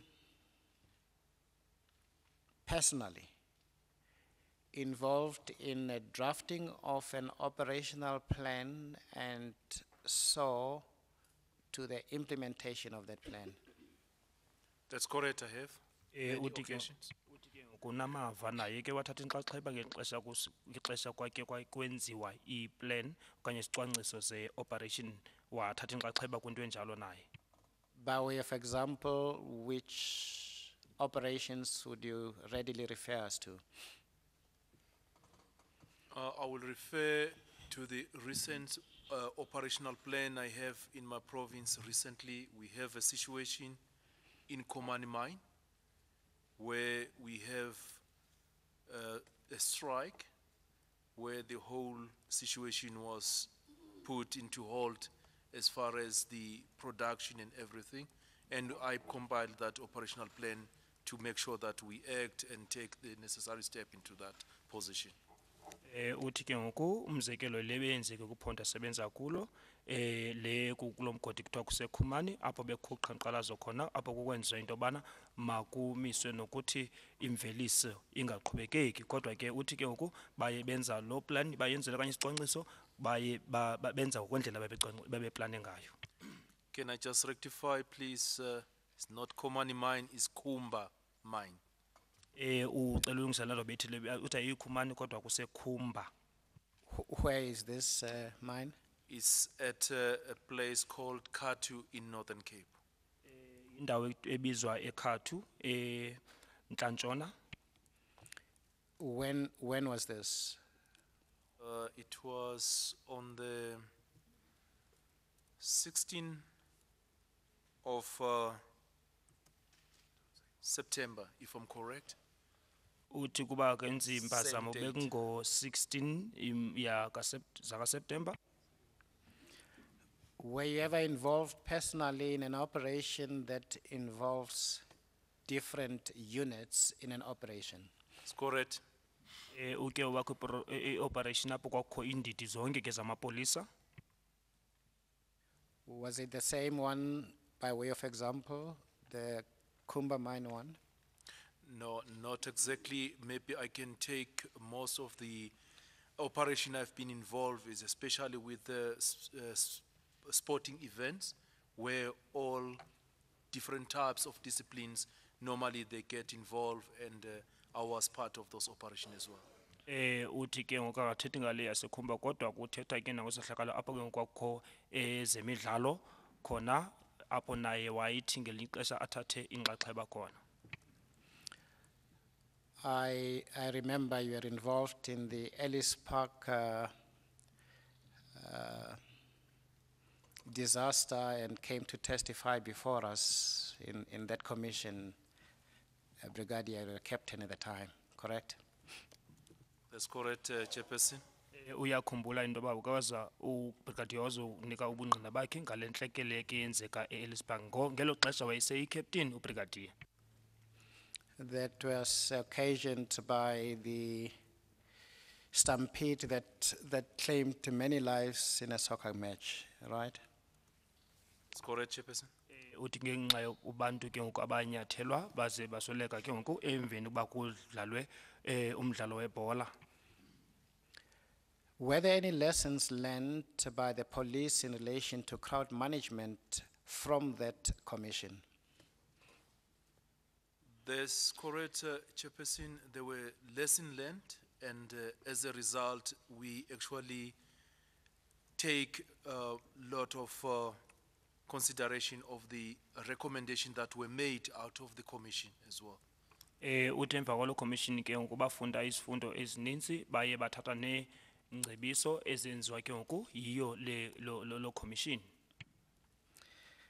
Mr. Bezos reminds me that him and I and others were involved in the Goldstone Commission regarding the tragedy that happened there in Vanderbilt Park. On the same side. Uyathi into yoba uyakhunjuzwa nangu Senior Counsel Bezos ngale intlekele eyenzeke eGoldstone kwicommission eyayihlele eVanderbilt Park. Well, Mr. Bezos says we were on the same side, and I still think we are, even in this one. Uyatsho ke into yokubana uSenior Counsel wayesithi bona babekucala elinye bonke ucinga ubana ngoku bayasebenzisana. I think that's so funny. I thought we were all here to try to find the truth. That's exactly why I claim to be on the same side with Mr. Bezos, Chair. Lo Senior Counsel sithi ngokucala la ka Senior Counsel Bezos.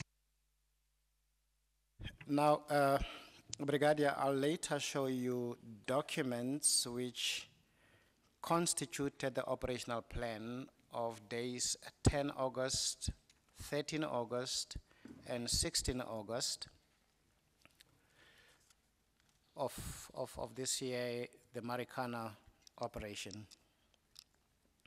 Uthi ke Senior Counsel uzobonisa ubrigadier isicwangciso ke se-operation sange-10 nge-13 yotsho ngomhla we-16 ka-August eMarikana kulo nyaka. Chair, I will deal with this a little later, but you have had an opportunity to look at those, Brigadier, correct? Correct, sir. Uyavuma ubrigadier into yoba uye wafumana ke ithuba loba makazijongisise azijonge ezi zinto. In relation to that part of the plan, where it does a risk assessment, we do not see any notation of the crowd attacking the police formations, correct? It is correct. I check on it, especially when you go to the possibilities and threats. It's not indicated, sir. Akuchazwanga ke ngoku apha kule plan into yoba amapolisa azokwenza njani na into uba ukuba angahlaselwa zizihlwelo okanye abaqhankqalazi. Neither is the threat contemplated for the first breach, the second breach, nor the third breach. Did you see that? I noticed that. Ingachazwanga ke ukugrogriswa okukhoyo xa sithetha ke ngoku ngexesha abantu beze emapoliseni bezobabhirisha okokuqala okwesibini nangokwesithathu. What criticism would you offer as, given your training, for those omissions? I've tried to check on the plan itself, Chairperson, just to see why the risk analysis or the threats or possibilities doesn't indicate specifically those incidents that comes out during the day of the operation. I have actually listened to different people talking about this before, that there was a promise made, especially on the 15th, that there will be a lay down of arms. And hence it came to that position. I have that belief that it actually changed the whole thing to say there will be laid down of arms, and as a result won't be anything that will come if people lay down the arms. That means there won't be any action taking place, but everything changes, as I've said from the beginning. That Which plan are you talking about? I'm looking to the one of the 16. I don't know if What page is it? There are page numbers. What page Chair, is it? I'm trying not to confuse the commission.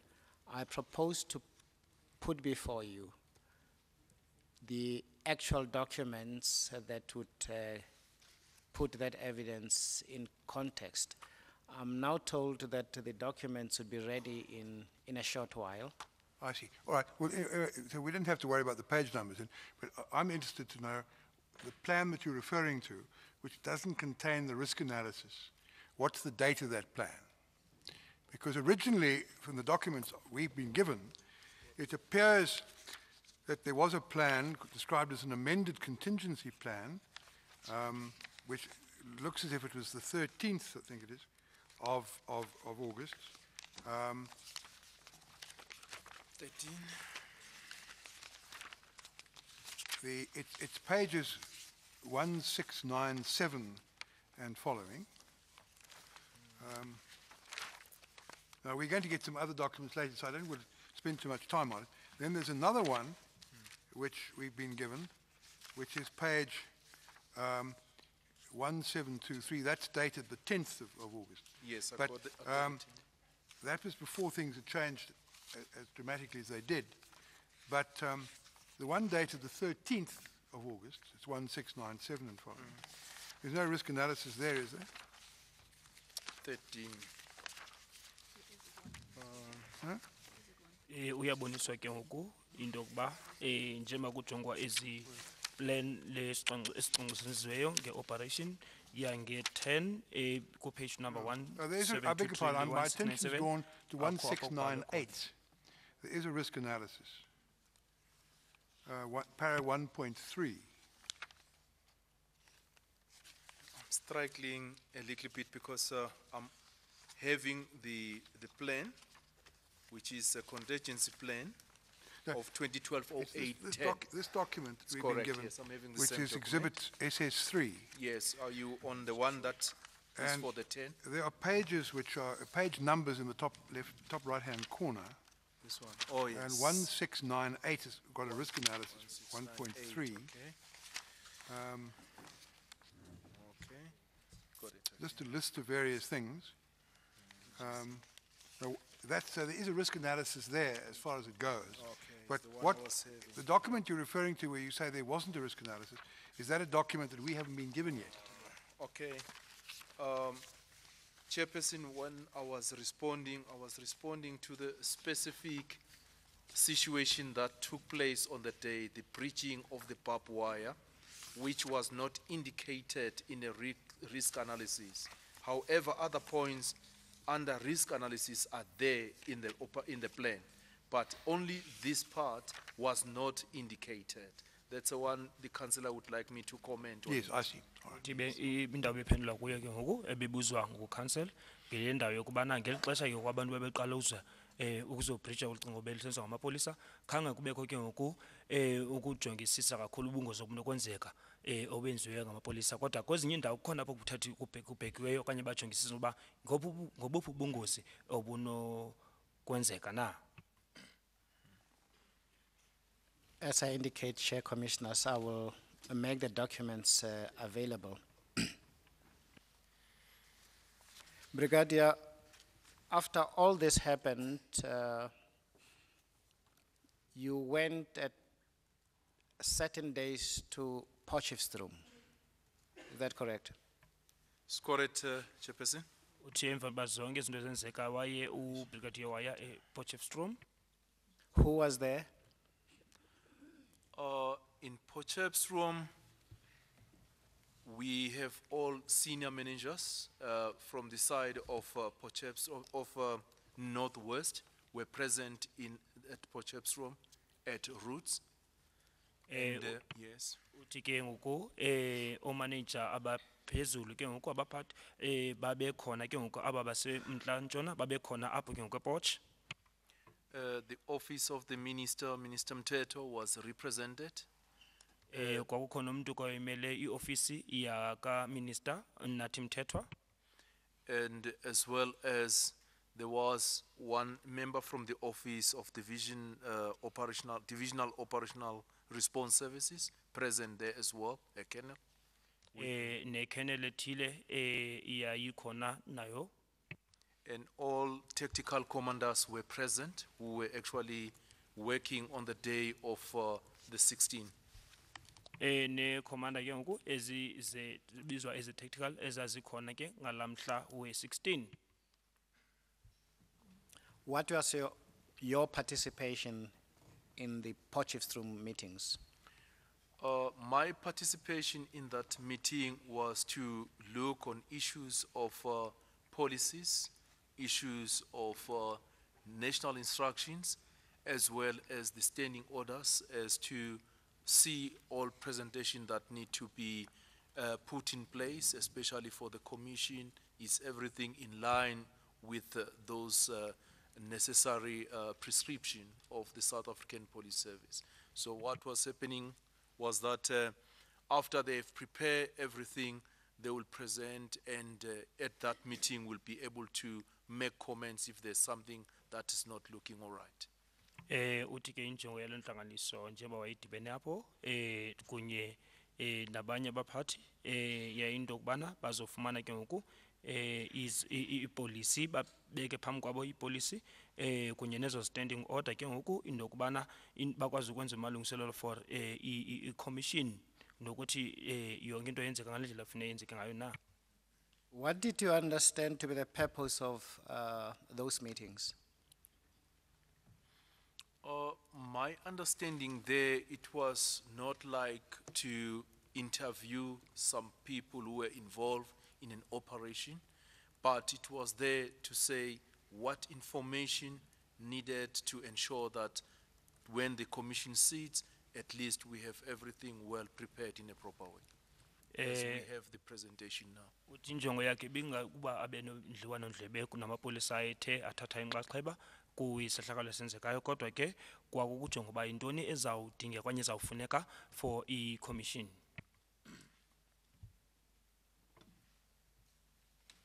Did you yourself make any comment about the conduct of the police in relation to their policies, standing orders, and the legal framework? It wasn't a lot we could manage to pick it up as far as the policies and the national instructions, but it was only on the issues of maybe the terminologies and all that. That's what we actually managed to make a lot of changes on that, especially with the presentation that need to come at the commission. Xa kubuza into yoba yena yintoni eye wayithetha apho uthi ke ngoku khange bafumanise into ezininzi apha kwipolisi kwakufuneka zenziwe kodwa ke ngamagama anga athi asetyenziswe.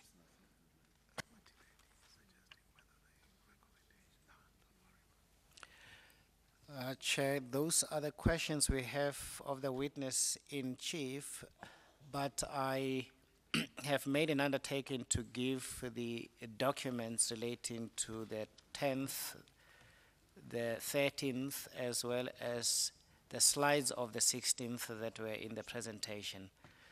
They are busy with them now, Chair. If you indulge us, I don't know whether cross-examination can start and we can deal with those in re-examination. Well, let's find out, the evidence leaders are going to start cross-examining, so let's find out what their attitude is. Mr. Butler, are you going to cross-examine on this? You've heard the suggestion by Mr. Zephania that the documents concerned will be available in re-examination. If you're prepared to start cross-examining now, it may well be, I don't know whether, are you just going to hand the documents in, Mr. Zephania, or do you propose asking the witness some questions about them? In substance, Chair, they are a regurgitation of what the evidence has been. So if the documents were to be forthcoming, say, early tomorrow morning, they could be just handed in, presumably, and the witness could just identify. Well, he doesn't even know that they are what they are. So they could be handed in, later identified. So are you happy to start now, Mr. Butler, on the basis that those documents will be forthcoming early tomorrow morning? Yes, Chair, I'm happy to start on the basis, of course, that if my learned friend asks questions arising out of the documents in re-examination, I may have some questions on that, but subject to that, very happy to proceed. It doesn't sound as if he's got many questions because he says they're a regurgitation largely of what he's covered already. But anyway, so start now and we'll deal with such extra problems as arise when and if they do arise.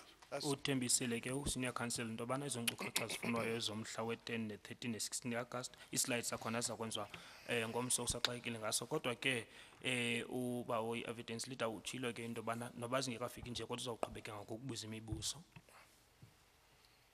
Thank you, Chair. Brigadier, I think you will agree with me that the operation of the 16th of August 2012 was an operation which went horribly and tragically wrong.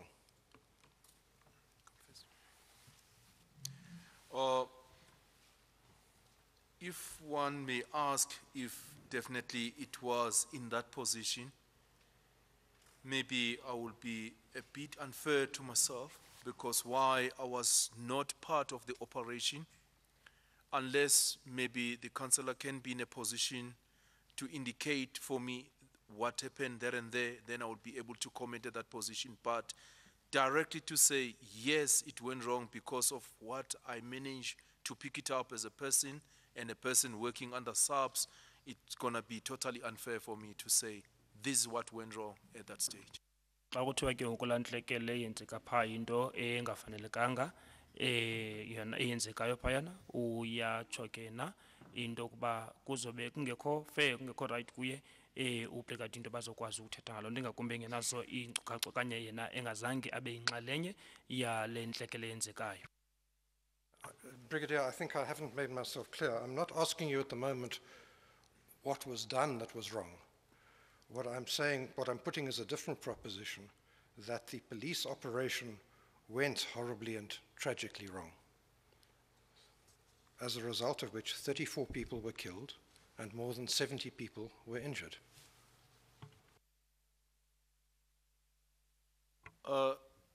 Chairperson, looking to the plan as we have gone through it and looking to the lot of techniques that were put in place, of which they never materialized because of the changes that came as the day goes on. We have a situation where there were agreements that there will be a lay down of arms, of which it never happened, which actually after that everything changes and everything goes to a wrong direction. Yes, in that position, I will say yes, all what was planned never actually succeeded on that day. Xa kuthiwa ke ngoku le ntlekele yenzekayo yaba yinto engalunganga kakhulu ngoba wasweka abantu abayi-34 aba-70 banqwelekeka. Impendulo yakhe ubrigadier into yoba xa ijonge iplan zange ikwazi ukuthi yenzeke iplan ngoba kwakukho utshintsho oluninzi ngento ezenzekileyo ngoba wenza umzekelo ngeli xesha kwakho isivumelano into yoba abantu bazopheka bazobeka phantsi izixhobo kodwa zange nayo loo nto leyo yenzeke.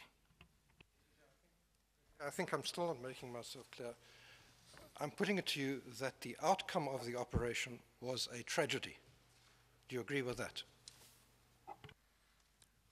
I will agree, Councillor, if, as I said from the beginning, if I was part of the operation, I was in the plan and everything from the beginning to the end, I will be in a position to agree and say, yes, it was a tragedy. We know for a fact we lost a lot of life of people, but for me to sit at this position and say, this is how it went wrong on that day, it's gonna be totally unfair for me, please. Xa kuthiwa ke ngoku iziqhamo ke ngoku zayo loo operation leyo okanye izicwangciso ezo zaba yintlekele, uyatsho nayo into yokubana ke ngoku ubrigadier izobe into engafanelekanga nakuye into yokuba akwazi ukuthetha ukuthi uyavumelana ngoba ingakumbi njengoba sechazile into yokubana zange yena abe yinxalenye yabo babekade besenza isicwangciso okanye iplan ngamanye amazwi. Brigadier, I don't understand why you're finding it so difficult to answer my question. We know that as a result of this police operation, 34 people were killed and more than 70 people were injured. And I'm putting it to you that the outcome of the operation was a tragedy. That's a simple answer question which you can say yes or no. Chair, can I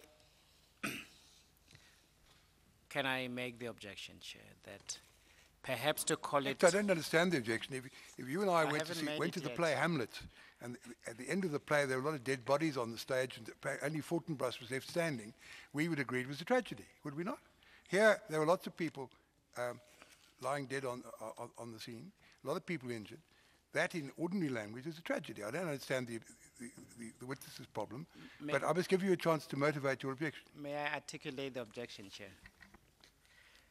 I can understand the loss of life being a tragedy if that is put, but to say it is the police operation resulted in that seems to allocate the tragedy to the conduct of the police in a blameworthy sense. I thought Mr. Budlander tried to indicate that wasn't what he's saying, but let's give him a chance to reformulate his question in a way that does away with your objection. Mr. Budlander, do you think you can deal with the matter in a way which won't evoke another objection from Mr. Zephania? Chair, I truly don't understand the objection, but let me try again. I'm not talking, let me be clear for the moment, Brigadier, I'm not talking about blame. All right? Uthi ke ufuna ke uvakale into yobana akatyholi akukho mntu amtyholayo ngaloo nto leyo kule nto ayithethayo usenior counsel. We'll deal with blame in due course. Ngexesha elifanelekileyo ke ngoku lapho ngekwazi uthetha ke ngoku into yoba kutyholwa bani na. I'm putting to you that a police operation, the outcome of which is that 34 people are killed and 70 people are injured, is an operation which has resulted in a tragedy. Can you not accept that? It doesn't remove my objection, Chair. I disallow the objection, and I'll give you my reasons. The question was that the outcome of the operation was these deaths and injuries. The operation involved the firing of hundreds of bullets in 8 seconds and a number of bullets thereafter. That was part of the operation. The result of that was people died. So that's without any question of blame being attached to anybody. So in my opinion, the question was a proper one, and I disallow the objection. Uyavumelana ke nombuzo ubuzwa ngu-senior counsel, u-commissioner, into yoba ukubhubha komntu xa edutyuliwe yintlekele noba kungakho mntu utyholwayo ngaloo nto leyo. Would you like to answer the question now, Brigadier? That's correct, Councillor. As long as definitely it goes to that position, as the chairperson has actually explained, I would say yes, it was a tragedy. Uthi ke ngokuba ihamba ngale ndlela ichaze ngayo sihlalo, uzawutsho ke ngoku into yoba nyhani ke ibe yintlekele loo nto leyo. Brigadier, a core purpose of the operation was to preserve life. Is that correct? It's correct. Uyatsho nayo into yokubana into kwakufuneka yenzeke into yoba kukuhlangulwa okanye ukukhuseleka kobomi. The operation failed. 34 people died.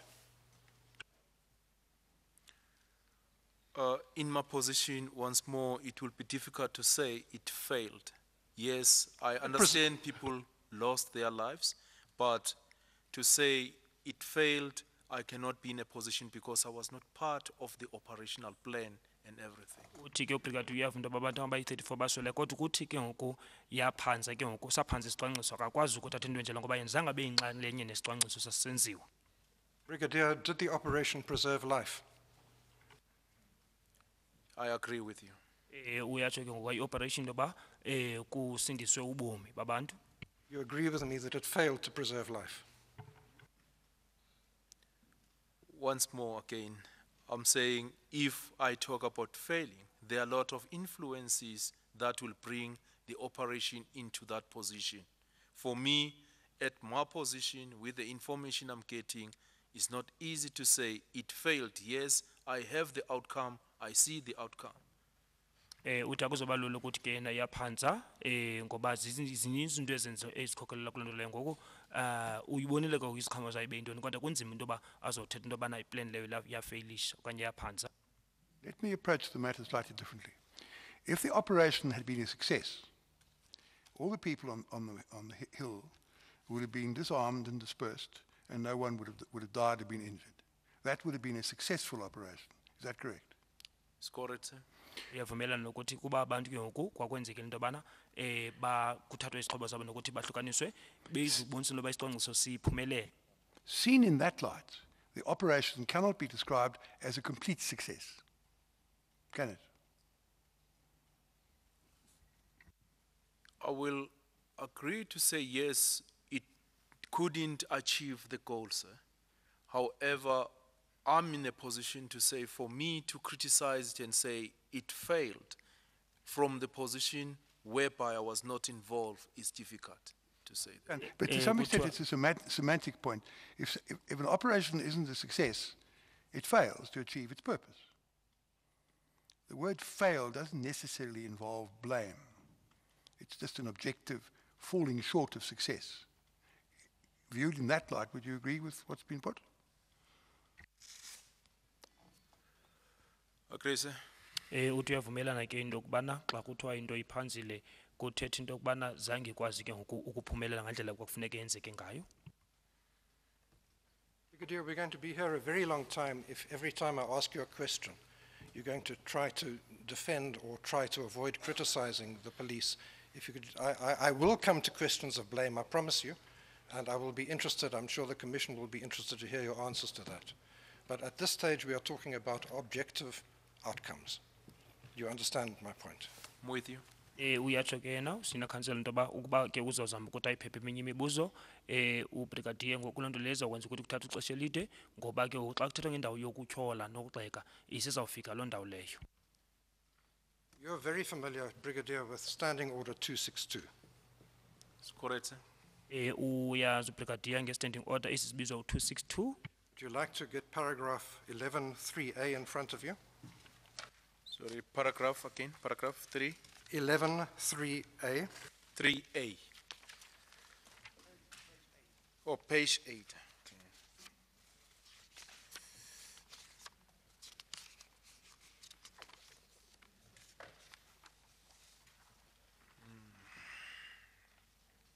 You have that? I got it, the one, okay, yes, I got it, under execution. Yes, and under 11.3a, the last, I'm not going to read the whole of it, the last phrase the success of the actions will be measured by the results of the operation in terms of cost, damage to property, injuries to people, and loss of life. And I'm just putting it to you that measured by those standards, the operation was not a success.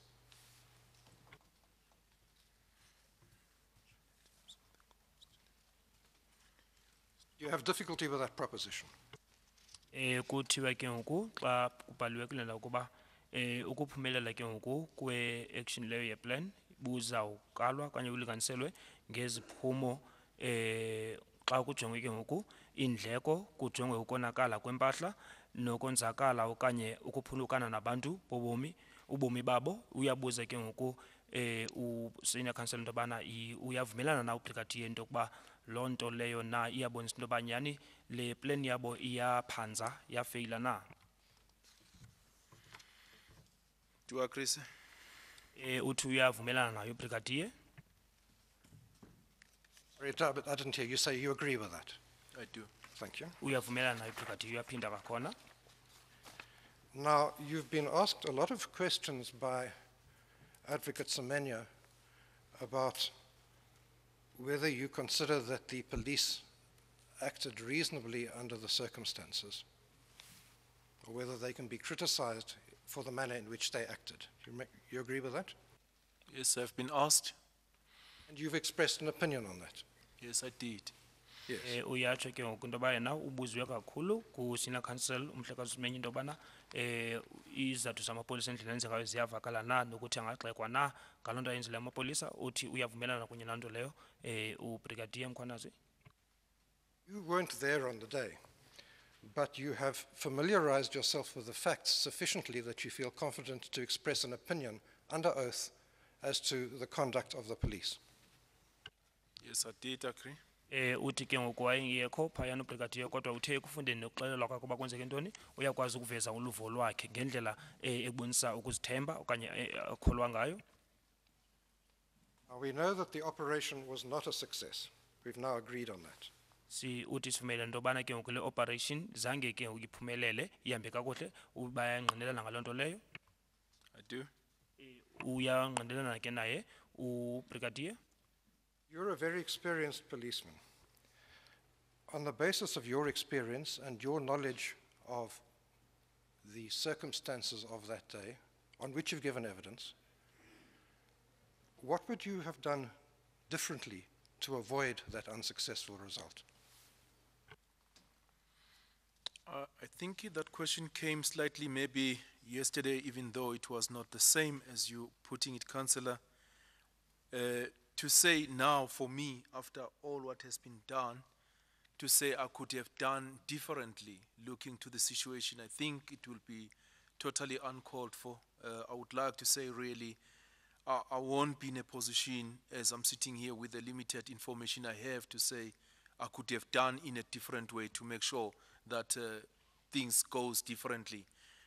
Looking to the whole information I've received and I've gone through now while I'm sitting here, to me it indicates that all procedures were followed by SAPS, especially starting with negotiations until at the end where the situation goes wrong, where one can say, yes, the plan failed, but all the procedures were followed. So for me now to say I could have done differently, it's not going to be actually a correct approach.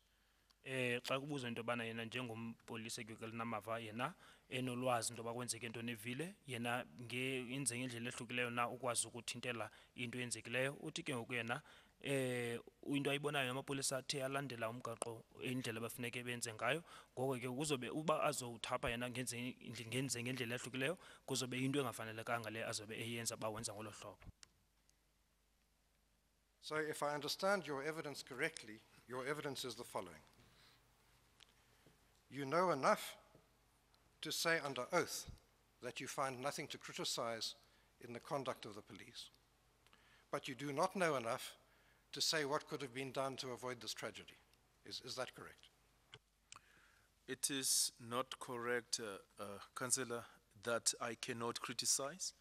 Where I definitely can be able to criticize, I will criticize. my only position is that if we talk about an operational plan, there must be information given. Then I will be in a position to say I could have done differently. The people who were involved, they plan according to the information they got on the day. And for me now to say I could have done differently and criticize where I'm supposed to criticize, I'm saying where I can criticize, I will be able to criticize, but where I feel it is not conducive for me to criticize, I would think it's my right really to say, here I cannot criticize. Kuthiwa ke ngoku ubrigadier kwezinye izinto apho kuthethwa ngogxeka amapolisa khona uyakwazi ukuthetha kodwa kwezinye ezibuzwayo ezi akakwazi uphendula uthi xa ithetha into yoba xa kwenziwa kaloku iplani kufuneka kubeka iinkcukacha ozifumanayo ngoku akakwazi yena uzibeka kwimeko okanye indawo enjalo into bazokwazi ukuphendula into yoba kwenzeke ntoni ngoba yena zange afumane iinkcukacha ngoba azokwazi ukuthi ke ngoku azogxeka uba wayifumana iinkcukacha okanye exelelwe information uba kwenzeka ntoni bezawukwazi ukuthi enze into enjalo loo nto ayithetha into yoba akanokwazi ukugxeka amapolisa xa kufuneke wagxekile. Brigadier, you have not thus far made any criticism of the police conduct on that day or in the planning of that day. Is that correct? If I may ask a question, are you saying, will I help or? You've given evidence under oath. Yes. In that evidence, you have not made any criticism thus far, either of the conduct of the police on that day or on the planning for that day. Kuthiwa ke ngoku kubungqina bakhe ubrigadier kho apha kubonisa khona egxeka amapolisa ngento ayenzayo okanye ngendlela athi yenza ngayo isicwangciso ngala mini leyo. That's correct up to so far with the question that has been asked from me. I couldn't pick up a position where I can actually criticize. But I'm saying if I'm asked and there is a position where I must criticize, I will criticize. Uyavumelana ke naye into yokuba kule mibuzo ayibuzwa ibrigadier kho apho abuzwe khona apho angakwazi ukuthi agxeke khona kodwa ke kwimibuzo azobuzwa yena uba kukhona indawo apho kuzofuneka agxeke khona uthi uzawuyenza loo nto leyo. We know that the operation failed to achieve its objective of preserving human life. Yes, we have asked this question. I think, Councillor, I've answered. Uthi uyayikhumbula ke lo mbuzo ubuzwayo bebuziwe yokubana iye yaphanza ke ukonga okanye usindisa imiphefumulo yabantu le operation kanye isicwangciso. And just to make clear that we all understand what you're saying that you know enough to give the police a clean bill of health, but not enough to say whether there was anything wrong in what they did. I'm not clear with the question, sir. Can you repeat? You were asked repeatedly by my learned friend, Mr. Semenya, is there anything wrong with what the police did here? Was there anything wrong with what the police did there? Was there anything wrong with the police did there? And each time you said, no. Is that correct? Uthi ke ngoku usina council ngexesha bembuza imibuzo bembuza into bayikhona into engakho ehamba kakuhle yenziwa ngamapolisa na impendulo ke yena kulo mibuzo benikezela ubrigadier besithi yonke into iyenzeke ngale ndlela afuneka yenzeke ngayo. I have indicated, Councillor, that where I can be able to criticize, I will criticize. Where I couldn't criticize, it means at the stage I haven't find a position where I can say, here I must criticize. As a result, as you are cross-questioning me now, if I find a position where I would say, police here never done enough or never done properly, I will indicate that. Utsho ke yena ubrigadier into yoba kungenxa yokuba kwimibuzo beyibuzwa kho apho ke ngoku benokwazi ukuthi ahlabe okanye agxeke izinto ezenziwe ngamapolisa kodwa ke xa elo thuba lifika abone nayo into yoba amapolisa enze into engafanelekanga uzawuyenza loo nto leyo atsho apha akwenzekanga into ngendlela efanelekileyo. But you don't know enough, you say, to be able to tell the Commission what could have been done to avoid this tragic failure. Uthi ke ulwazi nalo ayinilaluzwi oluphangaleleyo ukuba azokwazi ubrigadier ukuthi yintoni ibingenzeka ibinokwazi ukuthintela le ntlekele yenzekileyo. Councillor, if I remember properly, your question was what could have maybe I have done differently, if maybe I can remember properly. my answer to that is to say the problem has happened, and for me now to sit here and come up and say I could have done this way, it's gonna be a problem. As I've said, to compile an operational plan, you must have information. You must be able to say, with this information, this is what I want to achieve. Now for me at this stage to come now and talk about this is what I was supposed to do or this is what I could have done, for me it will be totally unfair to do that. Nje bechazela ukuba bebuze umbuzo into yoba ngophi umahluko yena bengawenza ubrigadier ukuzama ukuthintela intlekele leyo, uyachaza into yoba besetshilo into yokubana kaloku xa uzokwazi ukuzicwangciso xa uzofumana inkcazelo okanye iinkcukacha into yoba kwenzeka ntoni uplan up. Ngoku yena xa izobekwa kwimeko enjalo into yoba makazophendulwe njalo izobe iyinto engafanelekanga uba mayenzeke kuye leyo. Chair, I'm going on to a new topic now, and I don't know at what time the Commission proposes to adjourn. Can I just ask one more question along that line? You were involved in lecturing people, training people in public order policing. Is that right? Correct. And I take it whenever there is a public order policing exercise which doesn't turn out exactly as it should, you examine that to see what went wrong so that you can incorporate the lessons to be learnt in your teaching. Is that correct? That's correct, yes. Right. Now, I would hope that at some stage in your future training, the people you train will be told about the facts of Marikana and such lessons as can be learnt from Marikana to make sure it doesn't happen again. Is that a fair, justifiable hope in the circumstances? It is totally correct, sir, and maybe if I can go further to say, as this commission is sitting as well, it can as well assist with the finding as well to say how can we make it better so that in future such situation doesn't happen again.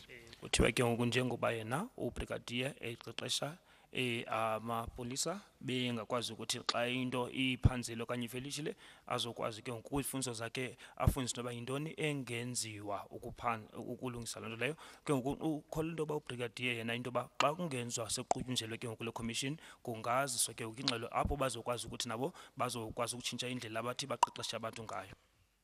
We will certainly try to do that, but we would require assistance from people such as you who are experts in the field of public order policing. Uthi bezawuzama ukwenza njalo ke ucommissioner kodwa ke bazofuna uncedo labantu abanamava abafana nobrigadier ukuthi bazokwazi ukunceda le commission.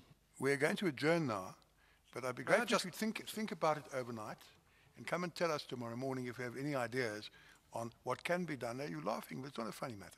It's not amusing. What such ideas as you have which would be relevant in this context. Mr. Butler, did you want to say something? Chair, I'm sorry to interrupt you, Chair. There are a couple of further questions arising, but perhaps I'll deal with them either now or tomorrow morning as the Commission prefers. Kuthiwa ke ngoba kayicingisise kakuhle le ndaba ubrigadier azathi ngomso aze sezilungiselela azokwazi ukuthi makayiphendule le mibuzo ibuzwayo. I think it would be better if you asked them tomorrow. And you have the advantage of the answers that he gives to the question I asked him to think about overnight. The Commission will adjourn. Sawuqhubekeka kwakhona ngomso Until 9:30 tomorrow morning.